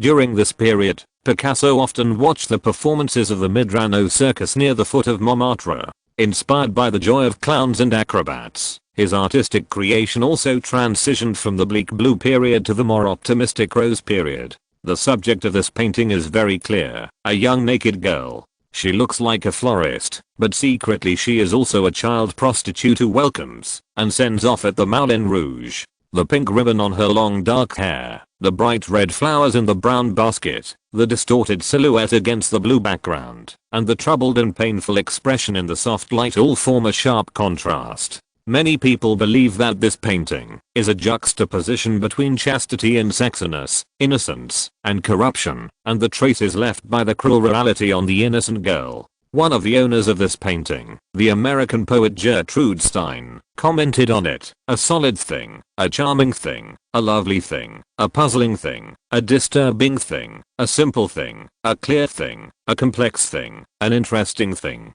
The greatest artist of the 20th century showed us the future of modern society in this painting, and the themes he had been thinking about all his life: love, sex, beauty, tenderness, and violence, and all other labels that define human nature. The eternal and charming goddess in the center of the picture, gazing at the universe, is a concrete embodiment of human society. While listening to Harney's story, Zuyuru opened the webpage and carefully read Mark Porter, chairman of Christie's USA, who gave a penetrating summary of Little Girl with a Flower Basket.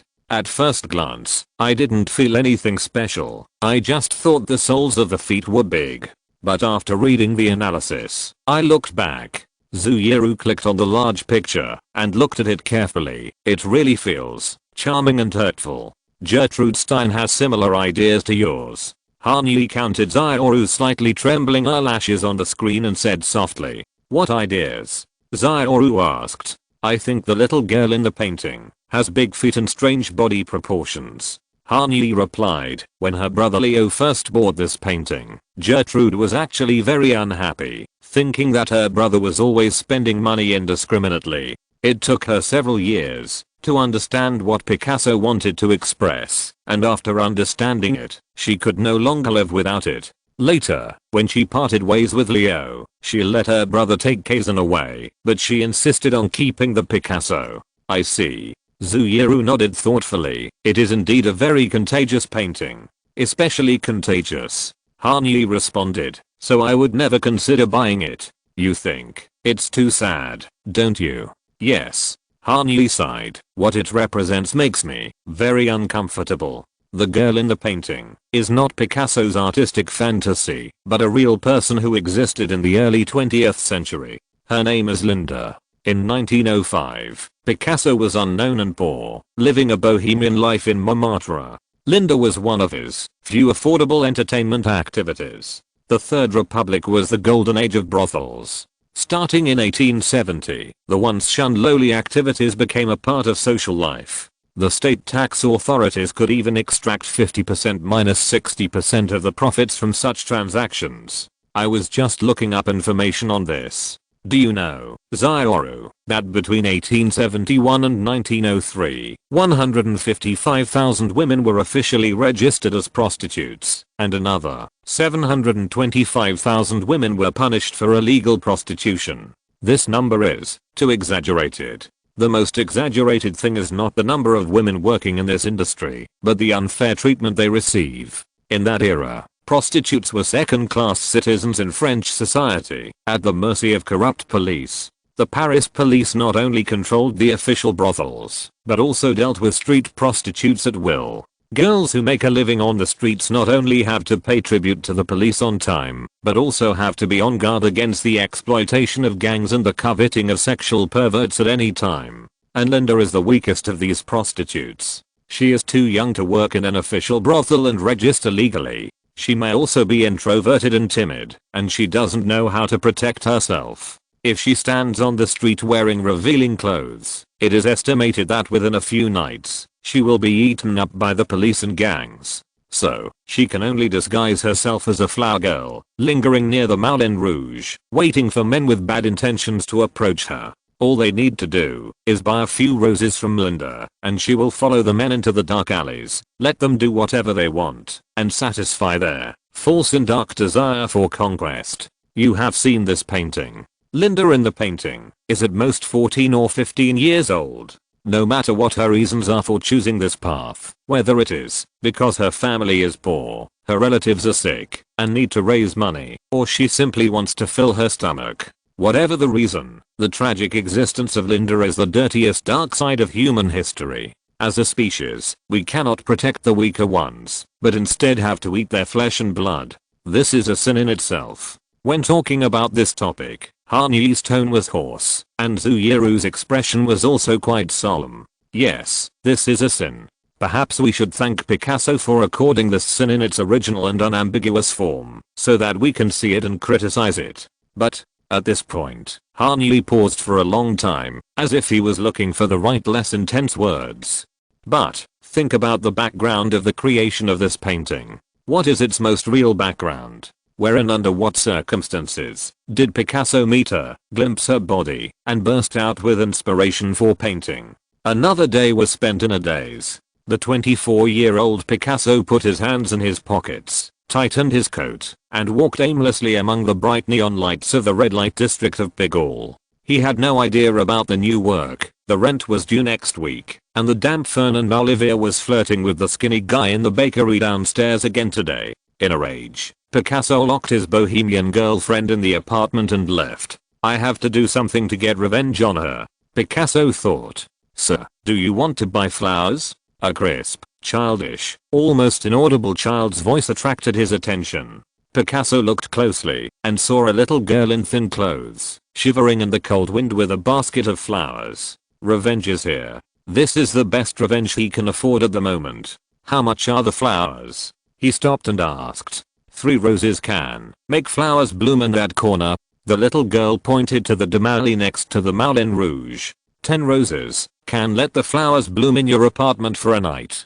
Buy 3 first. Picasso thought about it and responded. After all, Fernand was still locked in the house by himself. Okay, sir, your flowers. Taking a brass coin with a Gallic rooster printed on it, the girl carefully counted 3 roses from the basket and handed them to Picasso, as if she was really in the business of selling flowers. Please follow me. The girl hugged the basket to her chest again. In order to keep out the cold and avoid theft, She exhaled a breath of white air lacking heat and vitality, leading Picasso and gradually sinking into the darkness. Behind the two of them were roses lying in the mud, which had been trampled to pieces by passers-by. He saw Linda's body and suddenly got inspiration. Maybe it was out of desire, maybe it was out of pity, no one knows, but he just had the inspiration to create. So he asked Linda to be his model and let him record her youth. Why do you do this? I don't want to speculate maliciously. I would like to believe that Picasso painted Linda to expose some ugly and bloody realities. However, there are some facts that cannot be ignored. You know, Zioru, when introducing, Joshua told me that this girl in the oil painting, the flower girl Linda, was also painted by Van Dongen and Modigliani. Van Dongen and Modigliani. Zouyeru asked hesitantly, you mean Van Dongen and Modigliani both knew Picasso? Van Dongen was Picasso's colleague in the washing boat, and Modigliani met Picasso after moving to Paris in 1906. Why did they know Linda? Montmartre is so big, it can't be an accidental encounter, right? Can you imagine how Picasso introduced Linda to his two artist friends at that time? She's a good model, and a good fuck, you should try her too. Han Yi's vulgar imitation made Zouyeru fall silent.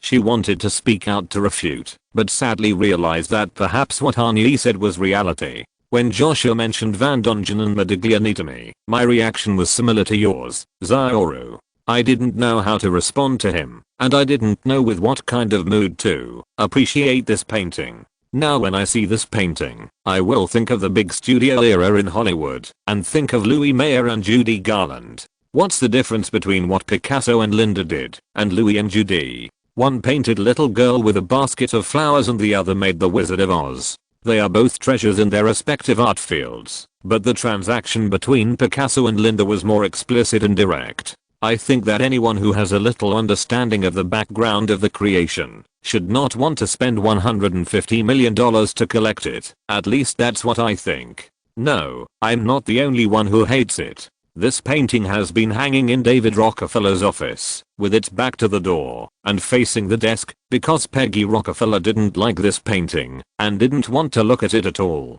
I agree with Peggy's attitude. Maybe it is unique in art, but collectors should not encourage this kind of excessive depiction and exploitation of women and sexual violence. Zouyeru read Vanity Fair's analysis of the life of Peggy Rockefeller, who died in 1996, on the computer at a glance, even if the creator is Picasso. Yes. Han Yi nodded. I don't mind collecting female portraits, nor do I mind collecting body art, but not this kind of twisted and dark things. Even if I buy it, I don't know where to put it. I definitely don't want to see it at ordinary times. If I look at it for a few more times and think of Linda's story, my good mood for the day may be ruined. Then what kind of female portraits do you think are worth collecting? Zouyeru held her chin with both hands and asked excitedly, which kind of female portrait would make you feel better, and would you like to see it every day? The kind that makes women shine with elegance and confidence, with unreserved love, commitment and dedication. Han Yi answered without hesitation.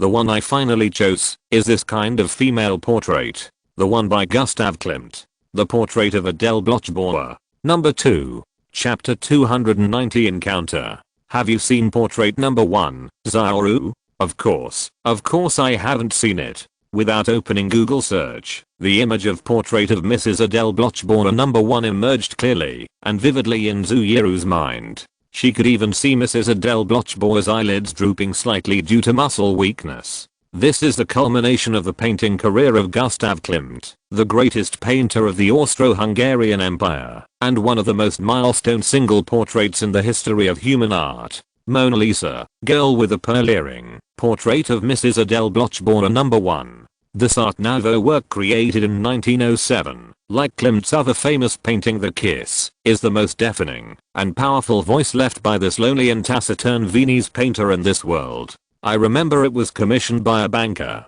The person in the painting is his wife. Yes, Ferdinand Bloch. Han Yi smiled, an Austrian Jewish banker and sugar tycoon. One of the reasons I chose this painting is Ferdinand really loved his wife. After marrying Adele, he simply combined their last names together. Bloch-Bauer. Did you change it because you loved her? Xiaoru wrinkled her nose and didn't drink the chicken soup that Han Yi fed to her mouth. Why do I remember it was because Adele's family was also rich. Is there such a thing? Look, Adele Bauer came from a wealthy Jewish family in Vienna. Her father was a director of the Vienna Bank, the 7th largest bank in Austria, and the general manager of the Eastern Railway. The Orient Express was owned by her family. I think Bloch wanted to take advantage of her family. Maybe there is such a consideration. Han Yi laughed twice and tried to find other evidence of the couple's love. But, look, Ferdinand bought 16 paintings from Gustav, some of which were commissioned and some were purchased directly.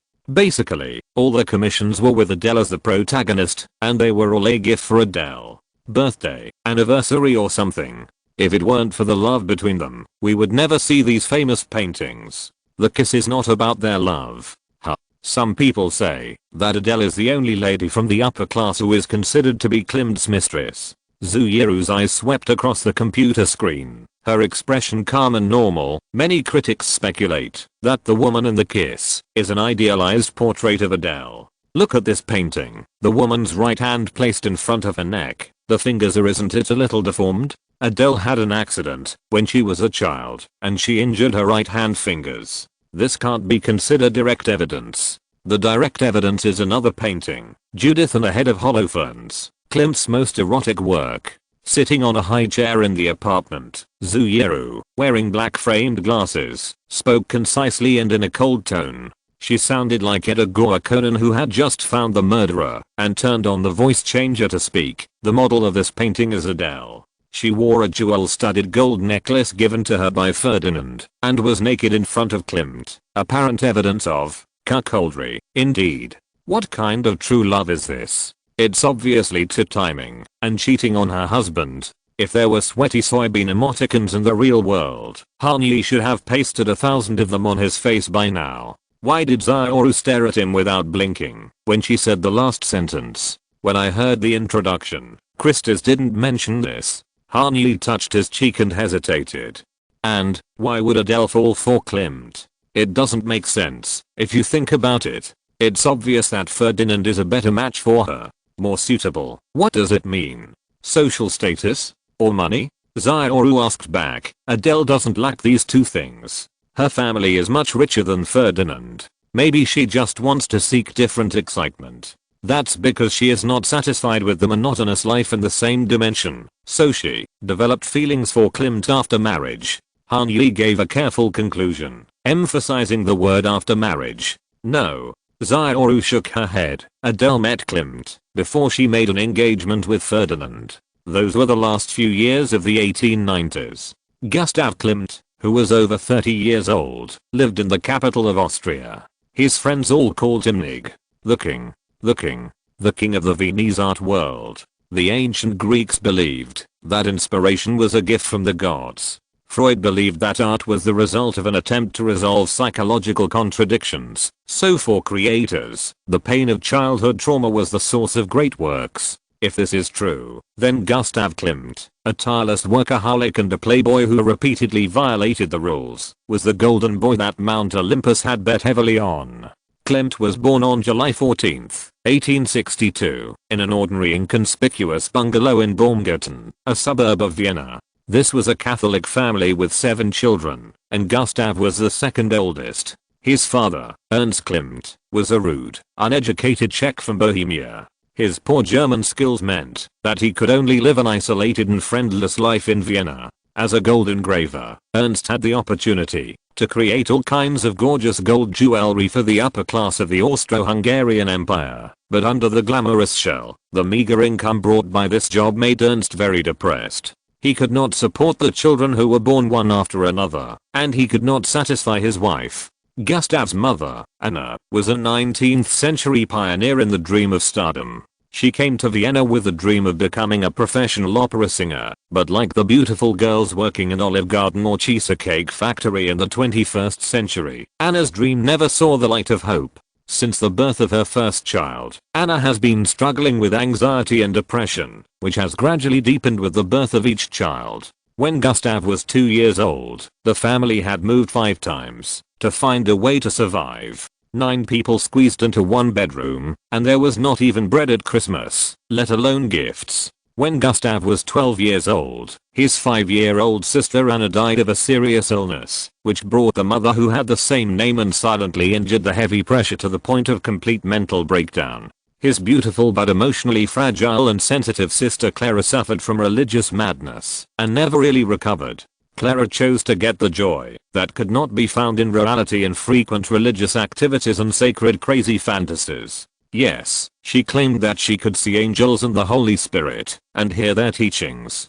Gustav was stronger than his sister and therefore more miserable than his sister. He had to survive in the cold reality. Every day at school was a humiliating torture for him. Gustav was forced to take a year off because he didn't have the right pants. Another time, a wealthy boy's watch went missing, and as the poorest boy in the grade, Gustav became the prime suspect. Constant emotional hurt, bullying and despair made him fall in love with painting. When Gustav finished his housework, he would sit in a quiet corner of the room and draw the neighbor's cat, his younger brother Ernst and his cat, and his mother slumped in a chair. Harney didn't have any special feelings about the painting portrait of Adele Bloch-Born No. 2, but when Joshua Glazer introduced it to this, he began to ignite the flame of curiosity about Gustav Klimt and his paintings. In Harney's opinion, although his childhood was definitely much better than Gustav Klimt's, from the perspective of the spiritual core, their childhood was spent in the emptiness of not getting a response and the fear of losing at any time. Only with similar experiences can similar souls be cultivated. Only with similar souls can we better appreciate similar expressions. When they grew up, Gustav and his brother Ernst began to help their father with gold carving. At that time, Franz Joseph I, the Emperor of the Austro-Hungarian Empire, decided to embrace modern civilization wholeheartedly. He instructed the Vienna government to demolish the city walls and moats and replace them with a well-connected Ringstree, the Ring Road. Thanks to the construction boom of this giant municipal project, gold and gold carving have become a rising sunrise industry. On both sides of the Ring Road, the buildings of the imperial ministries and the monuments to heroes are all dotted with dazzling gold. Here, Atlas holds up a golden globe, and the gilded face of Pallas Athena shines in the sun. Even the ceiling and Corinthian columns were covered in gold leaf. Gold symbolized everything that was out of reach for Gustav Klimt and his family, who seemed born to hover on the cold edge of Vienna's grand banquet. His yearning for gold and his later fanatical accumulation of gold element on canvas all began here. Although he came from a poor family, Gustav always had a strange sense of destiny and mission. He knew that he was born into this world and was destined to accomplish something great. At the age of 14, he was accepted into the newly established Academy of Applied Arts in Vienna, and his younger brother Ernst soon joined him. The brothers' precocious talent and perseverance impressed their mentor Ferdinand Laufberg.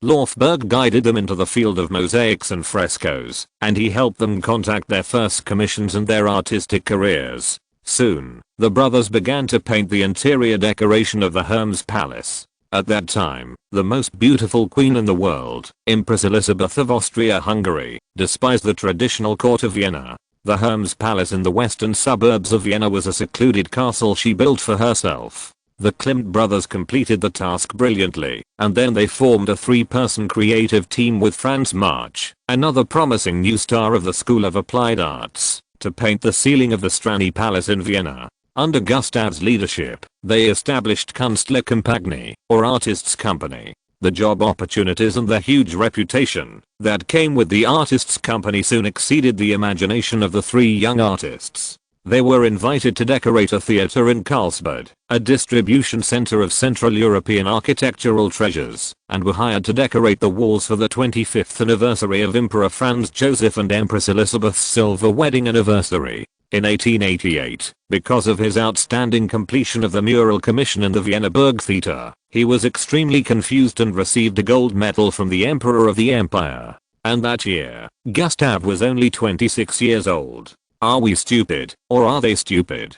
Klimt roared excitedly to his brother Ernst and partner Franz March. For months, they had been worried that the mural was not good enough. But it turned out that it was this painting full of progressive women, cultural heroes and the emperor's mistress, that led the Klimt brothers out of their unstable and difficult childhood, and won warm praise from the empire. In Vienna, art is power, and the Klimt brothers are young Hercules. Confident and flamboyant, they regard the whole city as a servant crawling at their feet. Adele is different. Quiet, introspective, cautiously curled up in her own world, looking out the window at the silent beast that could open its bloody mouth at any time. Her father doesn't care, her sister doesn't care, and all her fellow people around her don't seem to care much. But Adele can keenly perceive that she lives in this era and in a country that is most hostile to her and her compatriots. Even in the 21st century, Vienna and the entire country of Austria are the places where tourists talk about the most serious racism. The ubiquitous discrimination and the cold faces after hearing foreign languages are the most common malice of Austrians towards all foreigners who do not speak German. This has been the case since World War II. It is not difficult to imagine what the Austro-Hungarian Empire would have looked like. Vienna is one of the oldest human settlements on the Danube River and has always been a fortress city guarding the junction of Eastern and Western civilizations. Vienna was established to resist outsiders, but it has never been free from the influence of immigrants since ancient times. The Aurignacians from Bulgaria and Hungary left sculptures of the mother goddess symbolizing fertility here, and then continued to migrate to France and Spain to paint cave murals. The restless Celts went up the Danube and established settlements on the edge of the wooded cliffs. Later, the Romans called it Vindobona. Marcus Aurelius, one of the famous 5 good emperors, the warrior emperor, personally guarded the rich vineyards in this fortress and repelled the attack of the Marcomanni. He built the city walls higher to resist the Huns, Goths and Alemanni. Soon, it became the eastern frontier of the Christian world, against invaders from the Slavic region and the Magyar cavalry that roared across the Hungarian plains. As the garrison increased, the growing castle was given a new name, Vienna. In other words, the city has been a combination of tolerance and exclusion since its birth. While accepting new cultures, it fights against heresy. And on this spectrum of enemy and friend relations, Jews are placed in a delicate and awkward position. A golden scroll with Jewish prayers transcribed was unearthed in a children's grave in the suburbs of Vienna. Hear, Israel. The Lord is our God. The Lord is one. The excavation of this scroll can push the presence of Jews in the Vienna area back to the 3rd century AD. In other words, Jews, as a nation, should be the co-founders of Roman Austria. But as Christianity replaced polytheism, the relationship between the local government and local residents and Jewish citizens became erratic. They were accepted and then expelled. They were allowed to return to the city as merchants, but were not allowed to own houses in the castle. If the Jews became too successful at a certain stage in history, any occasional misfortune such as plague, drought, war, and famine would turn the peaceful neighbors into revolutionaries who wanted to kill all Jews. The Jews were called the murderers of Christ and the usurers who exploited upright Christians. And when they fled, they were ridiculed as incompetent wanderers. This situation lasted for thousands of years until the end of the 18th century, when the Jews gradually won the recognition of the nobility and even occasional honorary titles by virtue of their outstanding achievements in business and financial assistance to profligate barons, counts and even princes. In 1814, diplomats from various countries participating in the Vienna Conference, which aimed to redistribute the interests of the great powers after the Napoleonic Wars, flocked to the Grand Salon held by the Jewish aristocrat Fanny von Arnstein, the Duke of Wellington, Prince Talleyrand, the Prime Minister of Prussia, and Schlegel, the giants in the political, business and cultural fields, all danced to the Austrian mountain courtship music introduced to the capital by the Danube boatmen. The Viennese at that time gave this kind of music a name, called waltz. This most successful waltz ball in history marked the official entry of Jews into the mainstream stage of Europe. In 1848, Vienna carried out the Jewish emancipation reform, and about 200 wealthy Jewish families were granted the right to freely buy property and migrate. Jews from Galicia, Czechoslovakia, and Yugoslavia began to move to the capital of the empire in pursuit of a more unrestrained life. The Habsburg dynasty, which had demolished the city walls and picked up the sledgehammer of industrialization, began to frequently show goodwill to these Jewish tycoons, asking them to provide funds for the construction of railways and factories. In return, the dynasty would give them noble titles that symbolized glory and status. The Rothschilds, Gutmans, and Shays actively integrated into the country and became Vienna's second estate, the new nobility and industrialists outside the traditional Catholic nobility. Between 1860 and 1900, Vienna's Jewish population exploded from 6,000 to 147,000, including great figures such as Freud and Mahler. They filled the capital's opera houses, theaters, and colleges. The Jewish population only accounted for 10% of Vienna's total population, but this figure was 30% in colleges. Jews actively studied the newly opened science and medicine majors, and began to consciously cultivate artists, politicians, and other intellectuals. As journalist Stefan Zweig said, at the intersection of the 19th and 20th centuries, whoever wanted to make a difference in Vienna had to rely on the Jewish bourgeoisie. The Jewish elite became the intellectual cement, wealth cement, and social cement of Central Europe. In fact, not all Jews could make a difference in Vienna. Most of the Jewish families that flocked to the imperial capital lived in slums far away from the Ringstrasse. These people, mostly Ostjuden, or Eastern Jews, had fled poverty and pogroms in backward corners of Poland and Russia, and had come here in desperation and devotion, crowding into the old Jewish ghetto of Leopoldstadt and other newly built, run-down dens along the Danube. This was Vienna at the turn of the century, a wealthy cosmopolitan city, a playground for aristocrats and wealthy merchants, a magnet for impoverished refugees. But ordinary Austro-Hungarians saw none of this, only that more and more Jews were beginning to seize economic power in the country. Bread bought on the street, tickets bought at the railway station, all became sacrifices to nourish the pagans. Thus, anti-Semitism went hand in hand with the growing status of Jewish families. Young Adele smelled the tense smell of gunpowder in the air. Georg von Schonerer, an anti-Semitic politician living on the border of the empire, had been imprisoned in 1888 for beating up a Jew. His sister, the open-minded actress Alexandrine von Schoneler, openly associated with Jewish theater patrons, and their father was a close friend and business partner of the Rothschild family. This was the reality that Adele witnessed as a teenager. Behind their friendly white friends, there was often a family with deep hostility towards Jews. This wave of anti-Semitism intensified with the rapid rise of Georg von Schoneler's disciple, lawyer, and politician Karl Lueger. Lueger founded the Christian Social Party and promoted populism and anti-Semitism. He was sometimes even called a forerunner of Hitler's Nazism. This evaluation alone can give people a rough judgment of his political inclinations and the public policies he wanted to promote. In 1897, Karl Lueger successfully won the mayoral election in Vienna and took office in the city government despite the strong opposition of the emperor himself. Handsome Karl introduced electric streetlights, public markets and municipal gas plants to the capital, and at the same time, turned Vienna into a holy place for the anti-Semitic camp. Growing up in an increasingly hostile environment, the 16-year-old Adele learned the tricks of protecting herself without any guidance. While Jewish girls of her age showed off their newly learned dance moves at court banquets and stole the show, Adele would only curl up on the sofa contentedly, quietly reading Goethe or whispering to the intellectuals in the palace about the latest art movement. One was a Catholic artist who was born in poverty, led his family out of the mud step by step, and was so high-spirited that it seemed as if the world belonged to him. The other was a Jewish girl who was born with a silver spoon in her mouth and only needed to learn how to live a quiet life in peace and joy, and always worried too much about the future. Gustav Klimt and Adele Blochborner seemed to be from two different worlds. Two straight lines that would soon go their separate ways even if they intersected. But fate is so ridiculous. Just like Hani and Zuyeru in the previous life, they fell in love. In a twisted way. If you're listening to this novel on a channel other than Fanfic World, it means they downloaded and uploaded it without effort. We cordially invite you to visit our channel, Mundo Fanfic Novelos. There you'll find the original version of this story and you can explore many other novels of various genres. We're waiting for you to immerse yourself in a world of incredible novels. Chapter 291, 1000 Hamlets. Then how did Adele meet Klimt?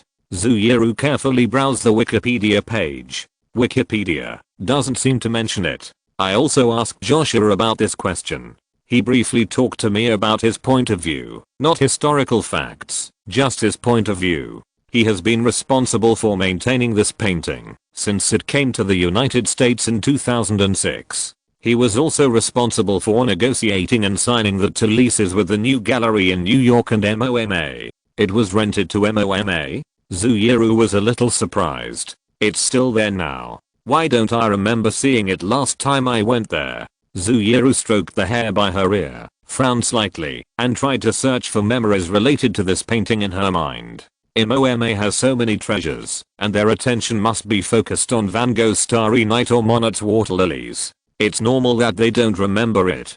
Hanyuru analyzed. That's right. Zuyuru pondered for a moment, then smiled. But this buyer is quite strange.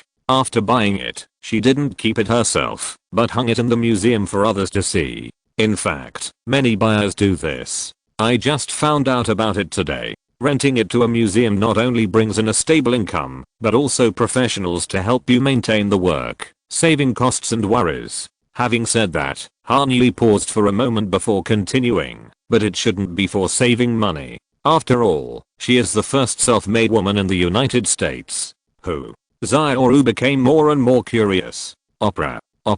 Zuyuru's eyes widened in disbelief. How much did this painting cost in 2006? $88 million US.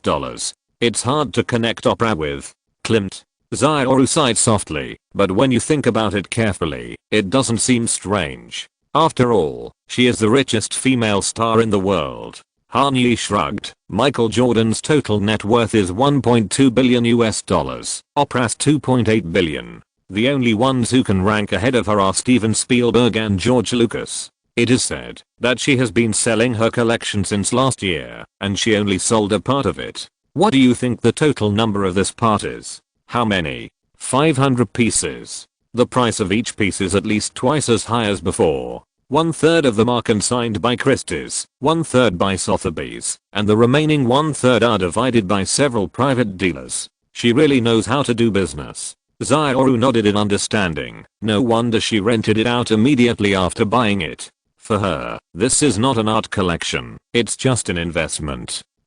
It's completely an investment. Han Yi dragged out his tone and recalled, I don't know if it's true, but Joshua told me that opera was at the Christie's New York auction in November 2006. In fact, she had never thought about buying the painting. She decided to bid for it only after she heard Joshua's story about Adele and Gustav's unconfirmed love story, which she felt was a bit similar to her love story with Stedman. Also, Zuyuru keenly captured the key information in Han Yi's words, who is also. Before getting together with Stedman, Oprah often saw him with the same girlfriend at parties, so Oprah didn't pay special attention to him at the time. However, because Oprah and Stedman have a close mutual friend, they still can't avoid dealing with each other. One day, Stedman visited the friend's house alone, and so did Oprah, and the two got drunk and chatted.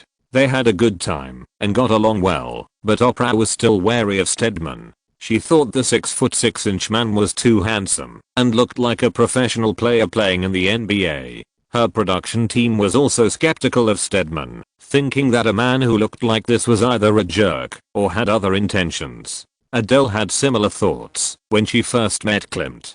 In 1898, for many conservative supporters of the royal family, the devil seemed to be dancing over Vienna. Emperor Franz Joseph I's mistress was the capital's most famous actress, Katerina Sklatter. A few months ago, she threatened to quit the stage forever unless the Imperial Burgtheater performed a play praising free love written by the scandal-ridden Arthur Schnitzler. Everyone knew what she was up to, but Vienna's most acclaimed female star would never retire on the occasion of the celebration of the 50th anniversary of the Austro-Hungarian monarchy. Therefore, when Schnitzler's The Veil of Beatrice opened, the emperor personally arranged for his mistress to go on stage wearing a black veil and play the role of a seduced woman. At the premiere, Gustav Klimt and Adele Bauer sat in the same box. Klimt was not a sociable person. He was a real homebody in the modern sense. Unlike his contemporaries who reveled in cafes and bars every day, Klimt's favorite thing to do was to wear a robe and sandals, naked inside, and concentrate on his art at home.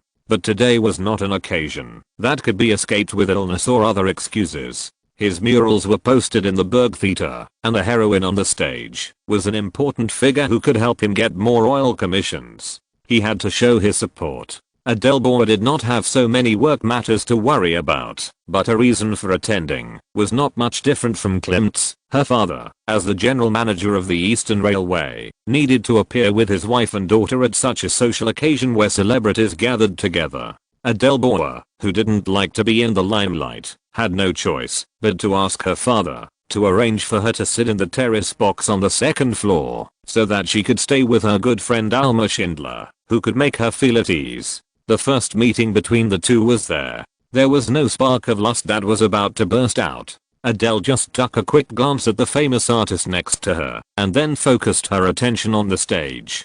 Because Gustav Klimt had a female companion, Emily Fludge. Emily was Gustav's sister-in-law and Helen Fludge's youngest sister. Gustav's brother Ernst died suddenly of pericarditis in December 1892. According to the law at the time, Gustav became the guardian of Helen and her daughter, and thus his interactions with the Fludge family became frequent.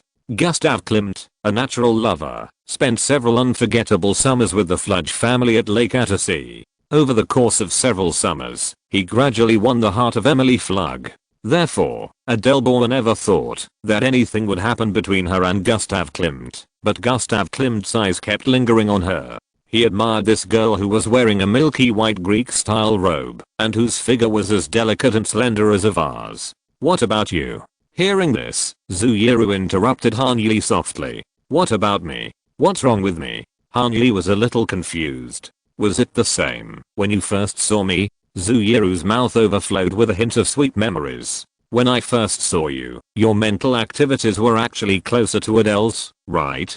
Han Yi rolled his eyelids. "During the first class, I saw a man sitting next to you all the time, and I thought he was your boyfriend. I don't have this kind of fetish to break up other people's families. That's not what I want to do." Xiaoru snorted through her nose. "No matter how hard I tried, he signed up for a class and waited for me at the door of the classroom in advance. He sat wherever I sat. What should I do?" Han Yi mentioned to Zhu Yiru that it was the mainland boy in the discussion group of COMM 206 who later confessed his love to Zhu Yiru and was rejected by her. "I didn't know at the time. So when we first met, I didn't think about it at all. I didn't even look at him a few times." "That's quite a pity." Zhu Yiru nodded to show her understanding, then held her cheek and sighed. "The floral shirt I wore that day was so beautiful." "Where are you wearing a floral shirt? It's not a white dress." Before he finished speaking, Han Yi stopped talking under Zhu Yiru's playful gaze. "Mr. Han, you remember it so clearly. You are setting a trap on purpose, right?" Han Yi didn't know whether to laugh or cry. "What if someone insists on jumping in?" Xiaoru said smugly. "Okay, I admit that I did look at it more seriously that day." Han Yi tried to be as subtle as possible in his words. "So what are your thoughts after watching it?" Xiaoru raised her index finger and said seriously, "Tell the truth. It's too good." Han Yi answered honestly, "I don't deserve it. You." Xiaoru deliberately spoke in a childish voice, with a bit of helplessness and sweetness in her tone. "Go on. What happened after we first met? You said we, or Adele and Klimt. Is there any difference?" Xiaoru folded her hands on the table and winked at Han Yi on the phone screen. After knowing so much, how could she, as smart as she is, not guess why? Han Yi finally chose this one after seeing so many world famous paintings. It must be because he saw the reflection of life in the painting. There is still a difference, at least I hope there is. After responding ambiguously, Han Yi continued to share with Zhu Yiru the story of Adele Bauer and Gustav Klimt from Joshua Glazer's mouth. Adele originally thought that this would be the last time she would be in the same room with Klimt, but soon she found that she saw the artist more and more frequently. Because her lively and outgoing sister Lisa hit it off with Emily Fludge at a waltz party, and they soon became best friends.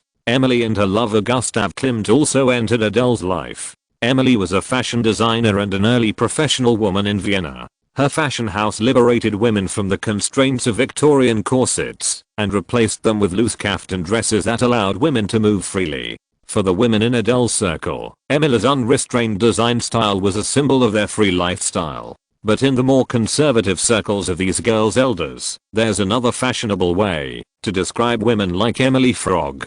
Degenerate. Degenerate. Women who pursue higher education are degenerate. Women who agitate for voting rights are caught up in the degenerate women's liberation craze. As for Emily Frog, who falls in love with her brother-in-law's brother and parades around with him, she's called a shameless degenerate lamb. Adele wants to degenerate too. Of course, she doesn't want to find a man twice her age to rub shoulders with. She just envies the freedom Emily has. She can freely choose love, career, and the trajectory of her life, and can choose to leave her mark on this world. She also envies her childhood best friend Alma Schindler, the daughter of the late painter Jacob Emil Schindler and stepfather of Carol Moll, also a renowned artist. Alma was very eager to become a composer under the influence of her family. Her family also took her musical ambitions very seriously. The music teacher they found for her was the famous Zemlinsky. Under the guidance of excellent mentors, Alma began to gradually make a name for herself in the Vienna music world. And what about Adele? Her parents, who immigrated from the much more conservative Bavaria region, firmly believed that the best way to protect young girls was not to let them be alone with men for a moment. Because as long as women are not aroused by men, they cannot have physical desires. This isolated and conservative family believed that people could distinguish a young and pure girl from a woman who had been in a relationship with a man from a distance, and the difference could be judged from the way they walked. They also believed that a young woman must be kept in a completely disinfected environment until she took her husband's arm at the altar.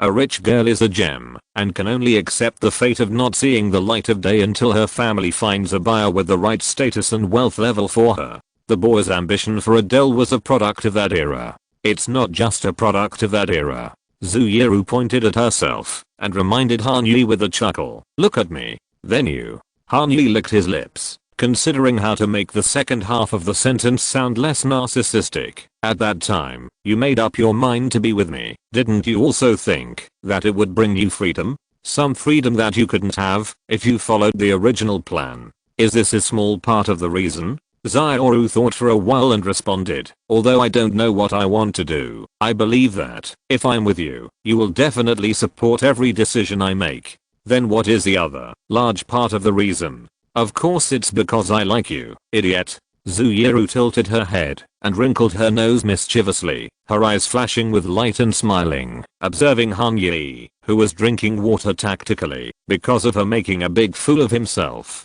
I don't know if Adele is like this, but I hope she is. Zioru then added, otherwise, these paintings may lose their original meaning. I don't know. Didn't Joshua analyze it with you? He can only talk about the historical details he knows. Only Adele knows why she is obsessed with Klimt.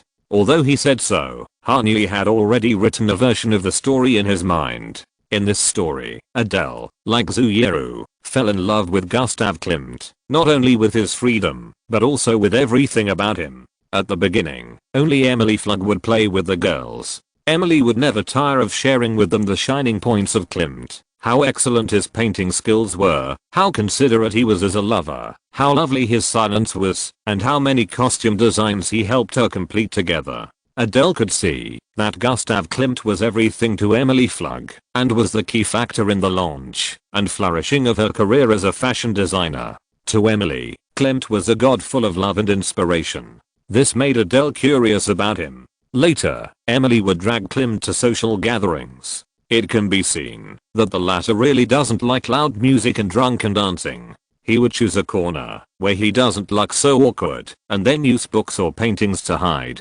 Usually, Adele would also be in that corner. The rest of the part can only be seen after the invention of the time machine. No one knows what Klimt talked about with Adele in those corners. People only know that this 17-year-old girl, the flower of David, who was called a petite and charming pagan goddess by the Vienna social circle, fell in love with Gustav Klimt without reservation. Introverts can't hide things. They don't speak, but their emotions will quietly flow out from the corners of their eyes and mouths. Soon, Adele's friends noticed her unusual attention to Klimt. They warned her that Klimt was a dangerous guy, a playboy.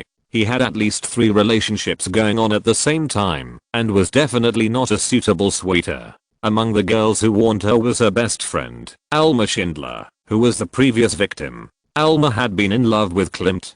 Zioru asked, it's not a relationship, but a fleeting affair. At the same time Adele fell in love with Gustav Klimt, Alma was struggling with the desires aroused by his kisses and caresses. That spring, when her mother mentioned that the charming genius would travel to Italy with the Schindlers, Alma had been fantasizing about Klimt for several months. Alma's mother repeated the admonitions, which were similar to the warnings Alma issued to Adele.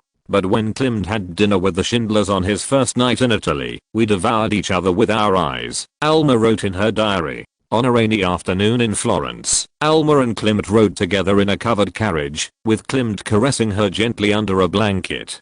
That night, Alma could not sleep because of pure physical excitement. In their hotel, Klimt brushed Alma's waist-length hair with his hands, but suddenly stopped because he was afraid he would lose control and do something stupid. On the Bridge of Sighs in Venice, Alma's heart skipped a beat because Klimt was sneaking his hands up her waist amid the surging crowd. In Genoa, Klimt sneaked into Alma's room. Before I knew it, he held me in his arms and kissed me. In Verona, Alma brought Klimt's signed clothes to his room, and they kissed passionately until Klimt stopped and told her, "There is only one thing that can help us end this, complete physical union." Alma was overwhelmed by desire, staggering and had to steady herself on the railing. Klimt told her that, if they had intercourse inspired by love, God would not mind. When telling this story, Hanyi tried his best to keep his tone calm and composed, for fear that Zuyuru would find out the slightest clue, although she certainly could not detect it. But Hanyi knew in his heart that the story of Klimt and Alma was very similar to someone, that beauty who is still in Italy today. What a coincidence. Alma Schindler and Barbara Pavan were both born in the homeland of the Austro-Hungarian Empire. Alma's love for Klimt was so obvious that Alma's stepfather Karol Moll was very unhappy. He asked Klimt, who was much older than Alma, to stop his inappropriate behavior immediately, and the relationship between the two came to an abrupt end. Klimt returned from Italy early, and after returning, he wrote a long and emotional letter to one of his young models, Maria Zimmerman. Maria, nicknamed Mickey, her parents lived in an ordinary residential area far away from the ringstress, and her stepfather was an officer in the Royal Guard, who could only get a meager salary. Mickey's family was very poor and Catholic. There are many children. Her mother had high hopes for Mickey. She knew that her daughter lingered in various museums every day and dreamed of becoming an artist. Her mother also hoped that she could become an artist.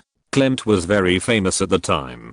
Due to the limitations of the times, Mickey's mother believed that, if her daughter wanted to become an artist, she had to marry a male artist. She was not in the upper class, and had never heard of Klimt's romantic affairs. She only saw his glamorous appearance. Mickey's mother mistakenly regarded Klimt as a qualified bachelor.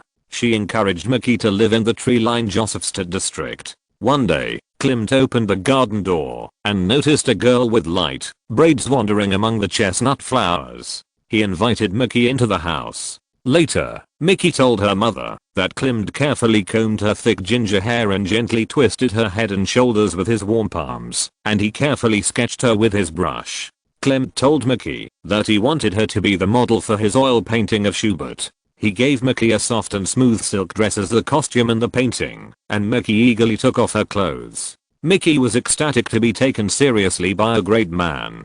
Klimt invited her to be his exclusive model, and he painted her both nude and non-nude. Mickey enthusiastically invited Klimt to her home, and Klimt also invited Mickey to play an important role in the holiday parade float around Vienna. On both sides of the street, Mickey's family cheered with the crowd, and they believed that Mickey finally got the fame and status she deserved. Similarly, although Zuyuru couldn't tell at this time, all this was so clear in Hanyi's eyes. Every muse of Gustav Klimt seemed to be inextricably linked to the emotional entanglements in his real life. Emily Fludge, who chose a career and fought side by side with Klimt in the business world. An unexpected encounter during the trip, a summer love affair with Alma Schindler, and Mickey, who dreamed of becoming famous overnight and was finally pushed onto the stage by Klimt. Do I need to make it more obvious? Emily, Alma, Mickey, and Adele. Zuyuru frowned. In other words, Klimt was having affairs with 4 women at the same time. More or less. That's right, 4. Forget about 1, there will inevitably be accidents. 3 is really exaggerated. I don't know how Adele wouldn't mind. At this point, Zyuru glanced at Hanyi intentionally or unintentionally and drew a red line lightly. If it were me, if I liked you, and there were 3 other girls, I would definitely turn around and leave. Whoever wants can have it, but I don't want it anyway. A very intimidating red line. It was a pity that it was drawn too late. I'm not as sexually active as he is. After leaving an ambiguous answer, Hanyi hurriedly continued to tell the story of Klimt. Without listening to the advice of her friends, Adele immersed herself in Klimt's artistic world. They fell into an intimate but unknown relationship that would last for the rest of their lives. Most of it took place in the quiet studio. Neither of them left any written records of what happened. But we seem to be able to find clues in Klimt's paintings. Didn't you just say, Zyuru, that Judith was portrayed according to Adele's face and figure, almost like a photograph, a 1-to-1 replica? But at that time, Adele had already married her husband.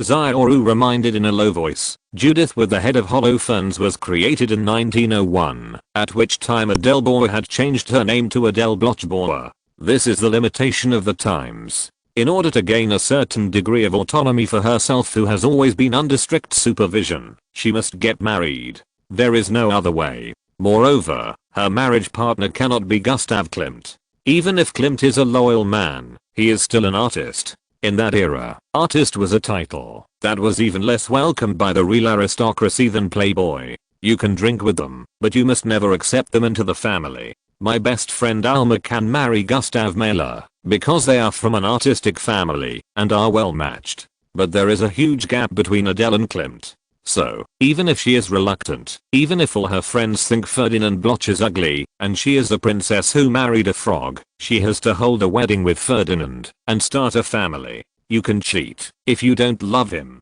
Zyuru smiled and curled her lips. What a lame excuse.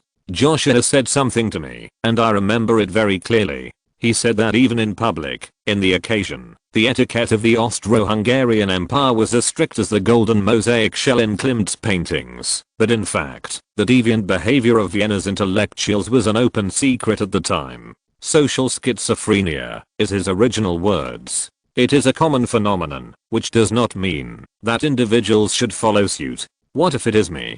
Hanyi asked her seriously. What if you have to get married, but still like me? Then I won't get married at all. Well, what if you met me after you got married? You won't have a chance. Zyuru bared her teeth at him. I'm very principled. We may be a little similar to Adele, but don't really treat me as her. I will never do such a thing as going out and fooling around behind my husband's back in 10,000 years. What if it is going back to the state we were in last year, and in another 5 years? No, 10 years. Then I will come to Taipei to find you and tell you that I have always liked you. When saying this, Hanyi obviously substituted himself in his previous life. Hearing Hanyi's question, Zyuru was slightly startled, and then she forced out a bitter smile. How could such a thing happen? In another 10 years, I will come to Rangcheng to ask you this question.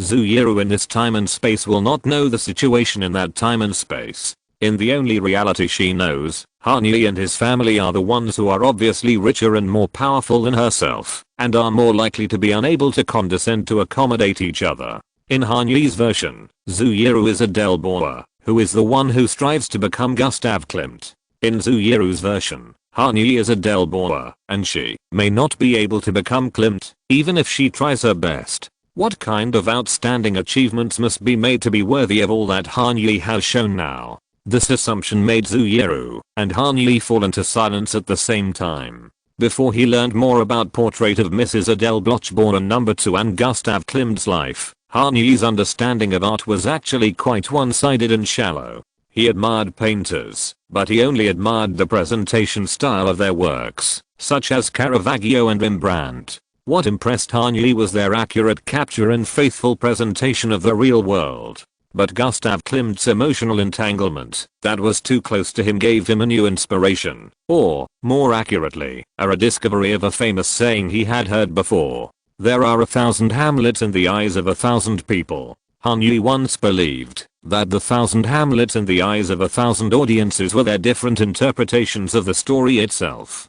But now, he discovered that these 1,000 Hamlets are actually the audience themselves. Or 1,000 people have 1,000 different destinies. There are 1,000 pasts buried deep in the heart, and 1,000 futures waiting to be opened. The audience regains the past and glimpses the future in the world woven by the artists. They will put themselves in the role of the protagonist in the story, but they will not let themselves follow the storyline of the creator in a rigid manner. They will pick up the wooden planks left by the creator for them, and use their imagination to build a simple, but warm wooden house in their own small world. Then, they will live in it, and let their loved ones live in it. Let the unrealized beginning live in it, and let the ending they want live in it. This is the most important function of all literary and artistic works, including novels, movies, music, and paintings. Describe scenes and characters that can resonate with the audience, turn these scenes and characters into keys, and then hold their shoulders and push them to open the door of imagination.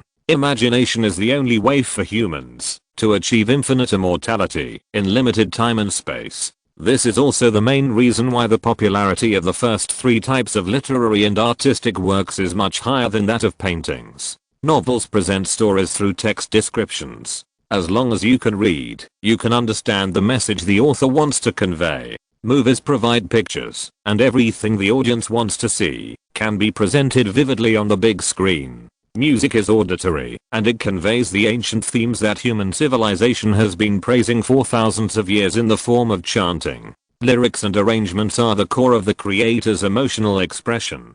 Only through painting, if you want to understand the story in the painting and the emotions in the story. For ordinary people, you can't just look at the lines on the canvas, but also understand the master behind the canvas and the ups and downs of the master's life. Through Joshua Glazer's story, Han Yi first got an in-depth understanding of the life of a painter, and for the first time truly understood the emotions and messages that a work wanted to convey. It was for this reason that Han Yi chose to write a check and take the painting back to Los Angeles. Yi, let me ask you. After a while, Zioru took the lead in breaking the silence. This afternoon, you clearly learned about Klimt and Adele from Joshua. Why did you say that you took this picture? Because of the love between Ferdinand and Adele. Why did you lie to me? I didn't lie to you. Han Yi shook his head firmly. I'm telling the truth. I'm a little confused. We buy something because we want it to make us better. You see, a villa in Bel-Air is better than the student apartment across from USC. A Ferrari sports car is better than a Ford Kuga. Studying for a master's degree is better than not studying for a master's degree. Han Yi explained softly. Maybe this is just our wishful thinking. Ferrari sports cars will not make me happier. Bel-Air villas will not make me sleep more peacefully. And graduate students at USC. I'm not going out to find a job now, and graduate degrees are actually useless. These things we pursue so hard may not bring us substantial help and improvement in the end, but why are there so many people who have been trying to make a fuss and try to realize that tiny possibility from ancient times to the present? Because people live for a dream. This painting is a dream. Han Yi took a deep breath and said slowly, its true background is a misfortune of a family and the entanglement of 5 people. But at least on the surface, it is a couple, proof of long-term love.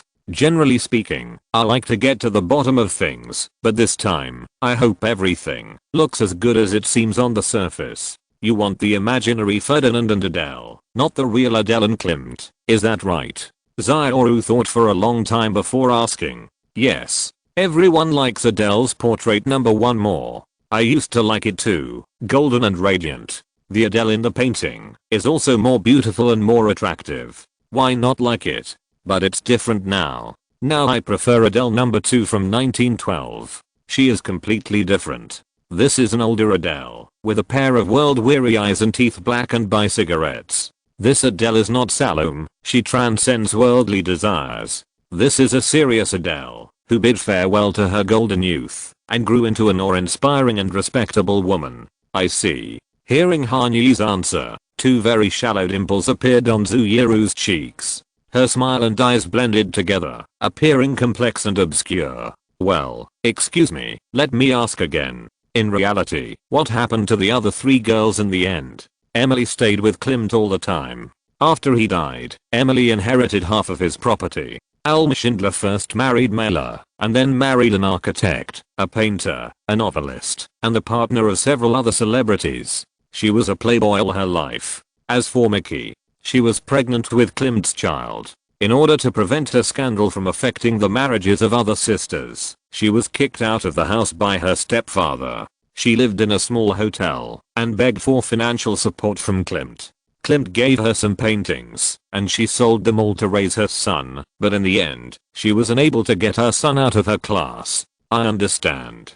Xiaoru looked up at the ceiling and uttered a vague sentence. If you are Klimt, don't let yourself become Klimt. No. Han Yi's answer was equally vague. It was unclear whether he meant the first half of Xiaoru's sentence or the second half of the sentence. That's good. But Xiaoru didn't plan to delve into it. She took a deep breath and smiled sweetly from the bottom of her heart for the first time in nearly an hour. Then, congratulations, Yi. You have obtained a world-famous painting. There are still many procedures to go through. Han Yi scratched his scalp and smiled. But I'm very happy. I'm also very happy. One last question. If you want to answer it, ask. What was the final transaction price of this painting? The transaction price. 150 million US dollars. Chapter 292 Exempted Companies. Xiaoru was stunned by this astronomical figure. Yusun was also stunned. The proud and cold, or a little twisted Korean girl, could not do what the other three girls did. She would send a FaceTime video chat request when she thought of Han Yi. Although she communicated with Han Yi in text every day, she mostly did it under the guise of work. The same was true for this overseas call tonight. Yusun was entangled in the office of Xinghu building for a whole day. She waited until the middle of the night when no one was there, and then she sent a WeChat voice message to Han Yi in the name of an emergency. The so-called emergency was actually some itinerary reception details of Madison and Billie Eilish at the Mad City Music Festival. How could she not wait for Han Yi to come back before making a decision? Moreover, this kind of thing should be handled by the artist manager himself. She just missed him. At 8:30 in the morning, Han Yi received Yusun's voice message in a daze. Not only was he not in a bad mood when he got up, but he was quite happy. He always called Yusun. When the latter was busy in the office, he would answer the phone and say I'm busy and hang up. Today is the day when the iron tree blooms. So, the talkative and excited Han Yi talked, and the quiet and tired Yusun listened. All the wonderful stories that he didn't have time to explain in detail during this trip to Europe entered her ears, including this world-famous painting worth 9 figures. I don't mean to meddle in other people's business, Yi. Xiao Yuzen's tone was obviously a little worried. But, is your cash flow okay? It seems that you have bought a lot of things recently. An employee should not discuss the topic of cash flow with the boss. But this is after get off work. Yuzen's current identity is a girl that Han Yi likes her, and she also likes Han Yi. They are just half a step away from being lovers. Intimate words can be said carefully occasionally. It's okay, don't worry. Faced with this kind of problem, Han Yi had already thought of a response plan. It's not my money. My family has always hoped that I can help make some more stable investments and convert cash into assets and save them. The first half of the sentence is true. It was not his money in the first place. It fell from the sky and fell into the memo. The second half of the sentence is also true. Steady investment, looking for assets that can maintain their value and hold them for a long time, is Aunt Eiling's own way of saving money, and it is also her earnest teaching to her son. How can there be a lie when two truths are added together, right? He neither said that the money was given by his family, nor did he say that the money belonged to him. How the listeners interpret it is their own business. Or thousand Hamlets. In fact, Antoine Gatchet, who assisted Han Yi in handling this series of asset acquisitions, also expressed similar concerns in a subtle and tactful way. A €20 million manor, a €90 million yacht, and a $150 million Klimt painting. A trip to Europe will cost $260 million in half a month. Even the richest businessmen will be moved by this speed of spending. In front of Antoine, Han Yi used the same ambiguous rhetoric. After seeing the employer's intentional cover-up, the asset manager of Han Capital did not ask any more questions. After all, From the first day of being hired, Hanyi made it clear to Antoine Gatchet that his main task was to help Han Capital complete asset allocation. As for where the cash for asset allocation came from, it was not the main problem he needed to worry about. Antoine Gatchet, who was born in Nice, worked in London, and rose to high positions in Zurich and Geneva, can be said to have been dealing with all kinds of invisible rich people all his life, and had long learned to put a filter in front of his eyes and ears. Ask what you should ask, listen to what you should listen, and do your duty as a manager. Apart from that, never show any curiosity. If Antoine Gatchet was really the kind of person who was full of freshness about everything, had to find out the truth, and would be restless if he couldn't find the answer, he could have continued to stay in Edmund Rothschild Heritage Group. Aren't the secrets buried by that family richer than those of Hanyi alone? And this is also the key reason why Hanyi threw an olive branch to Antoine Gatchet, and in the past few months, he trusted him more and more, and entrusted more work tasks to him to complete. On the surface, the saying that it is valuable for people to know their own limitations means that the most valuable quality of a person is to be able to put himself in the right position. But in Hanyi's opinion, this sentence has another hidden meaning. Only when one can put himself in the right position can one's worth become expensive. Because, in theory, there are many talents who can see the red line in front of them and resist the temptation to not cross it, but in real life, they are rare. Judging from all the signs that have been revealed so far, Antoine Gatchet is such a talent. This French asset manager has taken the phrase "your wish is my command" to the extreme. In the Gulfstream G650 returning from London Heathrow to Los Angeles International Airport, Antoine hardly stopped for a moment, except for 2 or 3 hours of resting his eyes. Therefore, before Hanyi's private plane landed, the draft contracts, transaction memoranda, tax forms of various countries including W9, and specific transaction processes for 3 asset acquisitions with a total value of $260 million were compiled into the final PDF version and appeared in his email inbox. Of course, Hanyi also proposed many changes to Antoine's plan. The most obvious change was the signing date of the 3 contracts and the payment cycle that was finalized. Hanyi did not have $260 million in cash. At present, with the $126 million award that had not been used in the memorandum, the balance he could use was about $138 million. If he wanted to take all 3 assets, he had to accurately calculate the progress speed and transaction completion time of each acquisition. Sort out the order, buy one first, and then use the rebate to buy the next one, until the yacht, famous paintings and manor were all in his pocket. This is the true meaning of time is money. The asset at the top of the transaction sequence was naturally the TV number that was finalized at the end of September. On October 4th, Stefano Pisano, the surveyor sent by the Piero brothers, issued a formal ship inspection report. Hanyi originally thought that this kind of inspection report should be about the same length as the report issued by the insurance company when assessing the damage of a car. Therefore, when he actually saw the electronic version of this report, shock was not enough to describe his mood. Including the cover and the table of contents, the entire report is 68 pages in total, divided into 20 categories, including general information, defect categories, term definitions, general survey information, ship data, hull condition, deck and superstructure, hatches and windows, water content, transmission system, cathodic protection system, cockpit and navigation system, DC power system, AC power system, bottom tank and sanitary system, anchor and mooring system, interior decoration, overall condition assessment, safety equipment assessment, and 120-minute sea trial condition assessment. There are also 3 indexes attached at the end, namely Class A defects, Class B defects, and Class C defects detected by TV.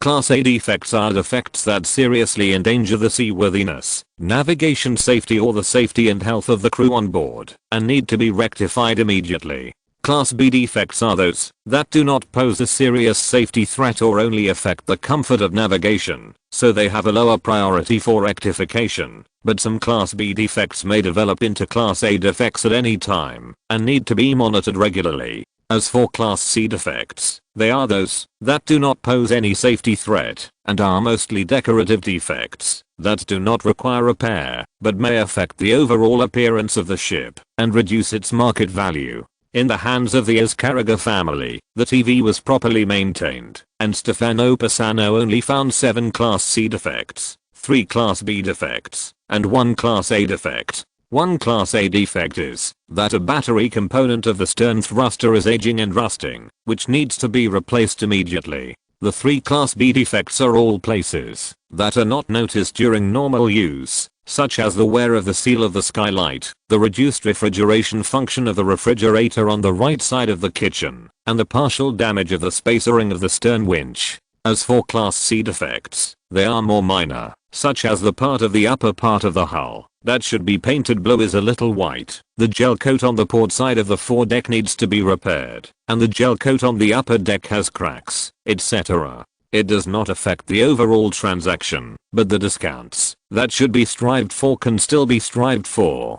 After the two parties negotiated, the transaction price of TV remained at 90 million euros, but Escarga J needed to repair the problems found one by one within the next 2 months, before delivering the ship to Hanyi. After the pre-sale inspection, Stefano Pisano rushed back to Livorno to continue the engineering quality supervision of SYNOPSIS. Next, the details that the buyer and seller needed to meet were fully handled by Chris Callahan, who stayed in Europe after the Monaco Yacht Show to complete the transaction. First, Hanyi had paid a 10% refundable advance. After the pre-sale inspection passed, he needed to pay another 40%. The last 50% was paid in full after the yacht officially changed its registered owner. TV is currently registered in the Cayman Islands. The Escarga family created a limited liability company here to manage this yacht. Hanyi, who bought TV, has 2 options. The first is to change the owner of the yacht in the Cayman Islands. The second is to directly change the registration place of the ship and register it in another place. Both options have their pros and cons, but the first option obviously has much more advantages. What's the reason to abandon the Cayman Islands? Income tax, capital gains tax, property tax, wage tax and value-added tax are all zero. Owning the ship in the Cayman Islands and paying the crew wages from the company account in the Cayman Islands does not have any additional administrative costs. In addition, the Cayman Islands is the leader in the red flag group.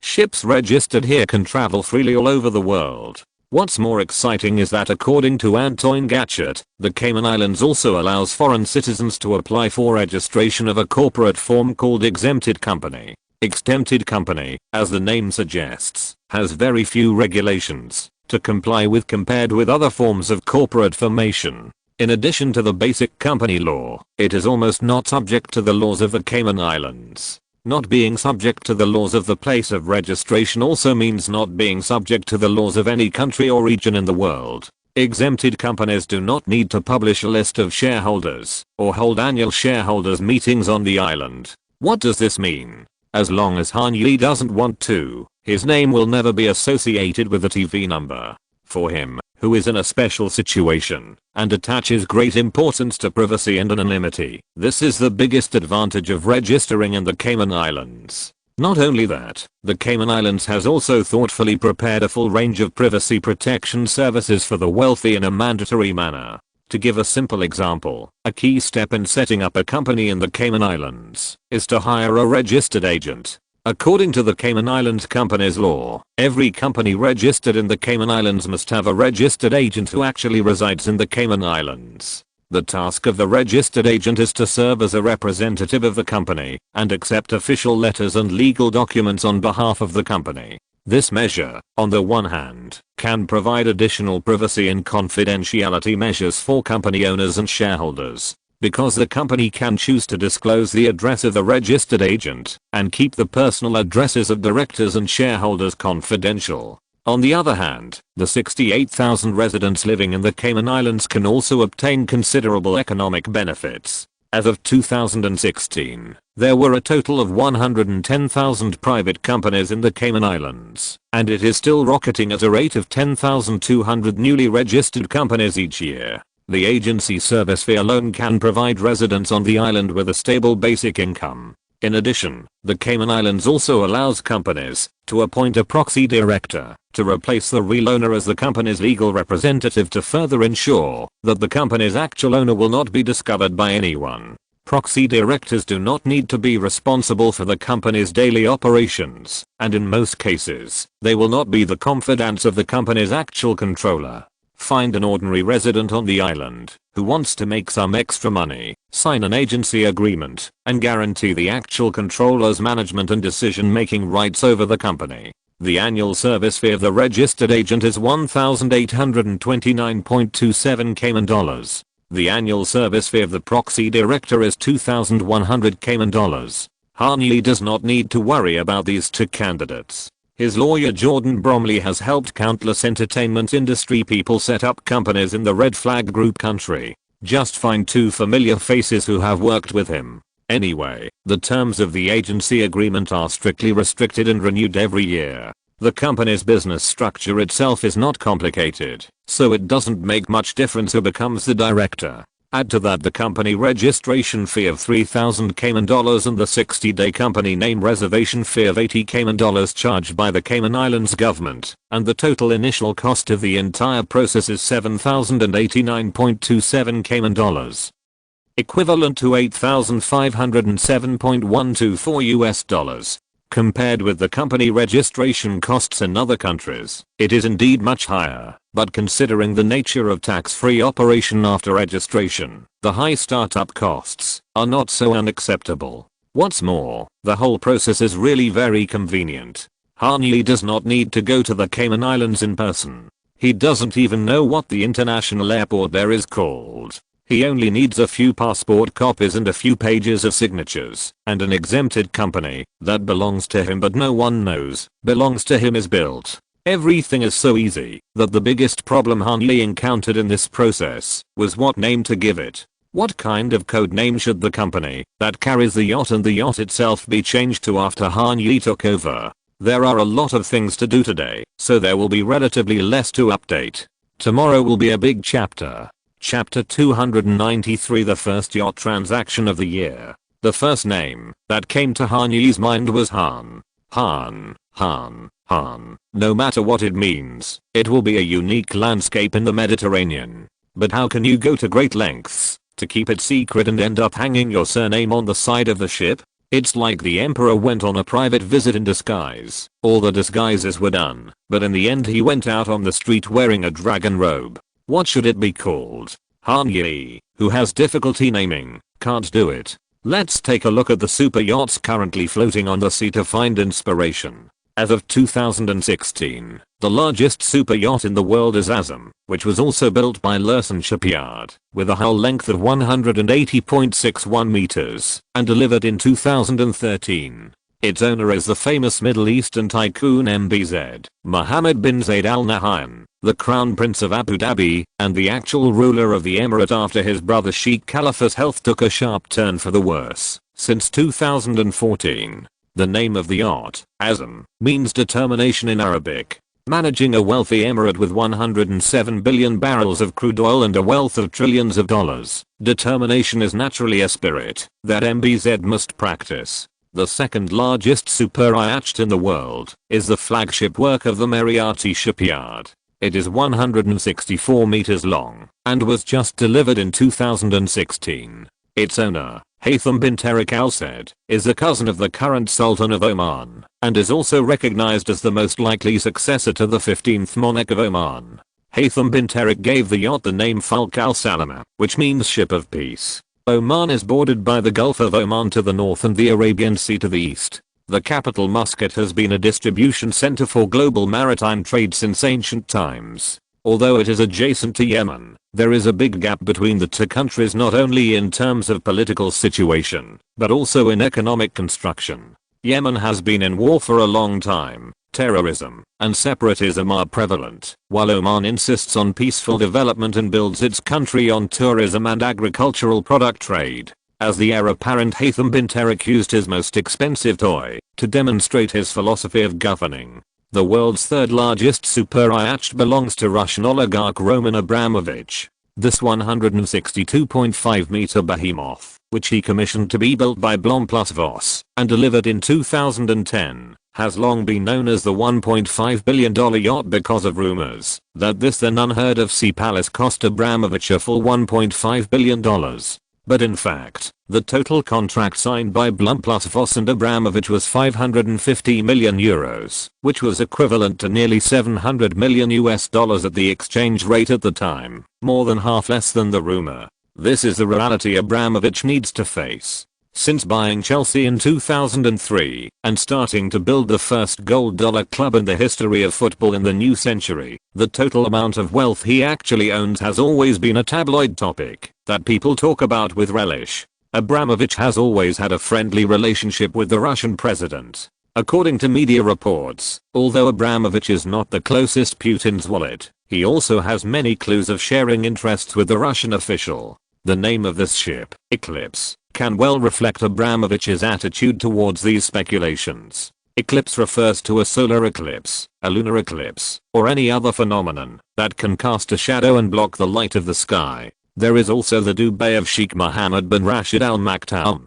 You don't need to search to know which emirate its owner rules. The Dulba of another Russian oligarch Alisher Usmanov is named after his deceased mother. Of course, there is also the TV, which once belonged to the Azkaraga family and is now transferred to Hanyi. The names of these super-yachts all have a hidden meaning that is of great importance to the owner. So, what is the most precious thing for Hanyi? There is no doubt that family and love come first, followed by career, but he does not intend to show off like Abramovich or Usmanov, letting the whole world know that the two yachts are their toys. After all, the lessons learned from the past. No, it should be said that the lessons learned from the future 6 years later are still vivid. Once the war started, the two tycoons were subjected to the most severe personal sanctions in history. Abramovich lost his beloved Chelsea, and Usmanov's Dulba, which symbolized his beloved mother, was directly seized by the German government.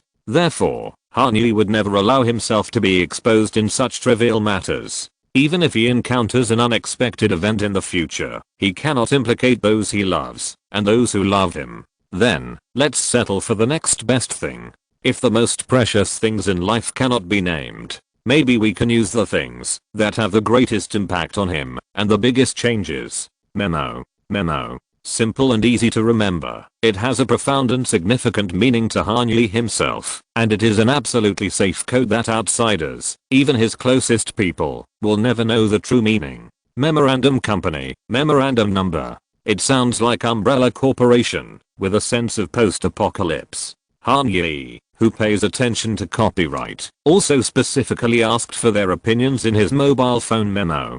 In response to him, he was silent as always. In Hanyi's view, this was tacit consent. So, Hanyi, who decided to buy the TV number on September 30th, thought of the name on October 2nd, and arranged for Antoine Gatchet to start the registration of the Cayman Island company on October 3rd. Generally speaking, it takes about 2 weeks to prepare the company's registration application documents, but Jordan Bromley knows the character of his big client, and Manor Entertainment, which has helped others to apply for company registration in Cayman at least hundreds of times, has a complete set of templates, and only needs to put the name on it. The 2-week application process was compressed into 48 hours by Jordan Bromley. After the General Registry of the Cayman Islands receives the application, according to official statements, the time for the government to approve and issue the business license is about 3 to 4 working weeks. After obtaining the business license, the company can open a company account at a bank in the Cayman Islands, which will take another 2 weeks. But there is no problem that money cannot solve, especially in the Cayman Islands, a small island in the West Indies built by money. After paying an expedited fee of $400 Cayman, Hanyi obtained the business license of Memo Incorporated within 24 hours. 4 working weeks, 24 hours, 28 days, worth $400 Cayman. Not surprisingly, the establishment of the company account was also handled in an expedited manner. This time, Hanyi didn't even have to pay the expedited fee. He deliberately avoided CIBC First Caribbean International Bank, which they had previously transferred money to the United States, and chose the largest licensed bank in the Cayman Islands, Butterfield. Butterfield, officially known as the Bank of N.T. Butterfield & Son Limited, is a company headquartered in Bermuda that mainly provides professional financial services to customers in Bermuda, Cayman Islands, Guernsey, Jersey and other West Indies islands, as well as the Bahamas, Switzerland, Singapore and the United Kingdom. Currently, the cash assets under management have exceeded $13.7 billion. Not only is it more than the $12.4 billion of CIBC First Caribbean Bank, but it also has a huge leading advantage in the West Indies region. The reason why Hanyi chose this bank is not only because it is the largest in the Cayman Islands and the least likely to have problems, but also because of the licensee behind it. In March 2010, the Biderfeld Group announced a loss of $213 million and announced that institutional investors led by CIBC and Carlyle Group would purchase the majority stake of the bank by injecting $550 million in cash. David Rubenstein and his Wall Street Capital Group are the owners of this bank. With Rubenstein behind the scenes, the security and confidentiality of Hanyi's yacht assets have been greatly improved. First of all, he has a total investment portfolio of $1.5 billion in Carlyle Group. In Rubenstein's eyes, Hanyi and his family must be top figures at the level of tens of billions or even hundreds of billions of dollars. Buying a yacht worth hundreds of millions of dollars is not uncommon, but at least it is reasonable and there is no doubt at all. Secondly, the relationship between Hanyi and Carlyle Group is originally that of a client and a service provider. Providing information security and privacy protection for important clients is one of the most important functions of these capital management groups. If Hanyi makes additional confidentiality requirements, Carlyle Group will certainly be able to assist Butterfield Bank in completing the task with quality and quantity, from the Cayman Islands to the United States, without leaving a trace. This is indeed the case. Hanyi only sent a text message and asked David Rubenstein about Butterfield's situation in a casual manner. He did not mention anything else. The next day, Dwight Mellon, Assistant Vice President of Private Banking Business at Butterfield's Cayman Islands office, called Hanyi overseas. On the phone, Dwight Mellon told this important client who Rubenstein personally told him to be careful with in an almost respectful manner, that they had set up a private bank account for him with no minimum deposit limit, and gave him a Butterfield/Advantage MasterCard Black Card. There is no need to pay an annual fee of $350, nor is there a minimum spending limit of $20,000 per year. The reason why Biderfeld is so generous is not just for David Rubenstein's sake. Dwight Mellon and the Cayman Islands branch are well aware that the clients they face are strictly divided into different levels. High net worth clients use their private banking services to evade taxes, and ultra high net worth clients use their asset investment services to turn cash into assets in an unknown way, and then turn assets into legal income that can be unimpeded around the world. And VVIP clients like Hanyi, who are personally introduced by David Rubenstein, will only have one kind of business dealings with Biderfeld: trust. Using the Cayman Islands' unique Star Trust system, a trust fund for non-charitable purposes is established to collect and protect priceless antiques or indirectly hold shares of companies in other countries and regions. Without paying a penny of inheritance tax, the intergenerational and perpetual transmission of family assets can be achieved. Therefore, the above greeting gifts are just the sincerity of cooperation shown by Biderfeld Bank. How much money Hanyi wants to deposit in the Cayman Islands, how much money he wants to transfer, where he wants to transfer it, and when he wants to transfer it are not their focus. What Dwight Mellon wants to do is to help Hanyi complete each of his business as smoothly as possible on behalf of Biderfeld, so that this wealthy man who has a lot of connections with Wall Street giants and their direct controllers will be satisfied with their service attitude and service efficiency, and then strive to help him establish an offshore trust fund. That is a real good job. When the wealth reserves and the connections established have reached this point, it is difficult for Hanyi to complete the transaction quickly. On October 3rd, Antoine Gatchet began to connect with the company registration matters. On October 5th, Jordan Brumley submitted a registration application to the Cayman Islands government, which was approved on October 6th. On Monday, October 10th, Biderfeld prepared a bank account for Hanyi. The transaction contract between Han Yi and Ascalaga was not officially signed until October 13th. This means that, apart from the 10% deposit of €9 million, which was paid directly by Han Yi from his private bank account at Coutts Bank in the UK, the remaining €81 million were transferred by Han Yi through Bitterfeld's private bank account. Coutts Bank in the UK paid €11 million, Credit Suisse Group paid €40 million, and Gain Capital Partners paid €30 million. Han Yi activated the 3 European accounts in the memorandum in one go, and the 4 remittances arrived in the Cayman Islands one after another, and then transferred from Bitterfeld Bank to HSBC Cayman Limited, which was also established in the Cayman Islands by Ascalaga. This operation is not to leave no traces at all, but if Han Yi does not take the initiative to disclose it and does not expose his whereabouts in other business areas, then the financial regulators of any country will not know where to start investigating this transaction. On October 22nd, the last working day of the week, the balance of €81 million arrived in full at Ascalaga's HSBC account. The first yacht transaction of the year, worth €90 million, finally came to an end. Antoine Gatchet's call to inform him that the transaction was completed was not answered by Han Yi until 8:21 in the morning, but an hour ago, the latter, who was so excited that he couldn't sleep all night, saw the information of successful consumption in the memo of his mobile phone. This successful consumption is €90 million, received a reward of €144 million. Sorry, there are too many things to do these 2 days. It's still a small chapter. I will make up for it tomorrow. Chapter 294 Yachting.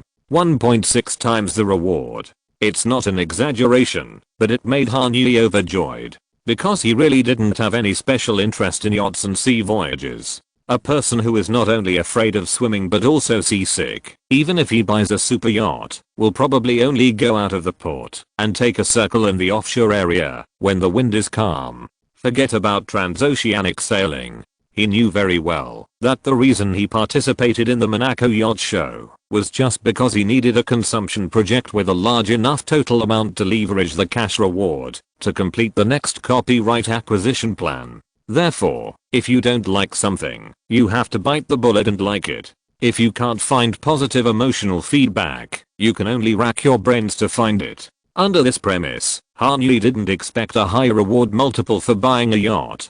He even thought that, if he really didn't like it, if the reward multiple they gave was only a few tenths, he would mortgage the yacht directly after buying it and use this method to obtain funds to complete other consumption and finally raise enough copyright acquisition funds. Fortunately, on the day of the personal trial voyage, he had a FaceTime call with Barbara by chance. This wonderful and unique journey through space helped him open up his mind and found a breakthrough for accumulating positive emotions. The 160% return proved the feasibility of Barnier's theory. In the future, all consumption that can allow Han Yi to demonstrate free will and have a significant impact on the historical process in a certain field should not be lower than this multiple, including the $150 million portrait of Mrs. Adele Blochborn No. 2. Because the life experience of the creator Gustav Klimt made Han Yi have a strong resonance and empathy, the refund ratio that can be obtained from this consumption should be much higher than the TV number. How can Han Yi not be excited? Call Barbie, call Barbie. Barb's here. When are you going to Europe again? I'm in Europe now. Barbara looked up and glanced at Carly Kloss, Doutzen Kroes, Natasha Polly and Park Soo-joo, who were sitting opposite her on the sofa and taking intimate selfies. Then she crossed her legs and held her phone upright, holding it closer to herself. Shooting for magazine pages in London. What's wrong? Her job today was to shoot the November blockbuster for the fashion edition of the Sunday Times, shot by the famous German photographer Alan von Anwerth, with 9 models appearing, basically all world-class supermodels of her level. After work, the girls, who had flown around the world and had not been able to gather together for a long time, came to the Sweetest bar on the 10th floor of the Standard Hotel in London, where they enjoyed the night view of London looking south from King's Cross Station, while drinking and reminiscing about the past. Nothing. I just wanted to tell you that I just bought the boat today.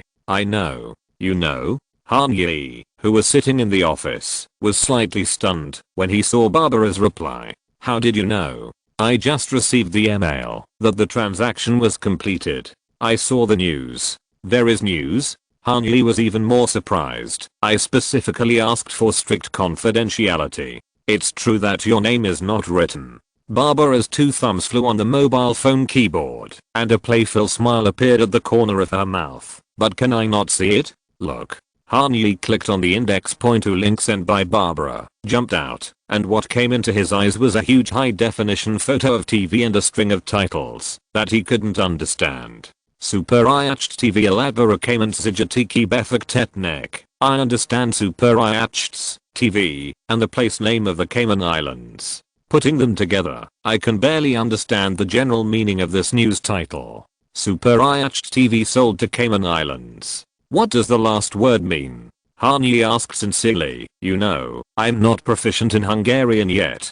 Oops, wrong post. Barbara on the other side of the screen couldn't help laughing, attracting the attention of her supermodel friends. Let me find the English report. Wait a minute. Found it. Look at this. Boat International exclusive. Luxury yacht TV sold to mysterious investor in Cayman Islands for 90 million euros, setting a record for the most expensive yacht sale in 2016. In an unprecedented transaction, the Super IHTV owned by Emilio Azcárraga Jaén, the head of Mexican media giant Televisa Group, has been quietly acquired by an undisclosed Cayman Islands investor for a stunning 90 million euros. This explosive news not only shocked the entire luxury yacht world, but also rewrote the record. It will become the most expensive yacht sale so far in 2016. The identity of the mysterious buyer remains confidential, sparking speculation and interest among yacht enthusiasts and industry insiders. The Cayman Islands have long been associated with financial privacy, and many billionaires have also tended to register their super yachts in the region. Known for its luxurious craftsmanship and cutting-edge design, TV has always been a symbol of top-selling quality on the high seas. With its sleek exterior and luxurious interior, TV has continued to attract the attention of yacht enthusiasts around the world over the past few years. The sale at such a high price shows the importance of this super yacht in the industry. Although the veil of secrecy surrounding this historic transaction has not yet been lifted, one thing is certain, TV has left an indelible mark in yachting history. Boat International will continue to follow up and provide our readers with the latest information on this extraordinary transaction. Peggy Leskin, October 21st, 2016. So it's this kind of report. Han Yi breathed a sigh of relief. I thought someone had found out my name. They may know at any time. Barbara threatened him. Unfortunately, you told this secret to someone who needs to be interviewed frequently, and this person who needs to be interviewed frequently needs to give the media some fresh information. Too bad. It's the end of the world for you. Is there no room for negotiation? I'm not the kind of person who can be bribed. What if I really plan to bribe you? Then I'm happy to listen to offers. What are you going to offer? How about unlimited free use of this yacht? Barbara Payton's pupils shrank, not knowing how to respond, and subconsciously put a question mark. What does unlimited free use mean? This boat will probably be parked in the port of Nice for a long time. If you go there for vacation, just tell me directly, or I'll give you the captain's information. I'll greet them in advance. Me Barco S2 Barco. Are you serious? Yes, I'm serious. Han Yi replied. I regard you as the founding partner of this yacht. How? Barbara was even more confused. Without your story, I probably wouldn't have made up my mind to buy this yacht. So, of course I have to thank you very much. Thank me for letting you pay out 90 million euros? Which boy? Barbie. Observing Barbara's happy look of covering her mouth and laughing, Carly raised her voice and attracted the attention of all the supermodels in the booth. You are so happy, as if someone proposed to you through iMessage. Just a friend. Barbara placed the phone upside down on her lap and spread her hands. He told me some interesting stories. Which friend? The one who picked you up for dinner in New York last time. Carly narrowed her fox eyes and grinned mischievously and whispered, delicious. What? Something happened to Barbie? Park Soo-ju, who had a close personal relationship with Barbara, was quite shocked. When did it happen and to whom? Barbie wouldn't let me tell you. Carly blinked. It probably hasn't come to the point of being made public yet. I'll come and execute you in person later, Carly. Barbara grinned at Carly. Wait until I finish talking. Girls, drink yours first. In 10 minutes, you can ask me anything you want. See if you can pry my mouth open. Barbara muttered the second half of the sentence in a low voice that only she could hear and continued to read the message Han Yi sent her. Yes, it's a brand new life experience for me. I can't think of any better way to share this experience with you. But what do I do with such a big yacht? I'm alone. After thinking about it, Barbara deleted the whole sentence. She didn't want to send the wrong signal to Han Yi. Haha, thank you, but such a big yacht, no matter where it goes, should attract the attention of the entire yachting industry. After sending this sentence, Barbara paused for several seconds before writing the other end of the message. If you don't want to expose your identity too early, remember to block those who send messages to the Cayman Islands. I have received it. Barbara said it very obscurely, but Han Yi, who had just experienced the intelligence capabilities of the yachting industry yesterday, knew very well what the Hungarian girl was talking about. On October 21st, before the TV yacht was officially delivered, Waston, which was recommended by Jordan Bromley to assist Han Yi in arranging the candidate for the acting director of the memorandum company registered in the Cayman Islands, sent an email to Jordan. The email mentioned that there was a fashionable drinking water company called 138 Water, asking if TV needed a new drinking water supplier. After receiving the email, Jordan Bromley did not forward it, but called Han Yi directly. Drinking water supplier? After receiving this call, Han Yi, who had just finished the music festival preparation meeting, was a little confused. I don't know. Wait, why do you need to ask for my opinion on such a thing as a drinking water supplier? Whether it is drinking water or the supply of raw materials for meals, shouldn't Antoine Gatchet communicate with the captain about such trivial matters, and then let the remaining Sebastian Alexander slitting team handle it directly? Because, without seeing the other person's face, Han Yi could also picture Jordan Bromley leaning on the sofa in the office, rubbing his nose, and trying to find the right words. There's no better way to put it. This fashionable drinking water company sells fashion, not drinking water. You need to find a better way to put it for me though.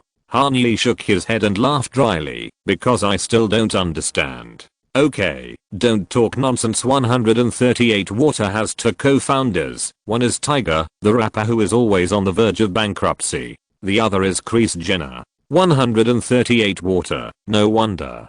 Barbara showed an expression of sudden enlightenment and replied, I thought this was an open secret in Hollywood. What did you say, yachting, or 138 Water? It should be both. I know about yachting, but this is my first time with 138 Water. In order not to reveal the flaw, Han Yi still lied a little in front of Barbara Pavin. In fact, before buying the TV number, Han Yi had never heard of the word yachting. Or rather, in his English vocabulary, yachting only means one thing, that is yachting. Cruising, fishing, and rowing are all part of yachting. But in Hollywood, Wall Street, and all industries where money and sex are combined, yachting has a different meaning. What does it mean? It's a little hard to explain, but in general, it can be summed up with a 4-character Chinese term, Hei Shan Shengyan. Yachting, one of the biggest open secrets in the entertainment industry, is considered a common way for young female stars to increase their income, increase their industry visibility, and increase their competitiveness. Many A-list celebrities, including models, actors, and even members of the royal family, have participated in yachting at some point in their careers. If you're not familiar with the term, yachting is used to describe a business activity in which celebrities and wealthy clients spend a good time together, usually on a super yacht, in exchange for a generous reward. Good times have many meanings, and the specific details of what each person wants to achieve are different, but the overall goal is the same. On the surface, yachting is not a direct sex transaction. The rich will give celebrities a sum of money, 5 or 6 figures, and use the annual festivals with the highest concentration of stars, such as the Cannes Film Festival, as a cover to invite them to the party, greet the guests, and accept generously when someone wants to take a photo with them. It's that simple. But usually, for more rewards and a broader future, celebrities will provide more in-depth services. After all, the owners of super yachts have some power in the entertainment industry to a certain extent. Either they are directly in charge of large entertainment groups like David Geffen, or they are media tycoons who are related to the entertainment industry, such as Karega Jain, or simply the masters behind the entertainment industry such as Mohammed bin Zayed Al Nahyan, who is in charge of trillion-level national sovereign funds. If these people are willing to lend a helping hand, then just a little fingertip can make the development trajectory of celebrities change dramatically. Think about it, a fledgling Han Yi can turn Madison Beer from a washed-up child star who was released by the record company into the next queen of the Billboard singles chart with 3 consecutive championships. What can MBZ, a tycoon who spans the political and business circles, has a wide range of connections, and can freely control Adia, do? Even if the rich have no interest in interfering in the careers of temporary bed partners and just give them some hard work fees, this money can bring a great improvement to their financial situation. Emily Ratajkowski, the famous Blurred Lines girl, is an active player in the yachting industry. In 2016, her price for attending a similar private event was $25,000, and this was just the appearance fee. If you want to have something with her, you have to pay several times this price. For ordinary people, it is simply a sky-high price, but in the face of sovereign fund level wealth, only fresh flesh will be so cheap. Super yachts, private jets, private enterprises. Which one is not more expensive than them? They are all bitches waiting to be bought. Price is the only thing that matters. In the world at the top of the pyramid, in this secret society firmly controlled by a very small number of men, misogyny is not a noun, but a reality. This is a hunger game that uses fame and fortune as bait to hunt beautiful youth. Everyone knows this, but year after year, countless women still continue to participate in this game where the win or loss is already determined. Some people think they are smart enough to control this complex situation and stay out of it. Some people don't care about winning or losing. As long as they sit at the table, they can win it back from other aspects. Some people don't sit at the table themselves, but just stand by and introduce the prey diligently in the hope of receiving the chips thrown by the high rollers. Kris Jenner and Tiger are such people. The fashionable drinking water brand 138 Water they founded looks like a company selling water on the surface, but in fact it is in the business of trafficking women. Clicking on their Instagram homepage, what comes into view is all photos of young women in revealing clothes. Except that each of them holds a bottle of 138 Water in their hands. The entire content, from the pictures to the copy, has nothing to do with drinking water. Celebrate the unstoppable energy and incredible atmosphere of Nina Sweet, the champion of the Miss Universe Europe pageant. Get ready for a visual feast that will make you crave more. Hold on to your seatbelts, because Nina is about to take you on a new journey to the top. Is this an advertisement for drinking water? You should have seen the list they provided, right? Barbara asked cryptically. I have. What do you think? Shocking to the point of sickness. Bella Hadid, Gigi Hadid, Irina Shayk, Emily Ratajkowski, Hailey Baldwin. Countless supermodels with shining halos are all on this list. Han Yi instantly understood why Irina Shayk, who had no acting experience, could directly partner with Dwayne Johnson to play the leading role in a movie in 2014. Not only that, the long list even includes Kim Kardashian, Kylie Jenner, Kendall Jenner, Kris Jenner's 3 daughters. Considering that Tiger was Kylie's ex-boyfriend, the so-called media publicity package of 138 Water sent to him by Jordan Bromley did make Han Yi feel a little physically uncomfortable. His simple Eastern values could not understand such avant-garde family relationship. That's why I don't want to arrange my entertainment activities on the yacht. Barbara wrote, that's why I always keep Mrs. Betancourt in my heart and thank her. Without her, I would probably be one of the yacht girls. Now, at least I have the freedom to choose. I understand. The more he has, the clearer Han Yi sees. In this world of debauchery, life, and death, there are too many opportunities, too much enjoyment, and too many temptations. Let go of the illusory self-esteem and shame. Use beauty to win favor. Use favor to exchange for transactions. And then use transactions to realize a better life. In the Western society that has long been scared of sex, this is a choice that does not require excessive hesitation. Don't hesitate. How many girls dream of getting a chance to step on the TV? Girls who are not so lucky can be models in nightclubs in Las Vegas, and girls who seize the opportunity can party with rich and famous people on super yachts. Only the most beautiful and smartest girls have the opportunity to climb high branches and rise from the ashes. For example, Grace Kelly. Is this beauty who has slept with all of Hollywood really more noble than those Instagram supermodels who were sent to yachts by their mothers? It's just a matter of judging the situation and taking what you need.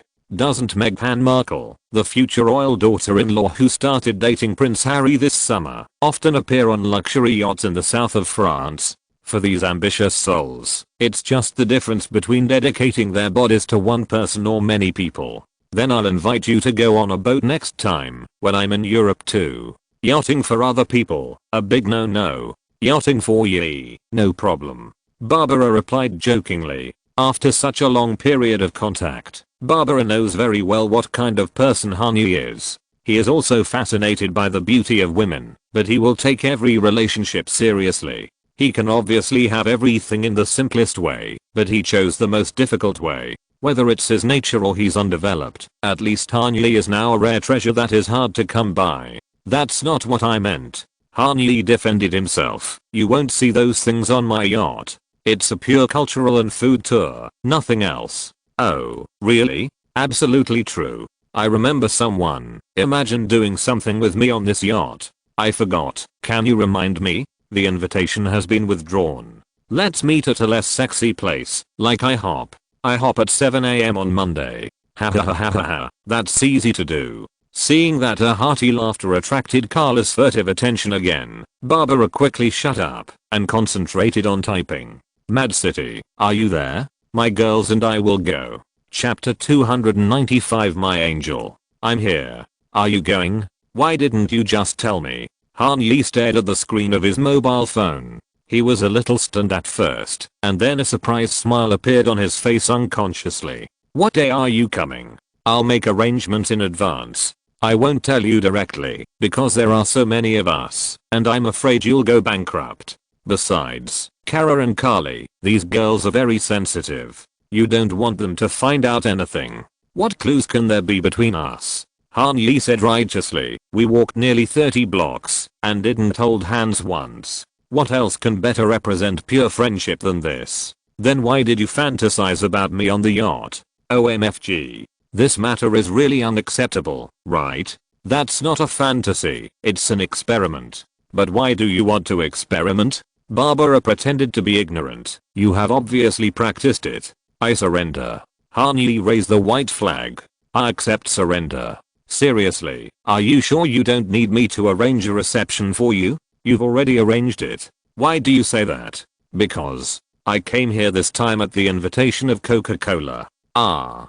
They built the Taste the Feeling dining area here, right? Yes. That's true. It has something to do with me. The title sponsor of the 2016 Mad City Music Festival is Budweiser. The world's #1 beer brand paid $2.5 million in sponsorship fees and another $2 million for cold water as MV production fees and publicity fees for the annual theme song. Exclusive naming rights, stage brand logo exposure and publicity material exposure rights. Publicity material exposure on all platforms. Exclusive VIP customer area, pop-up store area, product sales area, cooperative peripherals, and exclusive sponsor review videos.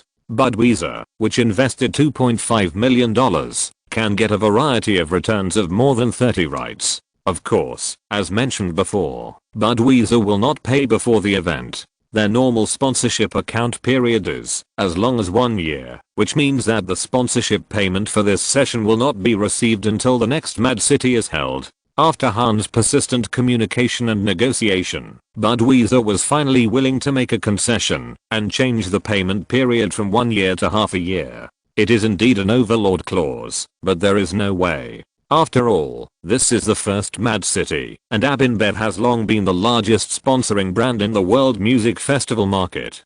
In addition to the exclusive title sponsorship, Mad City has also divided 3 platinum area sponsorships in the Las Vegas festival venue, including the VIP booths, food court and parking area. They were won by American Express, Coca-Cola and BMW America at a price of $250,000, $500,000, and $150,000 respectively. American Express was originally a strong competitor for the exclusive title sponsorship of Mad City. They were willing to pay a sponsorship fee of $2.5 million, but they required that they must open a channel for advance ticket sales for customers using American Express credit cards. For this Mad City, Hanliv's goal is to make a splash and achieve results so that as many fans as possible and as wide as possible have the opportunity to buy tickets. In addition, Ticketmaster refused to give in, so American Express's title sponsorship proposal could no longer be promoted.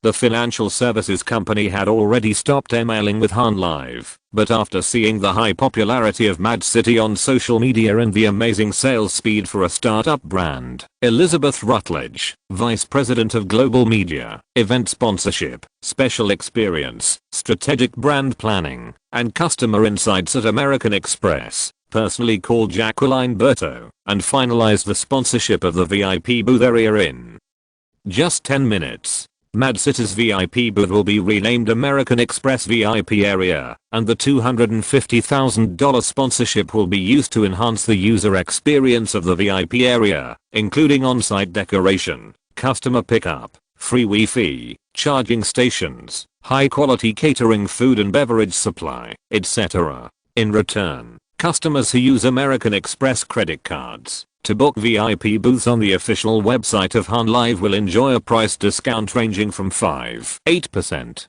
In addition, the stretched luxury cars that pick up and drop off customers in the booths will be covered with American Express advertisements. 8 BMW 750 Lee Pullman Executive Edition stretched cars leased by Hanlive from BMW USA will depart from the BMW Las Vegas flagship store at 6900 West Sahara Avenue and appear in front of the lobbies of various 5-star hotels in the gambling city, attracting the attention of tourists in the name of American Express VIP experience.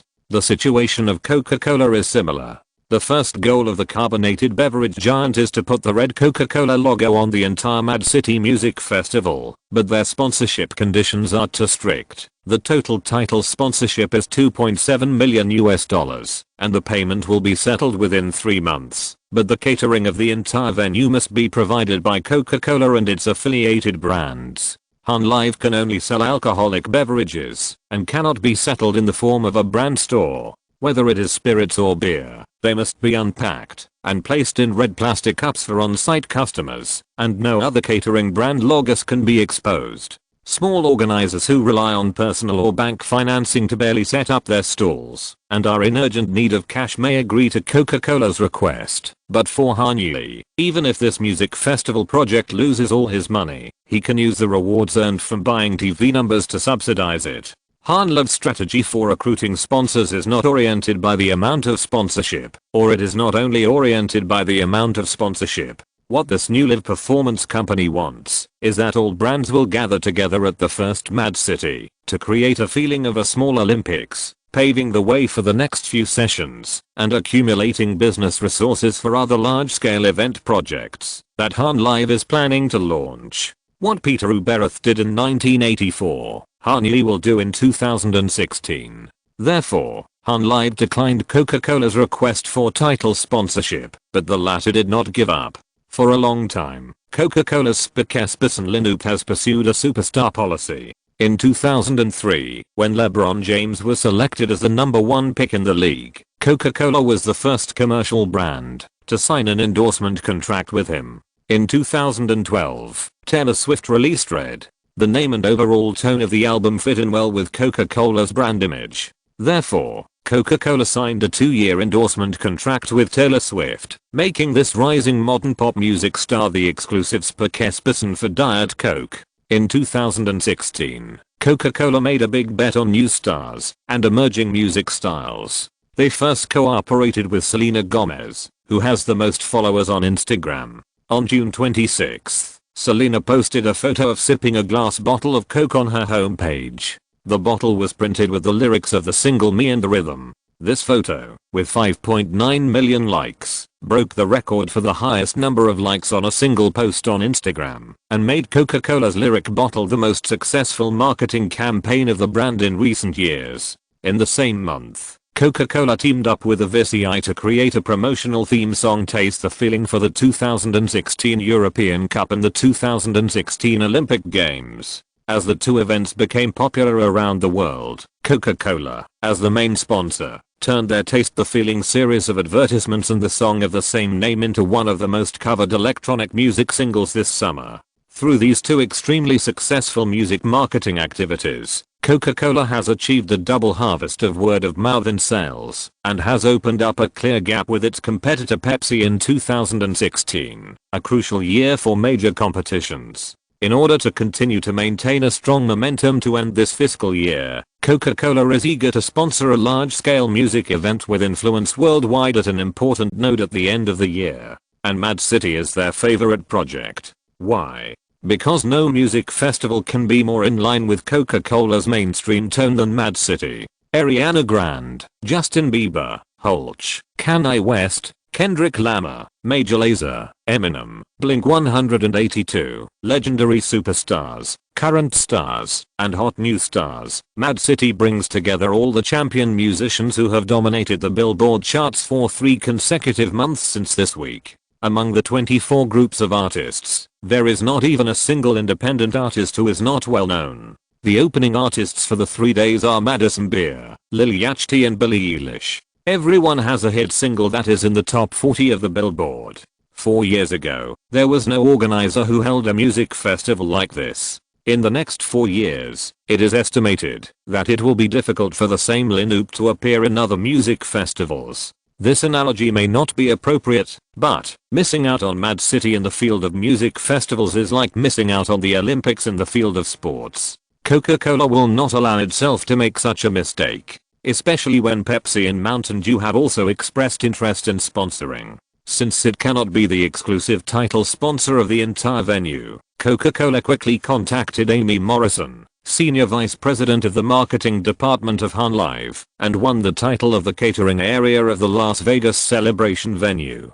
Coca-Cola will have the right to rename Mad City's food court as Taste the Feeling Food Court and operate it under their sole authority. The profits obtained will be shared with Han Music at a ratio of 50% minus 50% after deducting operating costs. In the catering area, only beverages under the Coca-Cola Company are allowed to be sold, including regular flavored Coke, Diet Coke, Coke Zero, Sprite, Fanta, Dasani Mineral Water, Smart Water, Gold Peak Tea, Minute Maid, Schweppes Soda, Vitamin Water and dozens of other sub-brands. Coca-Cola will also set up a Costa pop-up store in the catering area. Although this chain coffee shop is not an asset of Coca-Cola at present, it has already held several rounds of negotiations with the latter on the acquisition. In addition to beverages, Coca-Cola also brought in almost all the fast food chains that exclusively cooperated with them in the North American market, including McDonald's, Burger King, Wendy's, Subway,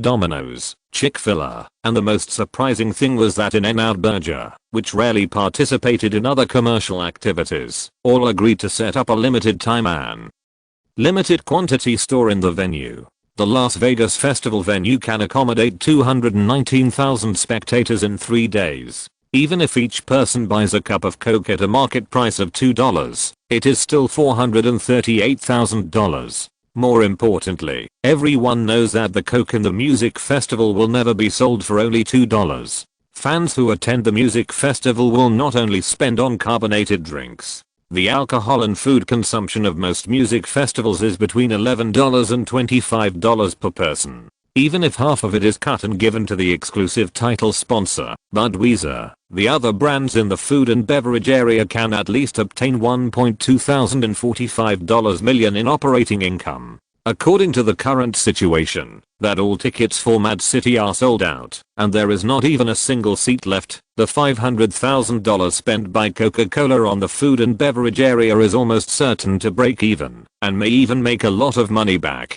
With the coverage of the crowd and the expected income guaranteed, in addition to the $500,000 sponsorship, Coca-Cola also paid out of its own pocket to build a small Taste the Feeling experience hall in the center of the food and beverage area. It is called an experience hall, but in fact there is nothing special about it. It is just a 360-degree circular screen with an interactive quiz game. If you answer all the questions correctly, you can get a limited edition Coca-Cola peripheral. As a newly signed spokesperson for Coca-Cola, the main purpose of Barbara Pavan's trip to the music festival is to visit Mad City and the Coca-Cola Park area with another spokesperson, Therese Gibson, one of the protagonists of Fast and Furious, and edit it into a review video to be released on the official accounts of the music festival and the brand. It's just, I didn't expect they would send you. Ouch. Barbara looked indignant. I thought you asked for me by name. How could I bear to let you work during Halloween?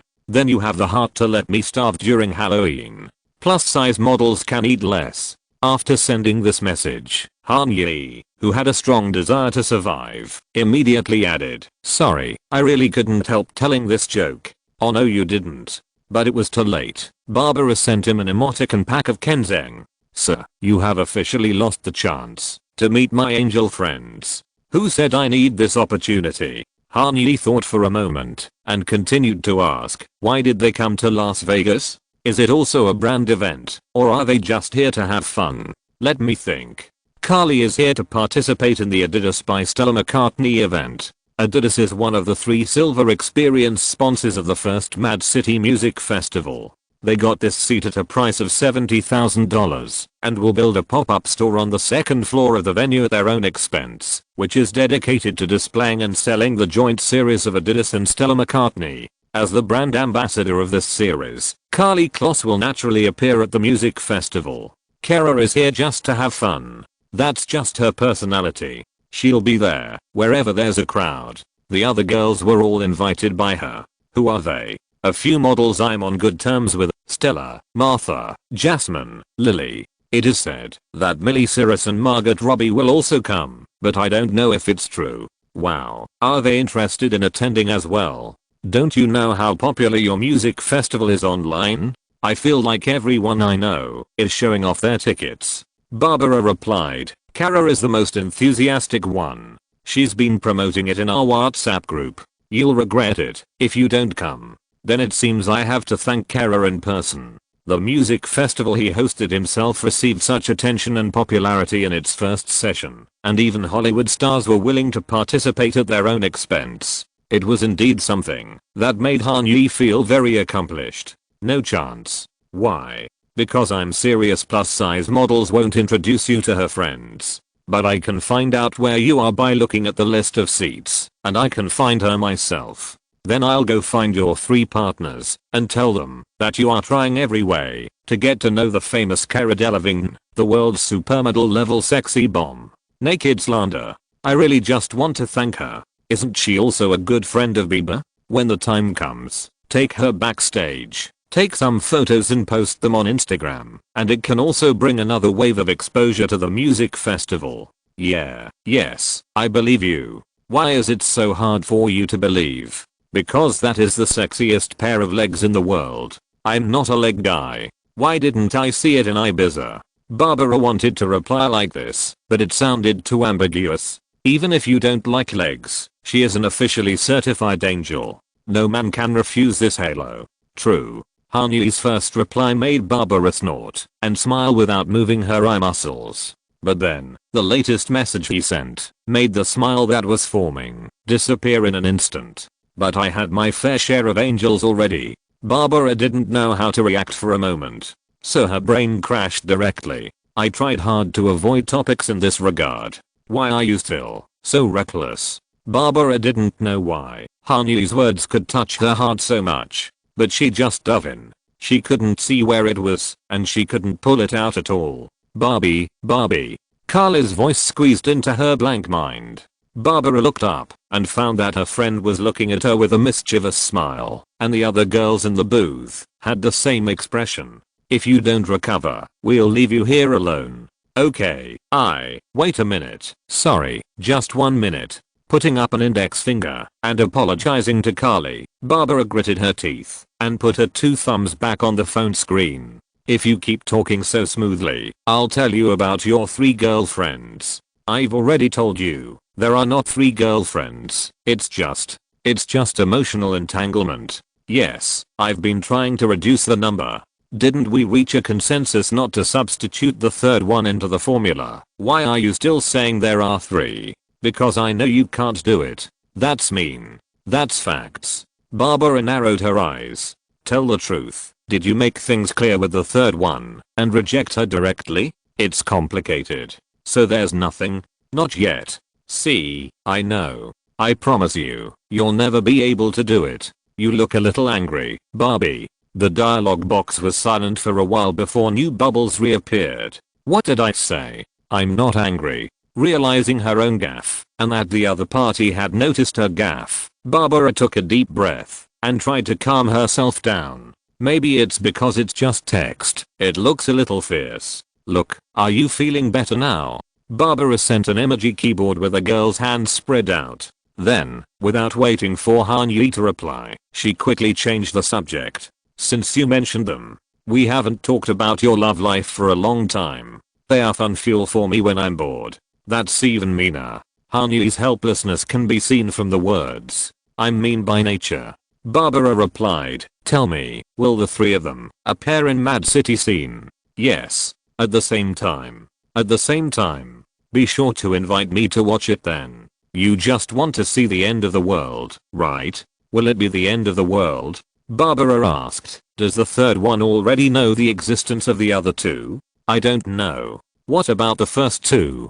Do they know there is a third one? I don't know. No, there is no third one. Don't forget. Okay, if you insist. Barbara smacked her lips. Among the 3, was anyone with you? I guess so. You guessed wrong. No one was with me. I was in my bedroom. Isn't it more likely that they were together? You dirty soul. Don't blame me. Anyone would think so. The finger hovering above the screen froze for a moment and finally wrote the second half of the sentence. Prove your innocence. Tell me what they are doing now. I don't need to prove my innocence. Although he said so, a few seconds later, Han-Yi still gave her 3 answers. The third one is, I can't tell you. Once I tell you, you'll know who she is. The first one should be on her way to school now. The second one must have been in the office for more than an hour. Chapter 296. One step slow. Every step slow. The little flying stick is here. Little, what? The voice was the one she was most familiar with, but the words were not any of the Chinese words she had learned. Yuzhen raised her head and looked at Han-Yi, who was standing at the door with a somewhat confused look and a lively smile. She had no expression at first, and she was too tired to have any expression because of the continuous migraine recently, but for some reason, when she saw him, Yuzhen's mouth corners unconsciously raised, and ripples like water overflowed from her eyes. You are saying the weird words you invented again. After spending so much time together, Zhao Yuzhen had long been accustomed to Han-Yi's occasional nervous outbursts. He would suddenly throw out some strange phrases that she had never heard of, which made Yuzhen stunned on the spot, not knowing how to react, because she had no idea what those words meant. This level of confusion was similar to that of a person who learned English as a second language and heard the word Alulu for the first time. Then, usually, Han-Yi would explain to her the real meaning of these phrases. When asked about the source, he would use the general excuse of I saw it on the internet. Which website? It's not like Yuzhen doesn't go to the Chinese internet, so why can't she see such strange and abstract things? When we first met, we heard these coined words very frequently. Now, almost a year has passed, and there are fewer and fewer new words from his mouth. But occasionally, like today, he will say it out of the blue. Little flying stick. Realizing that he accidentally said a hot internet word that does not exist in this time and space, Han-Yi grinned and tried to cover it up with a brighter smile and a more upbeat tone. Here, look, this is it. Han-Yi raised the paper bag in his hand. I bought bread for you. Ah. Yuzhen exclaimed, with excitement in her eyes. Gwa-san. Yes, from Baochan Bakery. I asked Jian to buy some yesterday. Great. The Korean girl stretched out her hands, like a baby ready to grab a pacifier. You haven't eaten yet. Han Yi took a step back, tilted his head, and looked very insightful. I ate.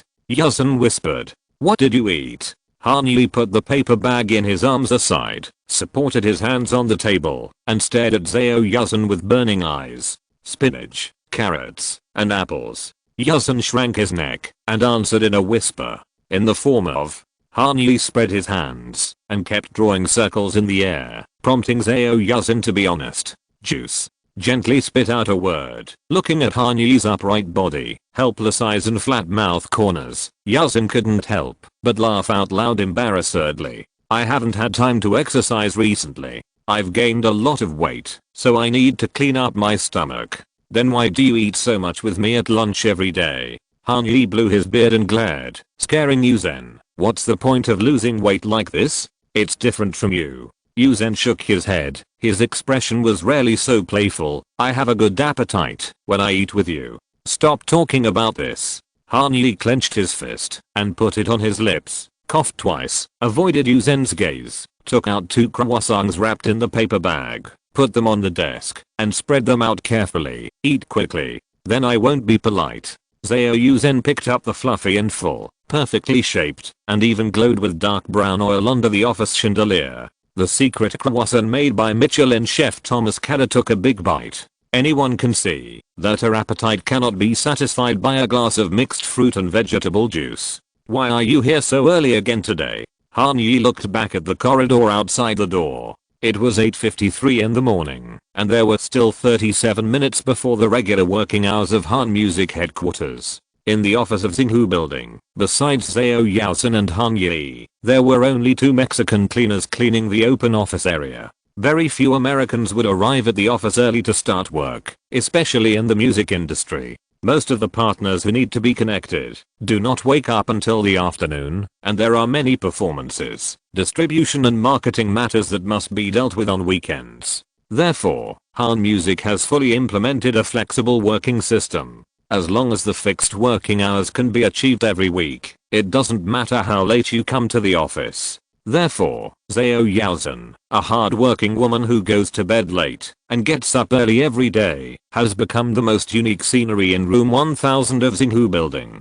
Aren't you here early today too? Yaosen wolfed down the first croissant and reached for the second one. She puffed up her cheeks, chewed seriously, half closed her peach blossom eyes, and looked at Han Yi with a smile. You came here to accompany me? Yes, I'm afraid you'll be lonely. Han Yi had already figured out Zhao Yaosen's behavior pattern. After they exchanged feelings, she was like a little hedgehog, occasionally plucked up the courage to rush over and tease Han Yi. But as long as Han Yi remained calm and imitated her love words, she would quickly shrink into a small ball of fur, using the small thorns that had no deterrent effect to cover up her shyness. You're not afraid that I'll be alone? Going to Europe alone? Yaosen curled up her legs and put them on the office chair, muttering softly. You haven't recovered yet. Han Yi laughed dumbly. Zhao Yaosen has been brooding over the fact that he stayed in Europe for half a month for a while. Why?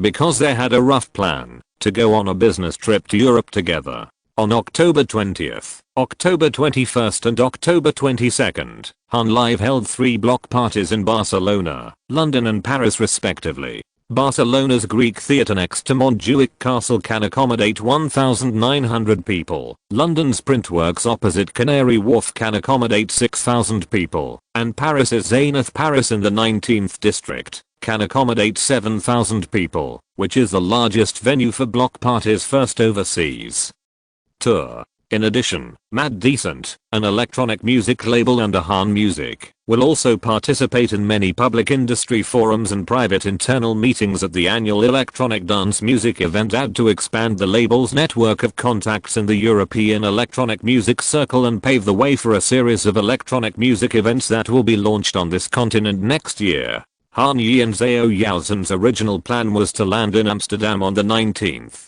Attend 3 consecutive days of block party on the 20th, 21st, and 22nd, and then return to Amsterdam on the 23rd to end with several important closed-door meetings. but Madison Beer's collaboration with Lana Del Rey and Stevie Nicks inadvertently disrupted their plans. Kanye didn't want to miss out on Stevie Nicks' copyright library. In order to raise funds and make a move before his competitors, he had to advance his trip to Europe by more than half a month. Go to Monaco, Lake Como and London to find ways to quickly get rewards and snowball your wealth. This time, Zhao Yaozhen didn't try to hide her disappointment. How could she not be disappointed? In Los Angeles, except for working hours, Yaozhen basically couldn't find a chance to be alone with Kanye. There was a rival with eyes as big as copper bells who would appear beside them at any time. It was not easy to find a suitable excuse to create a world for two people for nearly a week through business travel, but the result was, I haven't recovered. Every time I think of this, Yaozhen feels chest tightness. One step slow, every step slow. It's really annoying. Speaking of Europe, have you seen the review video of these 3 performances? The one that Amy forwarded last night. Kanye pulled open the chair opposite Zhao Yaozhen's desk, sat down, and asked softly. He knew very well where the Korean girl's melancholy came from, but he also knew very well that the European trip with pink bubbles that Yujin fantasized about would never happen. Not to mention how rushed the 5-day 4-city trip was. Let's talk about her competitors Uyeru who got there first. If she knew that the two of them were going to Europe together, no matter how much she loved studying, Zioru would probably take a week off and go with them for the whole trip. Kanye could even picture a vivid scene in his mind. Zioru dragging a large suitcase, hugging a pillow in her arms, looking triumphantly at the stunned Zhao Yujin at 864 Stradella Road. How naive, Sister Yujin. Since you're going with me to New York, don't blame me for going with you to Europe as well. I've read it. I've replied to her. The materials are fine. You can send them. Zhao Yaozhen deftly turned the pen between her fingertips. Her voice low, her face full of unhappiness. Only in front of Kanye would she express her emotions so clearly. But sulking is fine, and when you encounter work problems, you still have to answer them properly. Although the two were not on the scene, and Kanye did not devote too much energy to the block party, a live performance project with a scale of thousands of people, the first European tour of this famous event brand still ended successfully with the praise of fans and the media. Jacqueline Berto, the experienced CEO of Han Live, has handled countless large-scale performance projects during her time at Caesar Entertainment.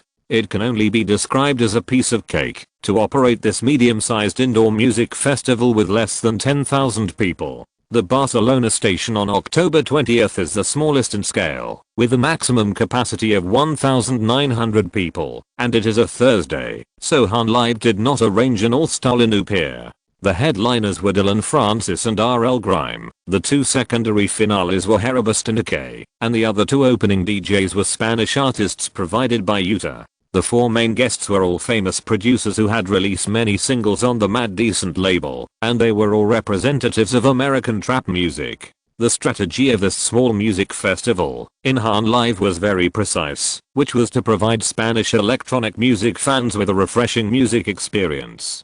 Techno, reggaeton and bachata are the main themes of the Spanish electronic music scene. Then take a different approach and bring American trap and brostep to Barcelona, using freshness as a gimmick to turn curiosity into actual purchasing power. Dylan Francis has many hit singles and has been operating a funny persona on social media. He has a strong presence, and his number of fans and actual offline box office appeal remain high. RL Grime is known as the king of American trap, the epitome of this music genre, and it is difficult for veteran music fans who pay attention to the level of producers not to be attracted by him. As for Herobust and Ake, they are also 2 powerful bands with a very rapid rise. They have been touring around the world this year, and have been offered many performances. The lineup is indeed unique and powerful, and the ticket price is also very affordable. The pre-sale ticket for Block Party Barcelona with unlimited beer is 75 yuan, and the regular ticket is 35 yuan, which is the same as the ticket price of the same scale performance held by the brand in Detroit this year, except that the currency unit has changed from US dollars to euros.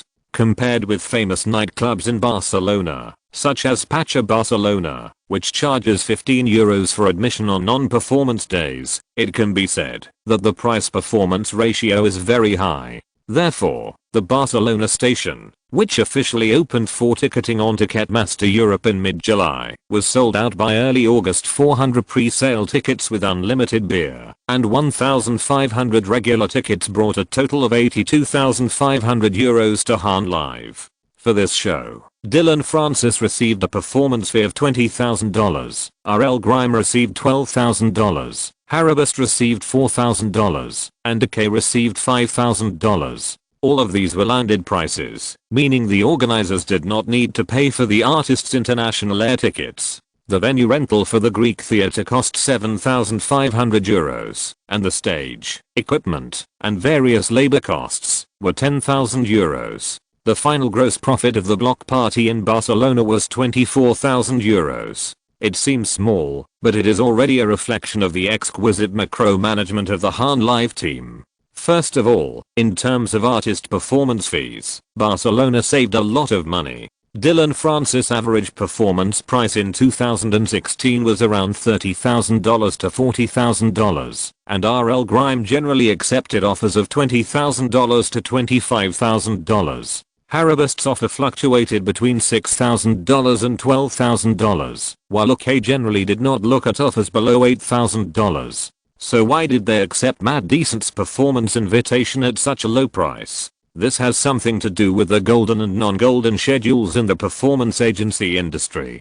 Generally speaking, the golden schedule only lasts 2 days a week, Friday and Saturday. These are the 2 days with the most consumers in the most active market, and they are also the 2 days with the highest expected profits for the organizers. Therefore, artists usually ask the organizers to offer the highest possible remuneration on Friday and Saturday, and use this offer as the baseline for the artist's market average price. Above the baseline are events that also belong to the golden schedule, but on a larger scale, such as music festivals with a scale of tens of thousands of people. Except for a few newcomers who choose to reduce their prices or go on the main stage of the music festival for free in order to get a chance to show their faces. Famous artists basically increase their average prices by 30-50%, and some even increase by 80-100% as their asking price for performing. At weekend music festivals, what is below the baseline? Of course, it is the non-golden schedule. Monday to Thursday, as well as Sunday, are all traditionally non-golden schedules. Monday to Thursday is also easy to understand because they are working days. As for Sunday, it looks good, but one sentence can lower its potential value. I have to go to work tomorrow. During these 5 days, the number of audiences willing to buy tickets was obviously low, so the performance market was not very active. However, the schedule was empty anyway, especially when the artist was touring overseas. If one day was empty, it would be a waste. Therefore, as long as someone was willing to take these non-golden schedules, the performance agency would usually reduce the price by 20% minus 30%, or even more. But the price of Han Live was obviously much lower. The reason why it was able to break through the psychological bottom line of the agency was that 3 factors were indispensable. First, Dylan Francis and Decay were both represented by Utah, belonging to the same system under Hanyi, and they were easy to talk to and easy to do. Second, the 4 producers all had different forms of record contracts with Matt Decent, and their relationship was definitely much closer than that of ordinary organizers. Third, Han Live booked 3 performances for them that week in one go, in Barcelona on Thursday, in London on Friday, and in Paris on Saturday. It was equivalent to Han Live being the only organizer putting together a small European tour for them. It would be unreasonable if there were not more discounts. All these favorable conditions combined have made the Barcelona station a strong lineup under the extreme budget, and the station's final profit margin is close to 30%. €24,000 may be insignificant for Hanyi, but in the eyes of any small organizer, if its brand activities can continue to obtain 30% gross profit through activities with thousands of people, then in a few years, the company can grow into one of the important players in the regional performing arts industry. You should know that the gross profit margin of small music festivals is generally between 5-10%. And this data is based on the fact that most organizers can only struggle on the survival line. Han Liv's initial success in Barcelona is a reflection of the ability of the execution team and a proof that Han Yi's industrial system is gradually taking shape. Of course, Barcelona is not an isolated case. One day later in London, the scale increased 3 times, and the difficulty of operation increased exponentially, but the result was still gratifying. On the premise of fully retaining the 4 main guests of the Barcelona station, Han Live added 2 groups of electronic music stars with high popularity and heat, DJ Snake and Good Vibrations. I've been busy with the performance today and haven't finished writing this plot. A big chapter of 10,000 words is scheduled for tomorrow, I said. Chapter 297 Paris and Gifts. DJ Snake is a regular on Block Party's European tour. After Linon became a global hit, the French electronic music producer's status and wealth were pushed to a new peak. From early September to mid-October, DJ Snake appeared on 5 top music festivals in a month and a half. At Bumbershoot held in Seattle on September 2nd, DJ Snake, like Horch and G-Eazy, was one of the 8 main guests of the festival. Han music artists Madison Beer and Marshmello, who also participated in the festival, were the second finale. On September 3rd, Nocturnal Wonderland in San Bernardino was held by EDC organizer Insomniac on Labor Day weekend. It is the most influential electronic music festival in North America. DJ Snake was officially announced as the finale of the main stage on the second day. On September 10th, at the Ultra Music Festival in Singapore, DJ Snake performed as the second finale before Dead More 5. On September 17th, Ultra replicated the same lineup at Odaiba Seaside Park in Tokyo, Japan. A month later, the same thing happened at Ultra Brazil in Rio de Janeiro, except that this time, the artist who took over DJ Snake was replaced by Martin Garrix instead of Dead More 5. 5 music festivals, 2 finales, 3 finales, and the most prominent position and size on the posters. DJ Snake's super popularity this year is self-evident. And this is also the main reason why Han Live and Mad Decent deliberately chose DJ Snake to lead the Mad City European branch next year, without Diplo's support. As a world-class electronic music artist from the heart of Western Europe, DJ Snake has a natural appeal in London and Paris, and he has not performed in Europe for 2 months, since the Pukkel Pop Music Festival in Belgium on August 17th. The market's expectations and hunger are also sufficient. So, 3 months ago, Diplo personally contacted DJ Snake, who then informed his manager Amy Thompson, who then informed DJ Snake's contracted entertainment agency Paradigm through the management company, asking them to reserve the weekend slot from October 21st to 22 at a preferential price of $100,000 per show. This is another trick that can effectively reduce costs when the organizer books artists. If you know the artist himself or their manager, then find a way to get their preliminary consent first, and then contact the entertainment agency for a formal contract. Because the entertainment agency can only extract 10% of the performance income as commission, they don't care about the development of other aspects of the artist. They only care about whether they can sign a performance contract at the highest possible price. The natural conflict of interest makes it difficult for the organizer to ask the agency to make concessions on the price. But the manager is different. They will consider the growth of the artist's comprehensive commercial value more. If the event or the organizer itself is beneficial to the future development of the artist, the manager will even help the organizer to lower the price and ask the agency to give a more favorable price. After all, although managers cannot interfere with the work of performing arts agencies, they have the final approval right for each performance contract. In other words, as long as the manager does not nod, no matter how many offers the agency receives, they cannot be converted into cash. The reason why DJ Snake is willing to actively cooperate in reducing the price is also very simple. Lean On was released by Mad Decent and is a collaboration single between DJ Snake and Major Lazer. It is also through this Moombahton dance song with the highest streaming volume that DJ Snake can continue the upward trend of Turn Down For What in 2013 and Get Low in 2014 and become a first-line electronic music star. In addition, Block Party put DJ Snake in the fixed lineup of the US tour 2 years ago. Diplo took him everywhere, including Miami, Atlanta, and Brooklyn. Therefore, DJ Snake should return the favor and participate in Block Party's first European tour. More importantly, DJ Snake's manager Amy Thompson is also negotiating some cooperation projects with Han Music and Renai Management. The specific form and content of the cooperation are still unclear, but Han Yi is determined to get this star manager. At present, Amy's artist management company has two groups of artists, Swedish House Mafia and DJ Snake, both of which are valuable assets that Han Yi has always dreamed of. In addition, Han Yi knows Amy herself quite well. In his previous life, he carefully studied the artist management manual published by Amy Thompson and knew that starting from 2019, this elite manager would close her artist management company and devote herself to the management of music copyright libraries. Before her company dies naturally, it will acquire two groups of electronic music superstars and then transfer Amy Thompson to Han Distribution to be responsible for the management of its own copyrights and collected copyrights. The Renai management team led by Zhao Yaozhen will gradually take over Swedish House Mafia and DJ Snake. This is Han Yi's general idea for this cooperation case. Obviously, Amy is very interested in this. During this period, Amy Thompson, although she did not completely lose her enthusiasm for artist management, was still actively looking for a path to diversified development.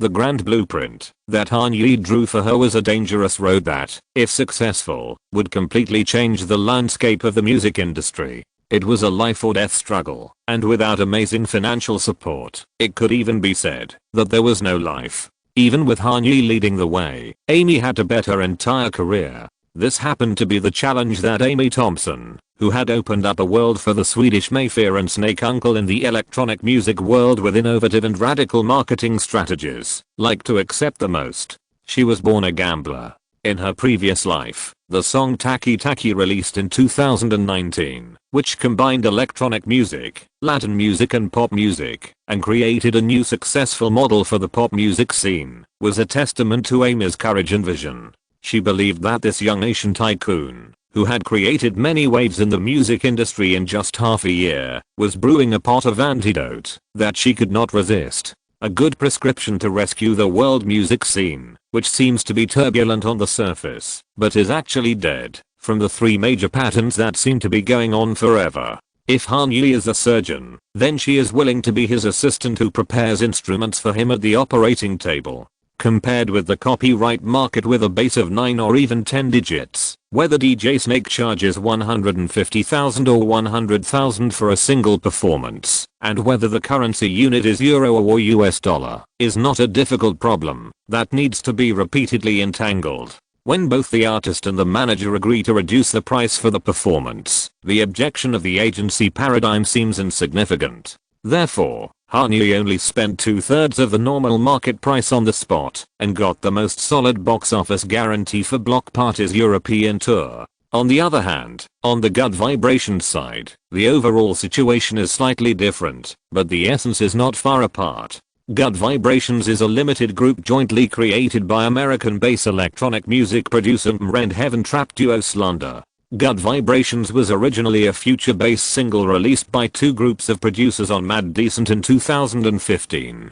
Because of the good response in the circle, Mre and Slander took the opportunity to contact activities together under the name of Good Vibrations. Unexpectedly, this whim move actually received a warm response from the performance market and the electronic music community. For a while, the momentum and appeal of the Good Vibrations Limited group even far exceeded the popularity of the two groups of producers themselves. It happened that Mre and Slander's performance agency contracts were both here at Utah, and there was no conflict of interest. Therefore, this temporary limited group inexplicably became the biggest surprise in the electronic music industry in the second half of 2016. Good Vibrations' two performances at the Hollywood Patron Saint Theater on July 1st and July 2nd were sold out.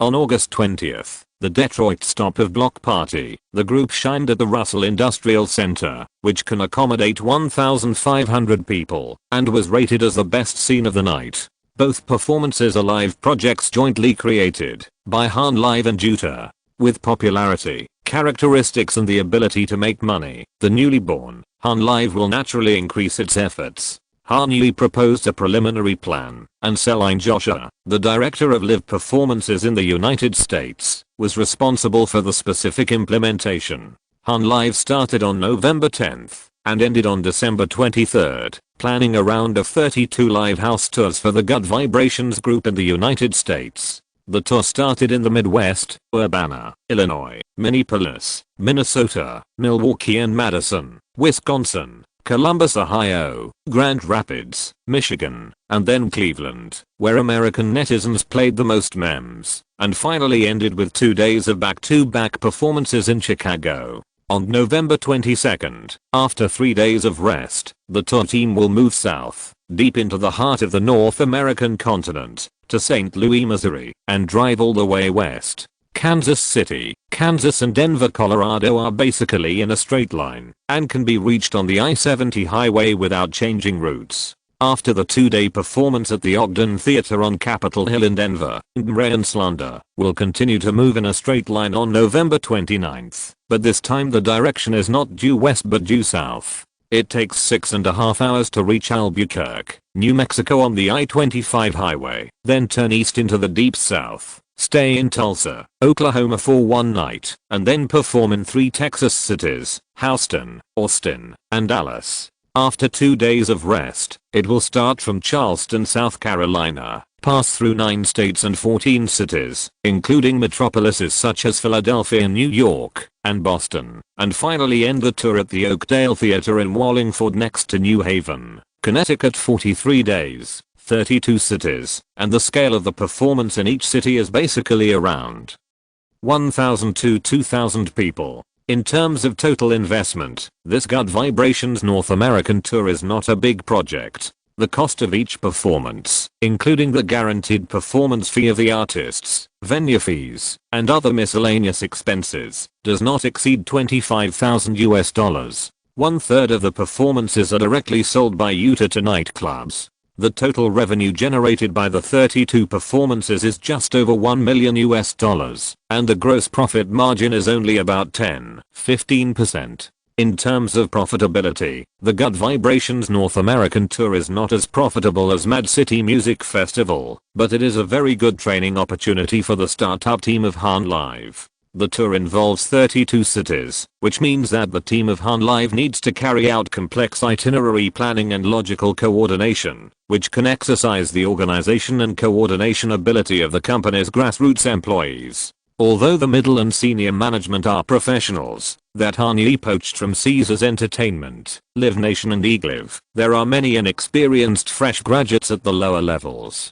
For them, Mad City is a big test that needs to be passed under the guidance of mentors, and the Good Vibrations tour is the first independent practice in their careers. In addition, the Good Vibrations tour also provides Han Live with a valuable opportunity to understand and analyze the markets and audience groups in different regions of North America. This in-depth understanding will be of great benefit to the future market positioning and strategy formulation of other activities of the company. At the same time, cooperation with various nightclubs, venues and other organizations during the tour can also help Han Live build a network of relationships in the live performance industry from the bottom up, which is very important for the continued success of this startup. Of course, what Han Li is most looking forward to seeing is the various unexpected challenges that the team may encounter during the journey, such as equipment failure, itinerary delays, sudden illness of artists, and other unexpected situations, as well as their response methods to these emergencies.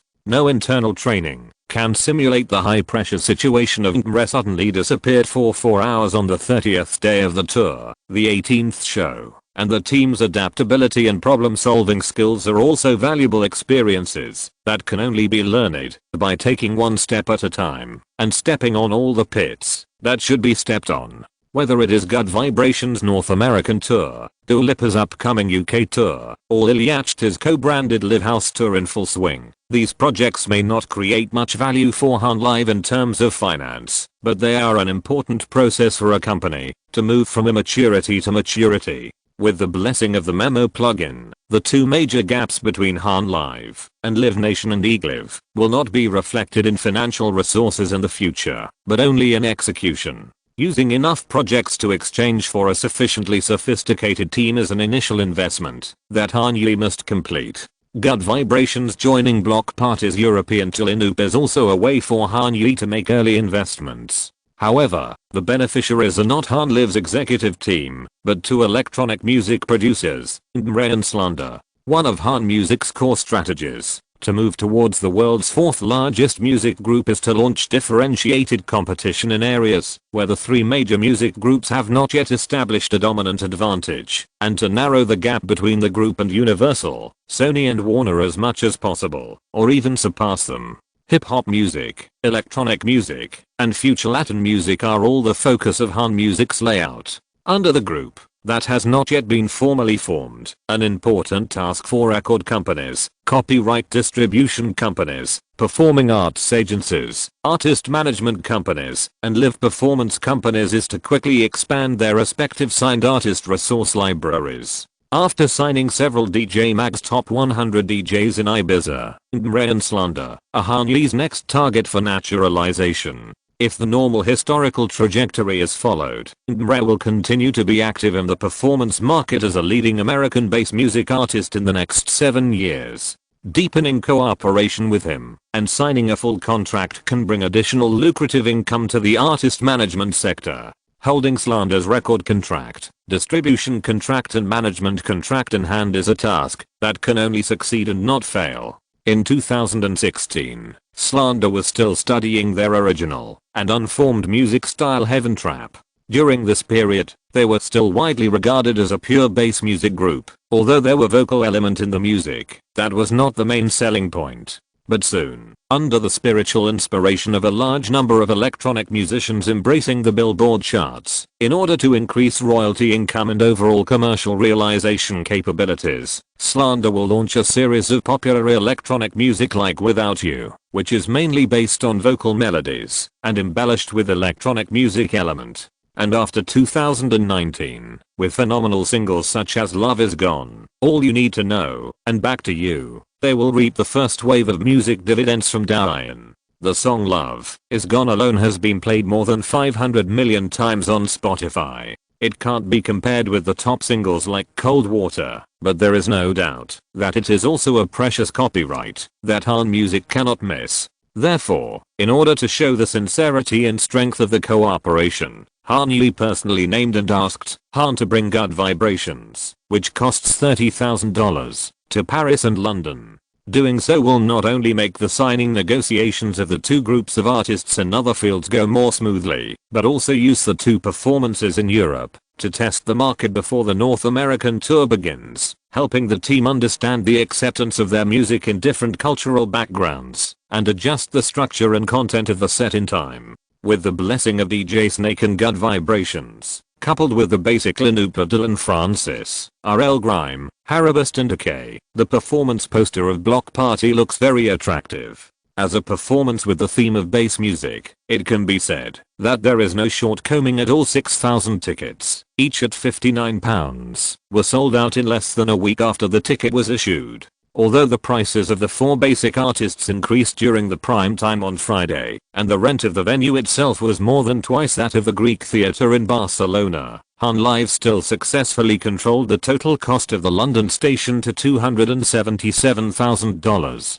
with an income of £354,000 and an expenditure of $277,000 even if the exchange rate of the pound to the US dollar was at a low level of 1.22. The final gross profit reached $154,900, with a profit margin of 35.87%, 6% higher than Barcelona. This is still under the premise that the income from the on-site alcohol sales has not yet been calculated. If the share of the on-site alcohol is included, the profitability of the Block Party London station is simply the sweetest dream of every organizer.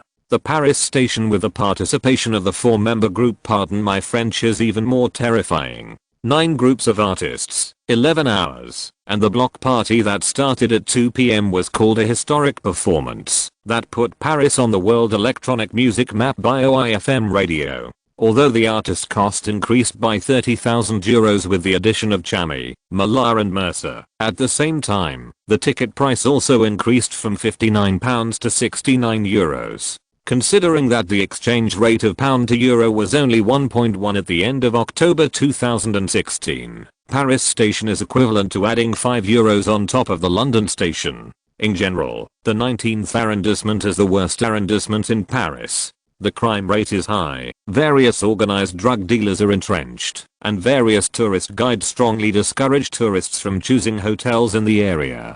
But the Zenith is not located in a residential area. It is one of the cultural facilities attached to the 55-hectare Parc de la Villette, the third largest municipal park in Paris. In fact, the park is one of the largest cultural venues in Paris, including the Cité des Sciences et des Industries, the largest science museum in Europe, 3 major concert venues and the famous Paris Conservatory of Music. In other words, Parc de la Villette, located in the northeast corner of the 19th arrondissement, is much safer than other neighborhoods in the 19th arrondissement, especially on performance nights when thousands of people come and go together. Thieves were inevitable, like rats. They were a part of Parisian life, but as long as they didn't wander around, at least their lives would be safe. Therefore, geographical conditions and public security conditions did not become negative factors affecting box office sales. This time, the ticket sales were even faster. Within 72 hours,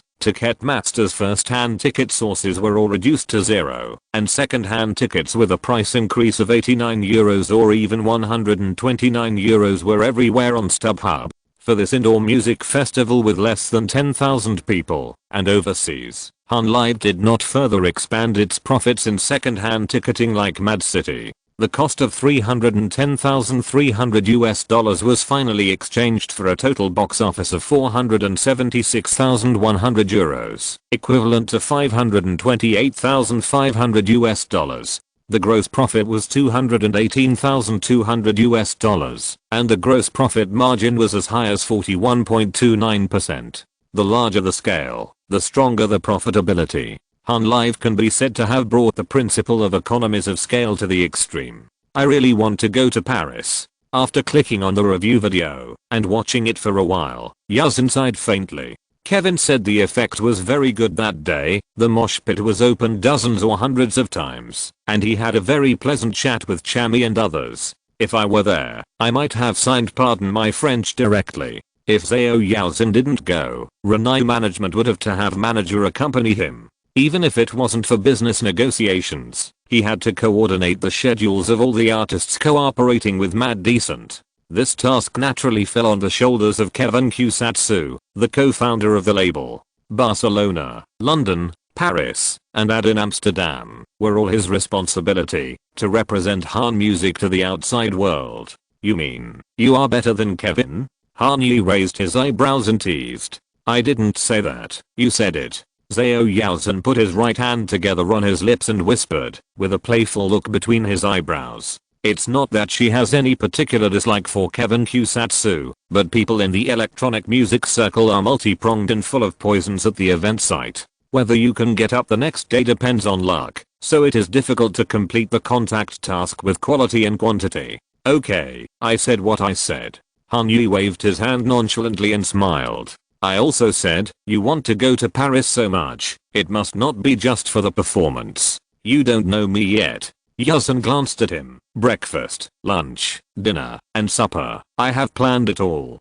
What for breakfast? Han Yi asked with interest. Breakfast at the Maurice Hotel. It's best to stay at the Maurice Hotel. Get up early in the morning. Put on a delicate and simple full makeup. Put on Oscar de la Renta, that has been in the closet for a long time, and meet Han Yi in the restaurant. Then, play a trick, and arrive 10 minutes late, looking at him sitting in front of the marble fireplace, stunned and speechless, and smile with your mouth covered. What are we having for lunch? Le Café de Mars next to the Champ de Mars. This is a warm and casual street restaurant that serves modern French casual cuisine that blends Anglo-Saxon, Middle Eastern, Asian and Mediterranean flavors. It is Zhao Yazan's favorite restaurant in Paris. She was still on a strict diet at the time, but she couldn't help but go there 3 times in 3 days. The waiter's attitude was unusually friendly and enthusiastic, and the food was Yazan's favorite. The rich and red sauce rarely seen in Paris made her want to stop at this Mars cafe. She changed into a casual outfit suitable for traveling, knocked on Han Yi's door, responded to his compliment of this set is also very beautiful with a coquettish look, and stepped into autumn Paris with him. It would be best if there was a little rain so that they could hold up an umbrella and get closer. What about dinner? Lepre Caitlin. Yasin likes the decoration of this Michelin 3-star restaurant. What to eat is not important, but in the night, the strong dark green blooming on the ground and the cold and restrained silver grey around always make her calm and excited. Staring at each other across the dining table, they chatted about the daily life that the other person had already known by heart. The final highlight was to take the coat handed by Han Yi, preferably for him to put it on, and then use the excuse that the high heels were rubbing her feet to naturally climb on his arm and immerse herself in the splendid city of lights. Don't tell me you have a specific place to go for supper. Bim's Korean food, next to the opera house. 3 Michelin stars are not enough to fill you up. Others may be able to do it, but you Zen, whose taste buds and appetite have been completely awakened, can't. So she needs to add a hometown meal for supper. It doesn't matter if it's a hometown food or Han Yi's hometown food. It doesn't matter, she likes it. This kind of happiness that returns to the ordinary after the glitz and glamour fascinates her. In a foreign country with high skies and light clouds, where both of them have no roots or foundations, and no worries, they chew every second of beauty offered by the years. It's great. Oh my god, you even picked out Korean restaurants in Paris. Han Yi exclaimed. Isn't the guide too detailed? What's the point of making it detailed? I still didn't go. Zhao Yaozhen propped up her head. Her baby voice became more and more obvious, and she acted like a spoiled child in a very rare way. Don't worry about me. Let me be sad for a while. Don't be sad. Han Yi comforted her softly. There are plenty of opportunities to go to Paris. This kind of thing is unpredictable. Who knows how long it will take for the next opportunity. I'm really sorry, Yaozhen. Hearing Yaozhen's words, Han Yi pursed his lips and his expression became serious and solemn. I didn't expect you to take this trip to Europe so seriously. I'm really sorry that I couldn't make your dream come true. No, Yi, don't apologize. I'm not unhappy. I was just teasing you. Han Yi's sudden depression made Yaozhen panic. She quickly stretched out her hand and stammered to explain in Chinese. She had only wanted to complain a little and have Han Yi say a few kind words to comfort her, but she didn't expect that the other party took it seriously. Did she really take it seriously? Not necessarily. After confirming that his performance had made the Korean girl confused, Han Yi, with a heavy face, could no longer hold back and burst out laughing. Under Zhao Yaozhen's puzzled gaze, he took out a photo frame that was about 30 centimeters long and 25 centimeter wide from the ordinary butter paper bag of Baochan Bakery. In the photo frame, there was only a yellowed sheet of music, with messy musical notation symbols and wavy lines that looked angry occupying the entire space. I couldn't go to Europe with you, so I brought you a gift from Europe to make amends. Do you think it's okay? Okay. No, why should I make amends? You didn't do anything. Nothing. Zhao Yaozhen's surprised eyes widened, and he stood up unconsciously, muttering. Whose score is this? A musician who has lived in Paris. To be precise, it's his manuscript. If it were a complete score, there wouldn't be only this one. Han Yi looked down at the photo frame he casually placed on his desk. This draft is from the second movement of this musician's string quartet number 9 in C major. His name is Beethoven. If you're listening to this novel on a channel other than Fanfic World, it means they downloaded and uploaded it without effort. We cordially invite you to visit our channel, Mundo Fanfic Novelos. There you'll find the original version of this story and you can explore many other novels of various genres. We're waiting for you to immerse yourself in a world of incredible novels. Chapter 298. Making money is a matter for two people. Beethoven. Zhao Yaozhen stared at the photo frame that Han Yi was holding without blinking, and there was a slight tremor in her voice. You mean, this is his manuscript? Han Yi's left hand passed over the photo frame like an excellent salesman. Look, there are traces of changes, deletions and revisions all over it. There are a total of 16 lines, and each line is densely packed with notes, including the blank spaces on the edges, where there are paragraphs added by Beethoven temporarily. Look closer, it's okay. V, D, 210, mal, cello, morendo? I know this word, it means fading in German. Zhao Yaozhen leaned over and tried to identify Beethoven's handwriting on the music score in every detail. Too amazing. Did he really write this? You didn't lie to me. Why would I lie to you about giving gifts? It must be real, unless Sotheby's sells fakes. Han Yi shrugged and smiled. After spending 48 hours in London, Han Yi visited two auction houses, Sotheby's and Christie's. In addition to buying a $150 million Gustav Klimt painting at Christie's, Han Yi also made several purchases at Sotheby's. In the third quarter of 2016, Sotheby's did not put many top artworks in the internal purchase department for private sale, which was dwarfed by Christie's, but there were still some unique and cost-effective historical relics that aroused Han Yi's desire to buy. This page of Beethoven's manuscript was one of the items. This is a magnificent manuscript that perfectly shows the early creation process of the Third Razumovsky Quartet, one of Beethoven's most important chamber music works in the middle of his acclaimed creative career. Unlike Joshua Glaser, who has exaggerated expressions and movements and likes to use a passionate tone to enhance the interest of customers, Ottilie Windsor, senior director of Sotheby's internal purchase department, has a soft tone and refined words, aiming to provide buyers with the most detailed and accurate information in the shortest time. Beethoven was very productive during this period, and the music he created is of great artistic value. The Eroica Symphony, the Third Piano Concerto, the Appassionata Sonata, the Fourth Piano Concerto, the Fourth Symphony, the Violin Concerto and the three Razumovsky Quartets are all masterpieces whose cultural influence continues to this day. The work shown in the manuscript is the last of the three Razumovsky Quartets, the Quartet No. 9 in C major. We all know that Beethoven struggled with a chronic hearing loss throughout his life. His hearing began to decline at the age of 28, and his condition worsened rapidly at the age of 38, until he completely lost his hearing at the age of 44. This draft from 1806 is the last hearing of Beethoven's last retention scores have a high collection value. Now we can no longer verify the creative process of the four converted Razumovsky string. However, according to historians, when creating these three works, Beethoven did not seem to use sketches, but all recorded on these single leaves and finally sorted into it. The draft of the page, and why it received so eager attention and sought after. Is it expensive? Zhao Jansen stretched out his index finger and retracted when the fingertips were about to touch the surface of the photo frame. Zhao Yan really raised his eyes to observe the changes in Han Yi's expression and threw a guess. The time to stay with him for too long. The threshold has increased to the exit of $1 million.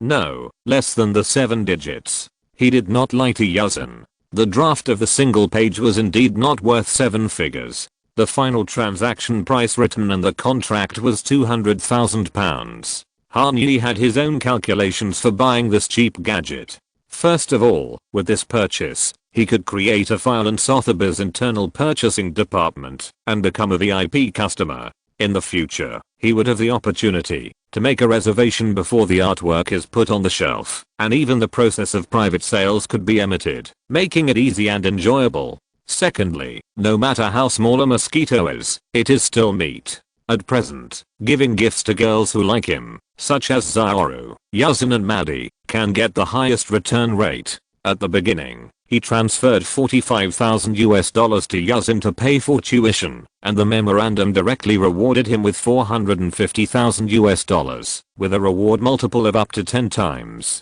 Therefore, Han Yi would not miss this opportunity to make money for free. He knew very well that Zhu Yiru and Zhao Yaozhen were unwilling to accept the kind of luxury watches or high-end jewelry that were too exaggerated and would be labeled as gold diggers, making them feel uneasy. The last time he gave them Harry Winston, he used the ultimate killer move of the parent-child gift to force the two girls to accept it with trepidation. But what if you cater to their preferences and give them some gifts that look ordinary at first glance, but are actually of great significance and tailor-made? It accurately hits their hobbies and reflects your meticulous care. Can the reward multiplier of such gifts be higher? Han Yi is willing to pay for this experiment. It's only £200,000. If Yao Xin is unwilling to accept it, she can keep it for her collection, and it will also increase in value. If she accepts it, the reward will be 10 times, £2 million, and she will have pocket money for the next quarter.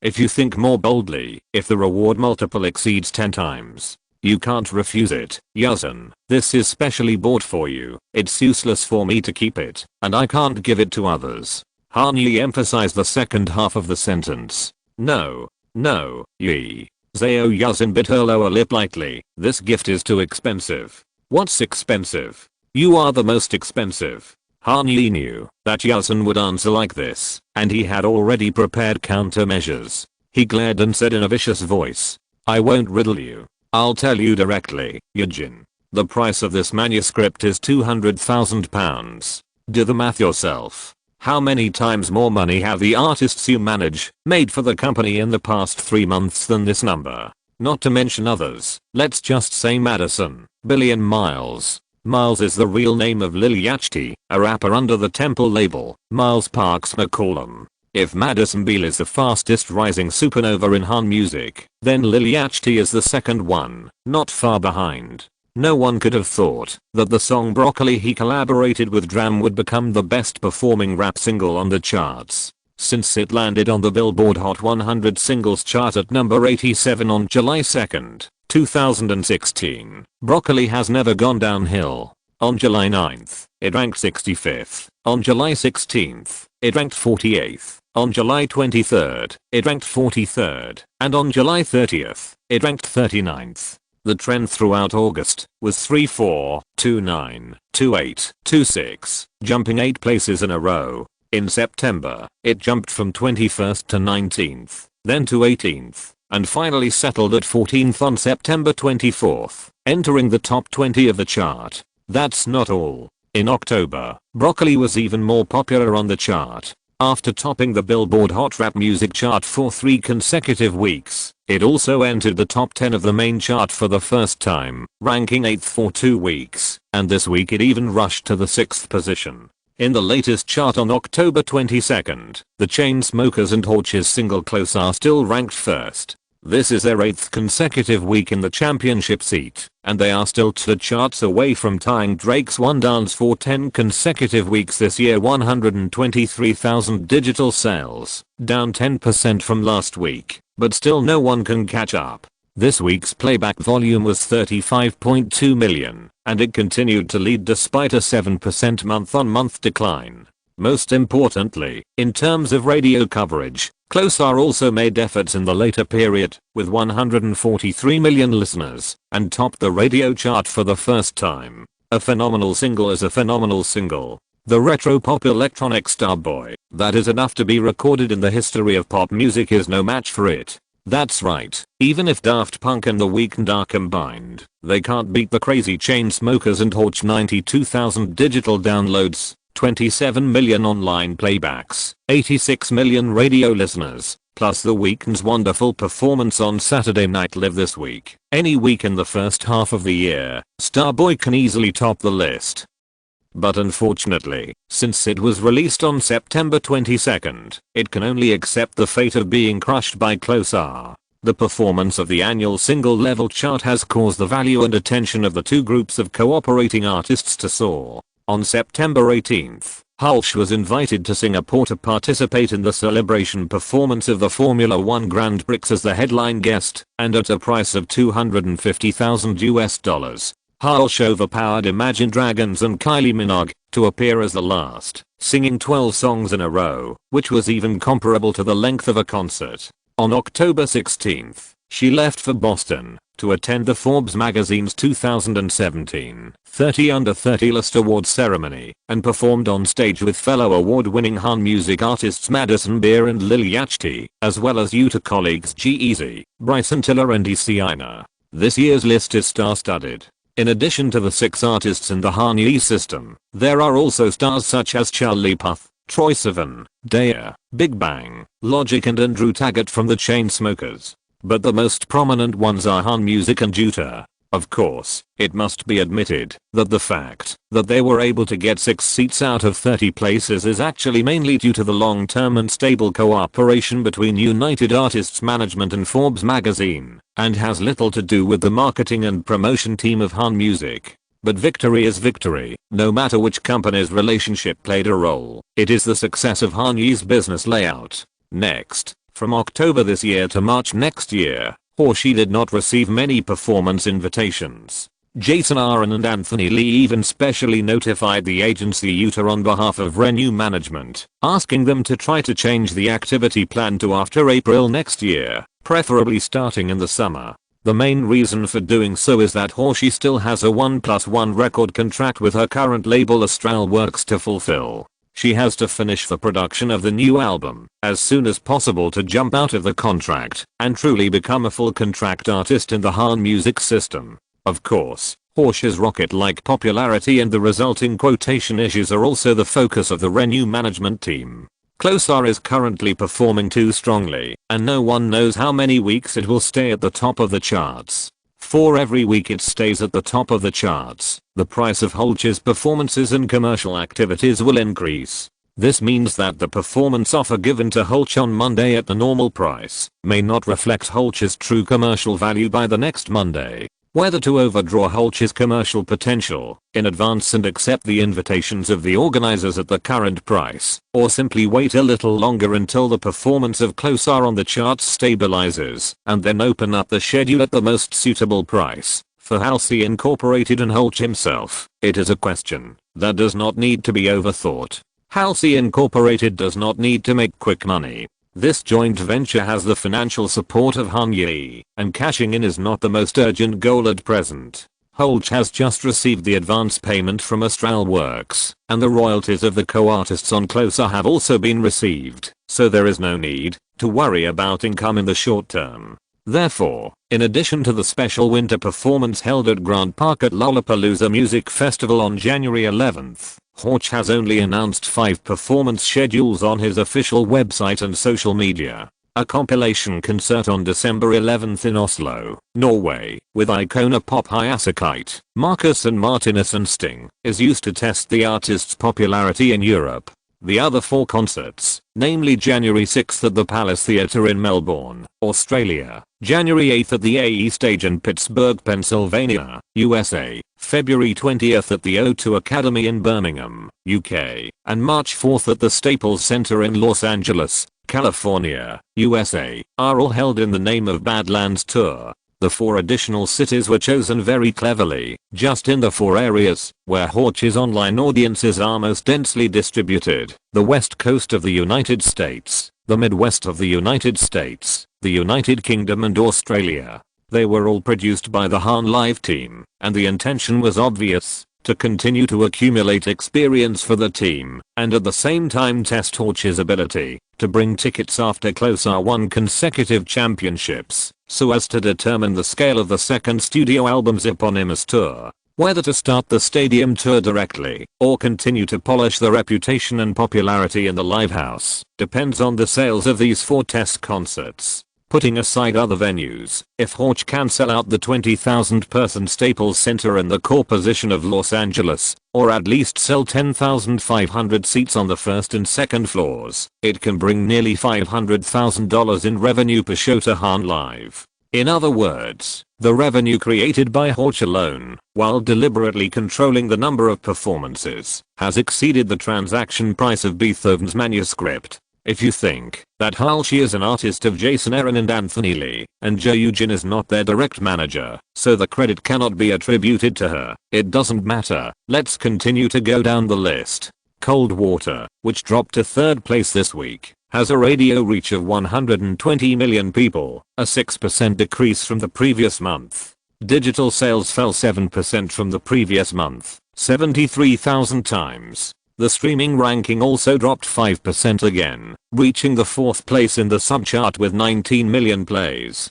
One of the co-artists of this song, Madison Beer, is a singer who Joe Eugene has been in charge of since the beginning of the contract. Broccoli, ranked 6th, has 14.5 million streaming plays, 41,000 digital sales, and 91 million radio reach. Lil Yachty, who appeared as a feature artist, was signed under the Temple label of Han Music, and Joe Eugene is responsible for artist management. Bel-Air, ranked 15th, sung by Billie Eilish, and composed by Finesse, is the biggest surprise that Zhao Yaozhen brought to Han Yi. Number 20, Starving, released by Republic Records on July 22nd, sung by Haley Steinfeld, co-produced by Zed and Gray. It is called co-production, but it is actually Gray's work. Zed just used his fame to help Gray, who had not yet signed to Han Music, to get a distribution agreement with Universal's major label. And the silver-haired brothers Gray, after signing to Han Music, also belonged to Zhao Yaozhen's electronic music group.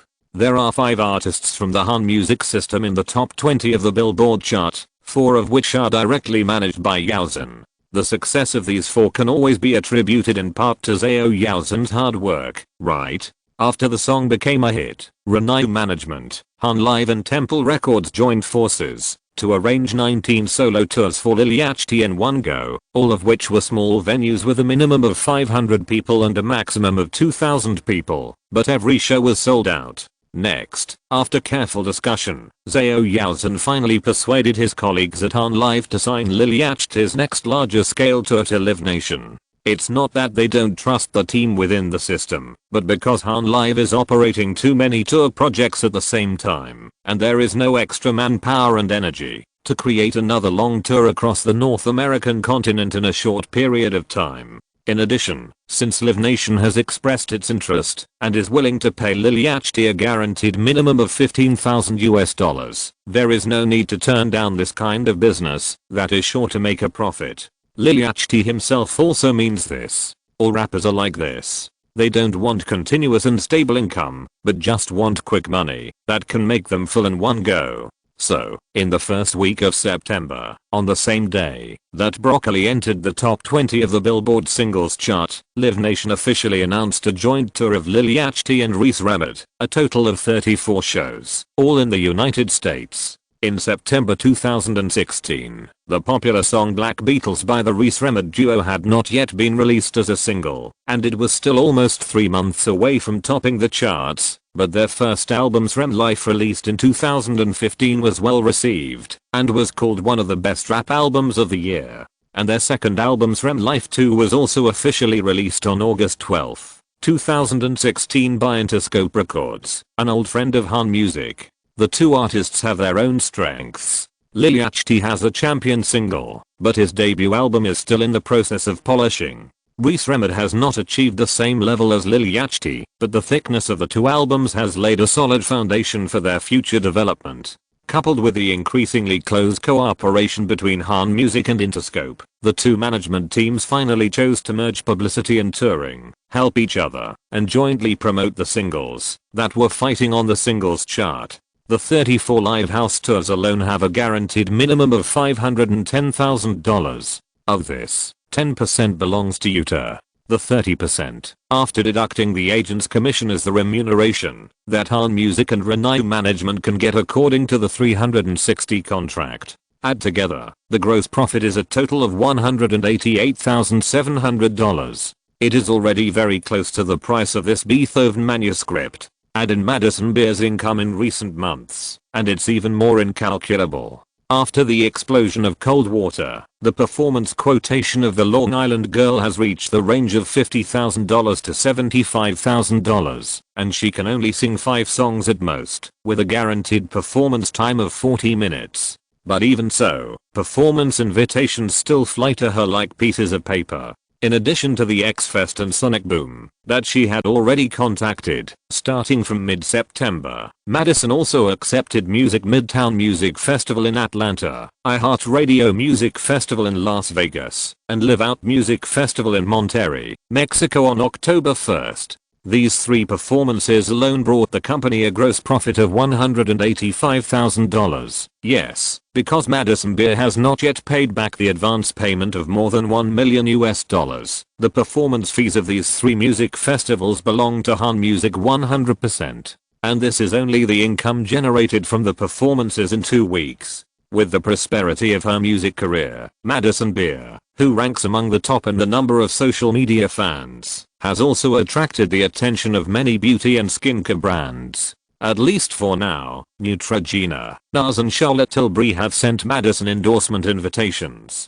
It is definitely not possible to choose all three brands at the same time, but on the skincare brand side, the Neutrogena contract should be able to be obtained, because this brand has already started cooperation with Mad City Music Festival. In terms of beauty products, she can choose to sign with either NARS or Charlotte Tilbury. Judging from the brand compatibility, Madison is more compatible with the latter, which is also more beneficial to her image building. If these two agreements can be negotiated, it should bring another $750,000 in revenue to the company, so that Madison can pay off the advance payment for her first studio album, that has not yet been released before the end of the year, and officially join the ranks of successful artists who make money from contracts. Let alone other things. You have helped me earn 7 figures in just these 3 months. Your standard of measurement is 7 figures. Han Yi said to Zhao Yaozhen, "This manuscript is a reward for you, and it is also my expectation for you.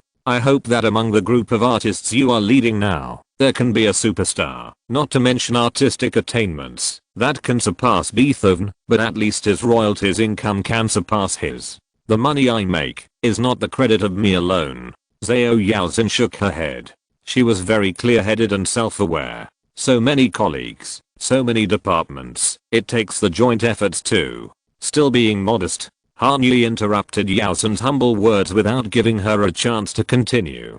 "Without you as the manager and the backbone, how can other departments work hard? They are all busy doing nothing." I said, "Don't just think of this gift as a gift, it is also a responsibility. If you do a good job now, I will give it to you. If you don't do well, I will ask for it back from you at any time, okay?" After that, Han Yi stuffed the photo frame into Yaozhen's arms without thinking twice. "Let's stop arguing. We are all family. What are you doing?" Seeing that Zhao Yaozhen was still hesitating, Han Yi had no choice but to use his killer move. No matter how many reasons he had, he could not impress the Korean girl, but the word family directly melted her inner indecision. Zhao Yaozhen's face flushed as she held the photo frame in her arms, tiptoed, and her expression was so excited that she was even a little childish. I don't know if it was because of the painting made of music by Beethoven in her hand, or the words Han Yi said intentionally or unintentionally.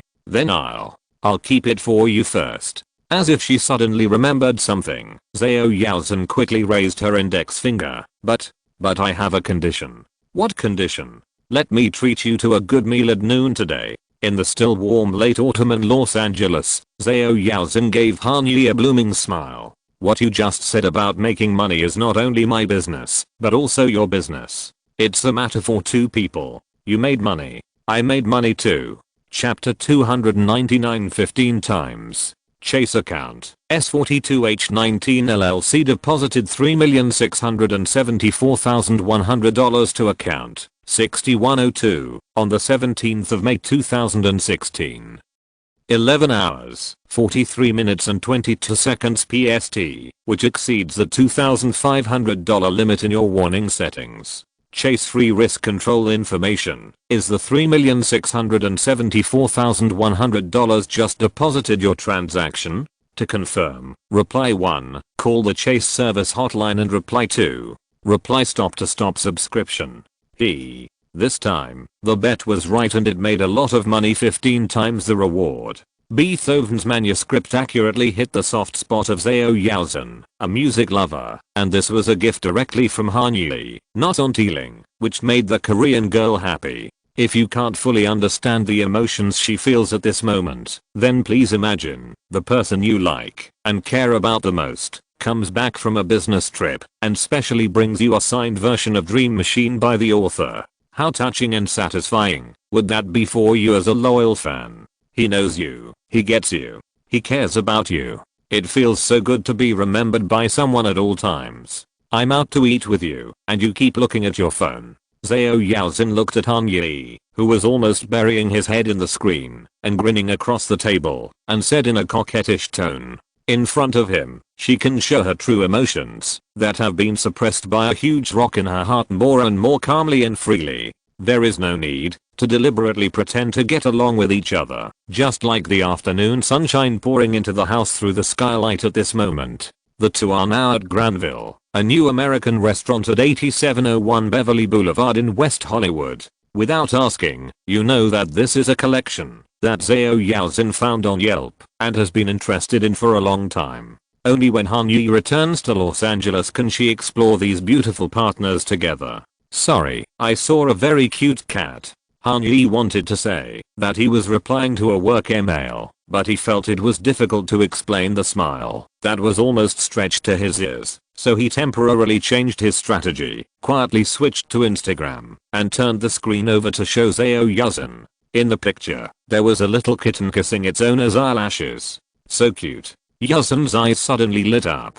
She is an out-and-out cat person. While liking cats, she is also a cat, most of the time lonely, cold, and alone, not at all close to people. However, if it meets an owner who loves it and loves it, it will completely turn into a clingy person who lies in the other person's arms and snores all day long. Now Yaozhen is experiencing the change from the former to the latter. I really want to raise one. Then raise one. Han Yi smiled. What kind do you want? Golden or silver, or orange? I'll give it to you. Even the reward for buying a cat was not missed. It seems that Han Yi is completely fascinated by the feeling of 15 times return. Why raise a cat?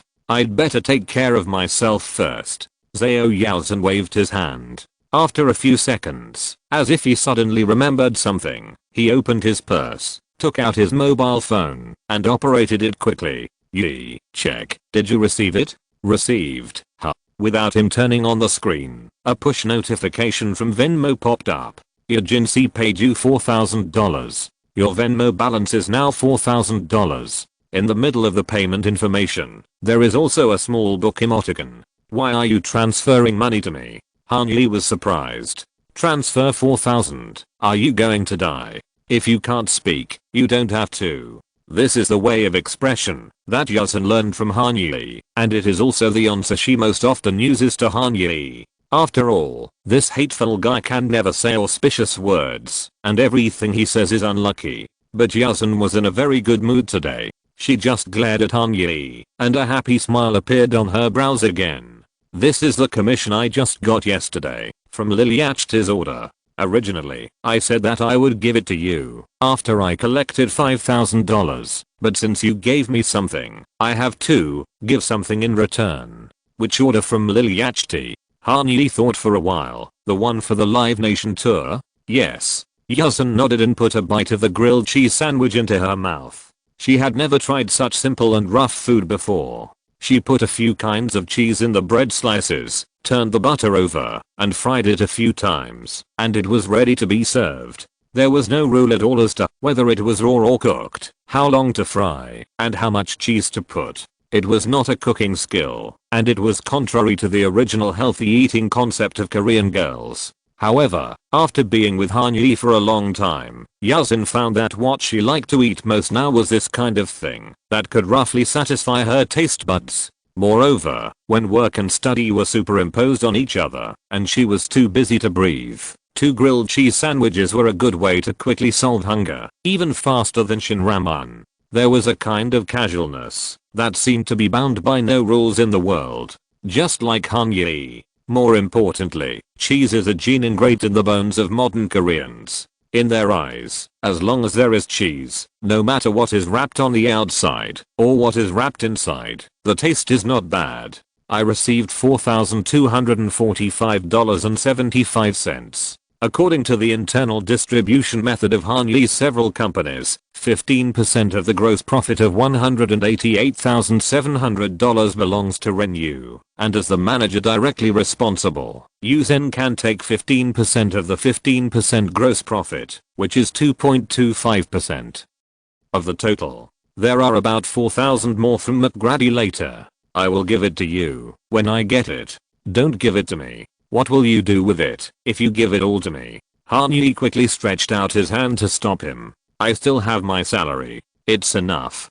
Don't worry. Zhao Yuzhen pursed her lips and whispered, I know you don't need this money, but just wait for me to pay it back to you one by one, otherwise I will feel very uncomfortable. Okay? As long as it doesn't affect your life. If I see you carrying boxes of Shin ramen home, don't even think about paying it back. Han Yi didn't continue to persuade him. He knew how stubborn Yuzhen was. In the face of the truth she believed in, and the goals that must be achieved, she would not back down, no matter how difficult it was. Most importantly, he knew the real reason why Yuzhen was in a hurry to return the tuition he lent her in full. She was rebuilding a fair playing field. Without debt, there would be equal dignity. With equal dignity, she could take that step and pursue what she really wanted. There are conditions for repaying the money? Yuzhen smiled, stared at Han Yi, and said softly, why can't I bring Shin ramen home? I like to eat it. If you like it, come to my house and let Felix make you spicy beef soup. They are all freshly purchased organic foods. How can you eat instant noodles every day? Han Yi fiddled with the butterfly noodles, mushrooms and poblano peppers covered with corn sauce on the plate, and thoughtfully and calmly changed the topic from the matter of borrowing and repaying money. I heard from Karen 2 days ago that you are now in the office and don't go out. You only have a bucket of instant noodles a day to deal with it. Who told you to go to Europe for half a month by yourself? Who should I go to dinner with? Yuzhen took a big bite of the sandwich and muttered incoherently. What? Han Yi didn't hear clearly. I said, I've been too busy lately. Maddie and the others have a lot of things to do, and the school has midterm exams in the next 2 weeks. Yuzhen changed her answer without changing her expression. Really, if it wasn't mentioned today, I would have thought you had dropped out of school. Han Yi smiled and shook his head, teasing. Why do you say that? Zhao Yuzhen tilted his head in confusion. Because you are in the office from morning to night, even on weekends. On weekends, I go to the office to work and study at the same time. Yuzhen answered seriously. It's quieter and more formal than home, which allows me to focus more. What about on weekdays? I go to class on weekdays too. I haven't missed a single class. Han Yi was shocked. What's so surprising about that? Yuzhen didn't understand. You're here for lunch every day, and you're here for dinner every day. Han Yi counted on his fingers and told her, no matter how often I come to the company, I can see you, as long as I pass by your office. How could you have time to go to school? Have you forgotten how close Akla is to our office? Yi. Yuzhen's tone was a little helpless. 2 miles. 5 minutes drive. I have a reserved parking space over at parking lot A. There's no need to leave early. Just go downstairs 15 minutes before class. Of course you didn't notice it. No wonder. Han Yi nodded in understanding, but soon began to worry again. But, although it's close, don't you have too many tasks? Are you able to handle it? If you can't, tell me and I'll assign you an assistant. No need. Yuzhen shook her head firmly. It's not that busy yet. Didn't the management company just have 2 or 3 interns? Some simple things, such as sending and receiving emails, I just hand them over to them, and I'll just use CC. There aren't many things that require me to type on the keyboard. And, have you forgotten my nickname? I didn't forget to fight, Eugene. Han Yi clenched his fists and said in Korean English, fighting. Ah. Eugene grinned and hugged his shoulders with his hands in a slightly exaggerated manner. So cringe. I cooperated with you so much, and you still mocked me. Han Yi smacked his lips. Forget it. It's boring. The relationship has faded. I'm low-key and don't vibe with you. I can't argue with you. Chinese is not Eugene's home court, and Korean girls are not the kind of people who like to win or lose verbally. It's enough to occasionally quarrel with Han Yi and see his cute appearance of making unreasonable arguments and being particularly shameless. You still can't beat me, Yuzhen. Now you are getting better and better. You can even choke me with my mother tongue. Thank you, Yi. I was choked so much that I couldn't speak. Looking at Zhao Yuzhen, who suddenly became serious, Han Yi's volume suddenly dropped in the second half of his sentence. What's wrong? Why are you thanking me all of a sudden? Thank you for the score you gave me today. I really like it. This is the best gift I have ever received in my life. Zhao Yuzhen gently pressed her chest with a sincere tone. It's like you really know who I am, on the inside. That's because I do. Han also switched to English to answer. I can see that you also like those shining things, but it's just like you only love one thing, music. The best people deserve the best melodies. The best melodies come from the greatest musicians. Han tapped the table with his index finger. That's why I chose Beethoven among so many original scores and drafts. Yi, do you know? Hearing Han words, Yasin lowered her head, not knowing what she was thinking. After a moment, she looked up at him again, showing him the whole galaxy in her eyes. It's moments like this that make me feel like I'm the luckiest girl in the world and make me feel I'm not in love with the wrong person. I hope. Han cleared his throat and responded very seriously. I hope I can always give you this feeling. That's my wish, too. Yu Zhen smiled, his expression unchanged, and asked another question lightly. Speaking of which, what gift did you bring back from Europe for Grace?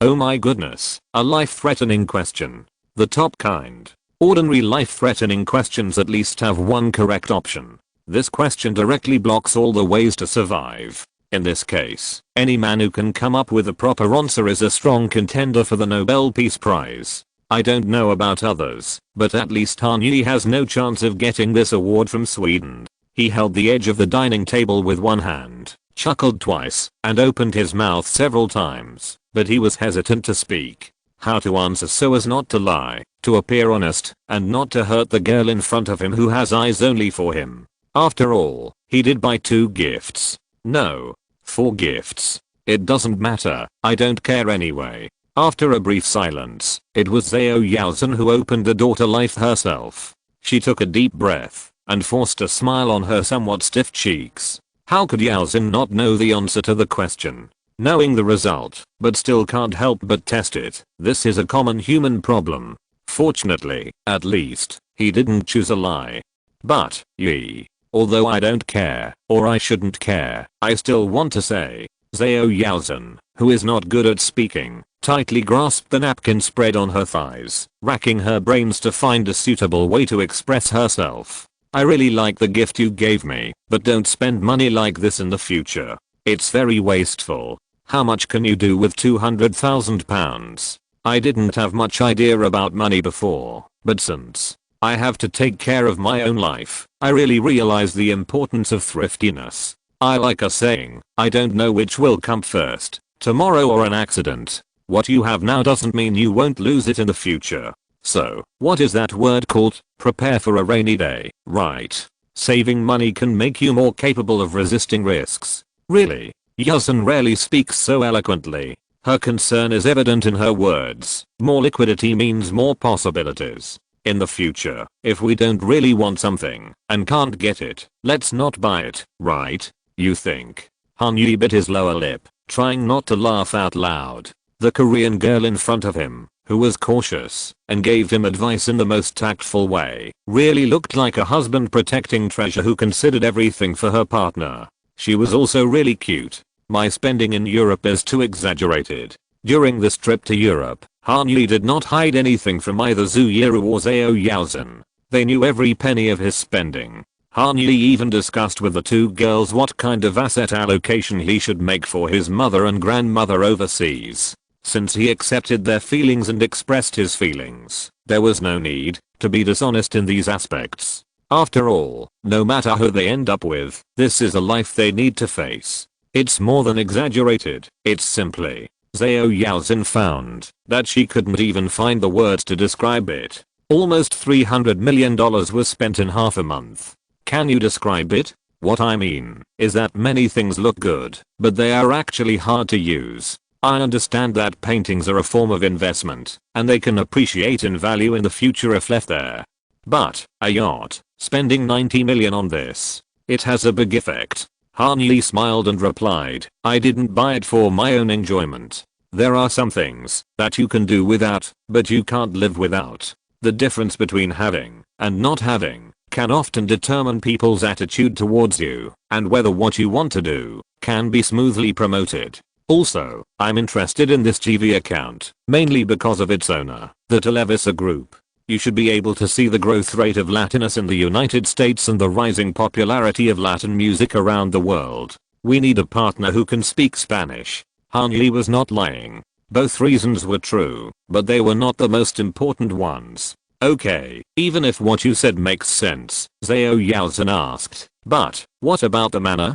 Pasaliqua. What's the purpose of buying it? It can't be that you want to promote Italian opera worldwide. That's not the case. Han Yi shook his head. I was hesitant about buying Pasaliqua, but the Negresco hotel I saw in Nice and the collections I saw at Christie's and Sotheby's in London changed my mind. I thought, if I buy Pasaliqua and renovate it, maybe I can build a museum hotel with the richest collections in the world. Chapter 300, The Tested Indifference. To be honest, before this trip to Europe, I didn't know there was such a thing as a museum hotel. It wasn't until I went to Nice and walked around Negresco that I really experienced the charm of this kind of hotel. Not only does it have an art collection comparable to that of a regular museum, it also provides a 5-star living experience, and it is not limited to its superior geographical location and landscapes that cannot be replicated by others. Negresco is a combination of these three: art, scenery, and life. The three are integrated into one, and only then can there be such a unique piece that has been established for nearly 100 years and cannot be found anywhere in the entire Côte d'Azur. Indeed. Zhao Yaozhen nodded slightly. There is only one Negresco. Have you been there? No, but I want to go. Yaozhen looked at Han Yi deeply. I've seen it in a documentary before. Next time I'll take you to experience it live. It's hard for me to believe you anymore. Really, pinky promise. Han Yi stretched out his little finger. After this music festival is over, please go to Europe to relax during the New Year's Eve. No. His mouth was hard, but his body was honest. Zhao Yaozhen intertwined his slender little finger with Han Yi's and stamped his thumb with the other's thumb. Then he bit his lower lip with a happy arc at the corner of his mouth. We'll see then. Go on. I'll go on. Oh, yes, Negresco. Han Yi thought for a moment and continued. After leaving Nice, I have been thinking about this issue. Can the same hotel be replicated in other places? Or is this kind of environment only available in southern France? I went to the internet to look up information and found that many cities have similar museum hotels. New York's Citizen M has partnered with the new Museum of Contemporary Art to fill every room with artworks. In Rome, the Cavaliere Hotel opened by the Waldorf Astoria also has a series of collections from the 16th century to the modern era. There is Rubens' The Judgment of Paris, a tapestry of the Qing Dynasty Emperor, and the Polish King's Toilet. Yaozhen couldn't help laughing. You won't really use it for guests, people use it, right? I specifically checked. Hotels use it directly as flower pots. It has the same effect. That's not important. Han Yi smiled and shook his head. What's important is that museum hotels are not only a feature of southern France. There are 1 or 2 similar 5-star hotels in tourist destinations all over the world, and they are all run quite well. The Cavaliere Hotel has an annual revenue of $27 million and a profit margin of almost 20%, which is very profitable. So you want to open a hotel in Lake Como with the same model? I just have this general idea in my mind. Not necessarily Lake Como, it's just that it's closest to Nice, and it's the first place I went to investigate. Han Yi answered honestly, I didn't expect that this lake area is indeed unique, with its scenery, humanities, and tourism. The supporting facilities for tourism are very complete. Moreover, there are already many manors that have been transformed into tourist attractions. Barbianello, Olmo, and Carlotta are all filled with famous paintings in public spaces and are open to tourists. Tickets are more than €10 each, and they are also rented out as wedding venues. However, none of them have the same business model as Negresco. Tourist attractions are just attractions, and museums are just museums. They have no residential attributes. Tourists who come to Lake Como regard exploring the manor and seeking cultural wonders as an important part of their trip. Yaozhen, have you heard of a hotel in Lake Como called Villa d'Est? I've heard of it. Yaozhen nodded. It's very famous. It should be considered the most famous hotel in Lake Como, right? Many newlyweds in South Korea like to go to this hotel for their honeymoon. Yes, I saw a lot of them over there. Koreans, all over Lake Como. Han Yi spread his hands. After leaving Pasaliqua, Antoine took me to visit the Est Manor. He said that, if he wanted to take over Pasalica and renovate it, Est would be a good reference. I saw that it was really good. The overall structure of this manor is similar to Pasalica, with several restored main buildings that look magnificent, and a 25-acre Baroque park. The service team, decoration, food, landscape, and entertainment facilities are all top-notch. It was early October when I went there, but all the rooms were full, and they were all wealthy people from Europe and even all over the world. Some people stay for half a month or a month, doing nothing but staying in the manor, taking a walk, taking a cruise, and basking in the sun every day to restore their vitality. Tens of thousands or hundreds of thousands of dollars were spent lightly. Yes, it's very popular. Zhao Yaozin thought for a moment. It seems that, even if you want to eat inside, you have to make an appointment in advance, otherwise you can't get in at all, and you will be stopped at the door. Yes, we entered the manor with an afternoon tea reservation. Han Yi nodded. So I was thinking at the time, since the Est Manor, without any art collection, can sell for $1,000 or $2,000 a night, just by relying on the garden, lake view and quality of the guest rooms, then if I can build a museum hotel that combines the Est and Barbianello, and put a lot of valuable art and precious cultural relics, that can't be seen elsewhere, then can it become the most popular and expensive hotel in Lake Como?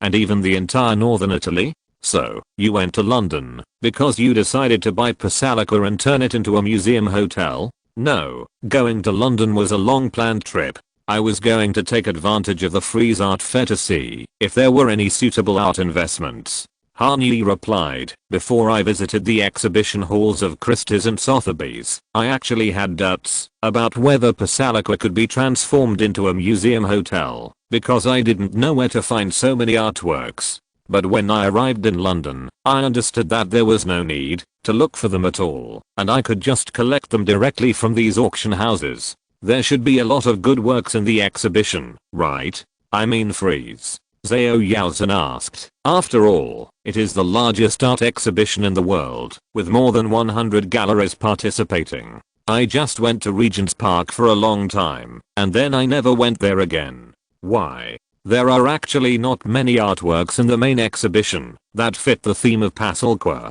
They are all contemporary art. I can't understand them. I get a headache if I look at them for a while. Han Yi grinned. It's similar at the Masters exhibition. They are basically masters of the 20th century. Maybe I'm too extreme and conservative, but I don't know any of the artists, let alone understand their sculptures and paintings. It's very awkward to put them in Pasalica. If I take them back to Los Angeles, I will want to put them in the washing machine. So exaggerated. Zhao Yaozin looked at him and laughed. Just like I don't understand experimental electronics, I can't understand paintings that are casually called postmodern art. Han Yi raised his eyebrows and responded with a smile. Although some dealers have good collections, such as a mummy mask from the 26th dynasty, which is quite good. But these independent galleries have many rules and few services. Inspection, packaging, transportation, and insurance during transportation are not only borne by us, but we also have to find a third party to sign a contract. At most, they can recommend some long-term contractors for us. Christie's and Sotheby's will help us with all the formalities. For example, the Klimt painting is in Christie's New York exhibition hall. I don't have to do anything. I just write a delivery address and they will charter a plane to ship it to LA. They pay for the transportation? Of course I will. Han Yi tapped his chest, but it's much more convenient. If I want to ship art to Italy in the future, I definitely don't want to handle these things myself. In addition, only the two major banks have enough energy to handle some import procedures and tax exemptions. The most important thing is, I really don't like the atmosphere of Frieze. What kind of atmosphere? Let me put it this way, I have never seen so many gold diggers. It is well known that billionaires have a set travel schedule. There are many occasions that ordinary people cannot enter at all. The Davos World Economic Forum in January, the Met Gala and Cannes Film Festival in May, the Venice Film Festival in August, and the closed day of the Monaco Yacht Show in September require invitations to enter the venue. Other activities are luxury consumption that most people cannot afford. For example, St. Barth's, where the rich like to go for New Year's Eve, is basically impossible to find a hotel on the island for less than $2,000 around Christmas. For example, for the Super Bowl in February every year, any second-hand ticket costs $4,500 or more. If you want to buy a good seat with a good view, such as the front row near the 50-yard line, $10,000 or $20,000 is not enough. You have to pay at least $30,000 to barely get a ticket from scalpers. You said VIP boxes? You can't book them, even if you have money. They have long been sold by billionaires and the big brands have bought it all. As for the rest, Aspen skiing, Wimbledon Open, Melbourne Cup, those are trips that require actual expensive tickets to experience. For gold diggers who want to become rich, the cost is too high and the cost effectiveness is too low. Therefore, the Frieze Art Fair and the Basel Art Fair, which are open to the public, have become places where fake socialites and small internet celebrities from Europe and the United States gather. They were expensive looking, but in fact, no one knows where they got fake big name products. They are usually bold and avant-garde designs that real rich girls would never choose. Sequins, silk, high-slit skirts and deep V-necks have become their unforgettable symbols. In each gallery's exhibition hall, girls gather in groups of 3 or 5, taking pictures of each other. They photographed their silicone profiles pretending to appreciate the works of art, and whispered about which filter to use, and when to put the photos on Instagram. The real purpose of these girls is not to appreciate art or buy paintings, but to find prey at the annual collector's event, accurately locate wealthy single men from the vast crowd, and fish for a rich husband. They know this, and the men around them also know this. Many men know that there are many women with special purposes gathered here, so they also adopt similar strategies, pretending to be wealthy upper-class gentlemen to attract their attention. They wear expensive borrowed suits, watches full of flaws, and try their best, imitating the conversation and behavior of real billionaires. They patrol the exhibition hall like sharks, expressing seemingly profound insights on art and artworks. In this game, everyone is looking for their own prey, but at the same time they may become someone else's prey. In this case, the Frieze exhibition has completely deviated from the attributes of the exhibition in a sense, and has become a complex social drama, a wild primitive jungle, where people switch between various masks at will, and their identities constantly change between prey and hunter. Hauser and Worth, Michael Werner, PPOW. No matter which gallery you are in, no matter what you are exhibiting, most of the conversations around artworks are not related to art. I heard that Raf Simons was here just now. I just saw Michael Bloomberg bought a sculpture. How much? I don't know, but there seems to be a long list written on the checkbook. Let me tell you, Andrew Garfield is in. The small picture frame cannot frame all the fame and desires of human beings. Just like under the 4-foot stage, only the drama of money and power will be staged. Art exhibitions, opera houses, and any so-called high-end cultural venues are nothing more than miniature models of boring life, a complex maze shining with the light of money and power. Under the veil of art and culture, there are multiple aspects of human nature: desire, vanity, struggle, and endless strategic games. Of course, there will always be curious bystanders who appear on the scene, but at least in this scene, they are just passing by the stage, close to the curtain, and are just a fleeting extra. Hanyi may be one of the few people who really go to see art and really consider collecting and investing at the 2016 Frieze Art Fair in London. Imagine this picture: a young man dressed simply and elegantly without any unnecessary pretense, accompanied by a middle-aged man dressed equally exquisitely, looking kind but shrewd, and standing next to him is a burly man with a strong Albanian flavor. Moreover, this young man has a nation face. Is there any combination that can better highlight the temperament of billionaires than this? Either a trust fund baby or a digital currency winner. Since 2011, there have been more and more Asian consumers who come to Frieze Art Fair to spend a lot of money. Apart from other things, after the scandal of Malaysian tycoon Jolo was exposed at the beginning of this year, his affair with Miranda Kerr was also reported in the newspapers. A Victoria's Secret fantasy brought Miranda Kerr expensive jewelry worth $9 million US.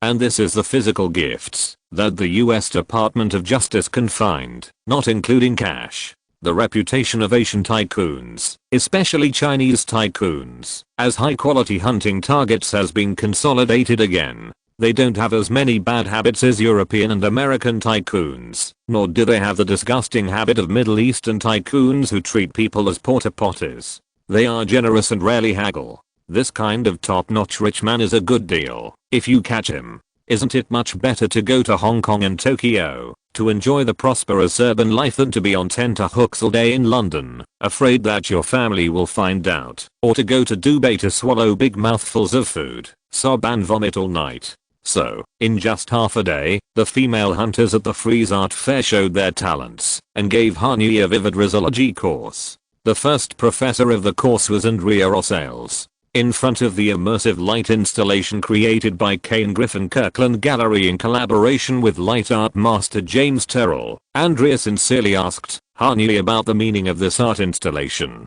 After hearing the latter's honest answer of "I don't understand it either," Andrea launched an offensive with the question, "Why are we wasting our lives here? My name is Andrea Carolina Rosales Castellachus." The 1.83 meter tall girl lifted her long brown hair like a waterfall, revealing an exaggerated 3-stage diamond earring and a slender and charming neck. "But if this name is too long and complicated for you, you can also call me Miss Venezuela, or Venezuela, Miss Universe, or something. I can't remember." Han Yi shrugged and added, "Can't remember? Of course I remember clearly. Miss Earth Venezuela in 2015. Representative of Amazonas State. Any man will remember the first time a beauty pageant champion spoke to him. But in front of the girl he likes, even the clearest memory will be covered with a layer of frosted glass. Miss Venezuela." Zhao Yaozhen frowned slightly. Will someone really introduce themselves like this? Obviously, there are. Han Yi curled his lips. Maybe it's because this title is very useful. As long as it is thrown out, most men will be interested. But you are not interested? Do you see a Venezuelan girl next to me? Not now, but there may be in London. God knows, you can ask Fei Yamu. Han Yi raised his right hand. If I'm interested in this kind of title, there are many in Hollywood. Then you in London. Zhao Yaozhen supported herself on the chair with both hands, leaned forward a few inches, and winked at him coquettishly. What other titles have you expressed disinterest in? Which titles? The second title, Master of Art History at the University of St. Andrews. She had loose, flaming red curly hair, deep, light green eyes, and a few freckles on her white nose and cheeks, but they couldn't hide her simple beauty from the north. The old leather bag slung over her shoulder was filled with art books and a drawing board that was too big to fit in. She accidentally bumped into Han Yi's shoulder, and pencils and brushes of various styles fell to the ground. She thanked Han Yi for helping her pick up the things, and stared at him with her big Bambi-like eyes, telling him that her name was Elide Fraser, a beautiful and timeless Scottish name. Elide, who was naturally undecorated, was as clear and pure as Loch Murray. The heart of any man who wanted to find peace in beauty would tremble slightly with Elide's eyelashes. Her level was higher than Andrea's, but Han Yi remained indifferent. Too deliberate. Han Yi commented, "It's like the difference between mineral water and purified water. They look similar, but you can taste the difference once you drink it." "Oh." Zhao Yaozhen nodded in understanding. "You drank it. Let's not play word games, you know what I mean." Han Yi glanced at Yaozhen helplessly. Maybe it sounds a bit pretentious, but in London, I can really feel that many people want to get close to me intentionally or unintentionally. The reason why I share this with you so frankly is because I found that, although there are all kinds of temptations, I seem to have cultivated a kind of, how to say it, tested indifference. End of this chapter. Thank you very much for reaching the end. Don't forget to like. Looking for more exclusive content and immediate access? Subscribe to our Patreon. Remember, every like, subscription, or donation encourages us to continue. Thanks to everyone. See you in the next video.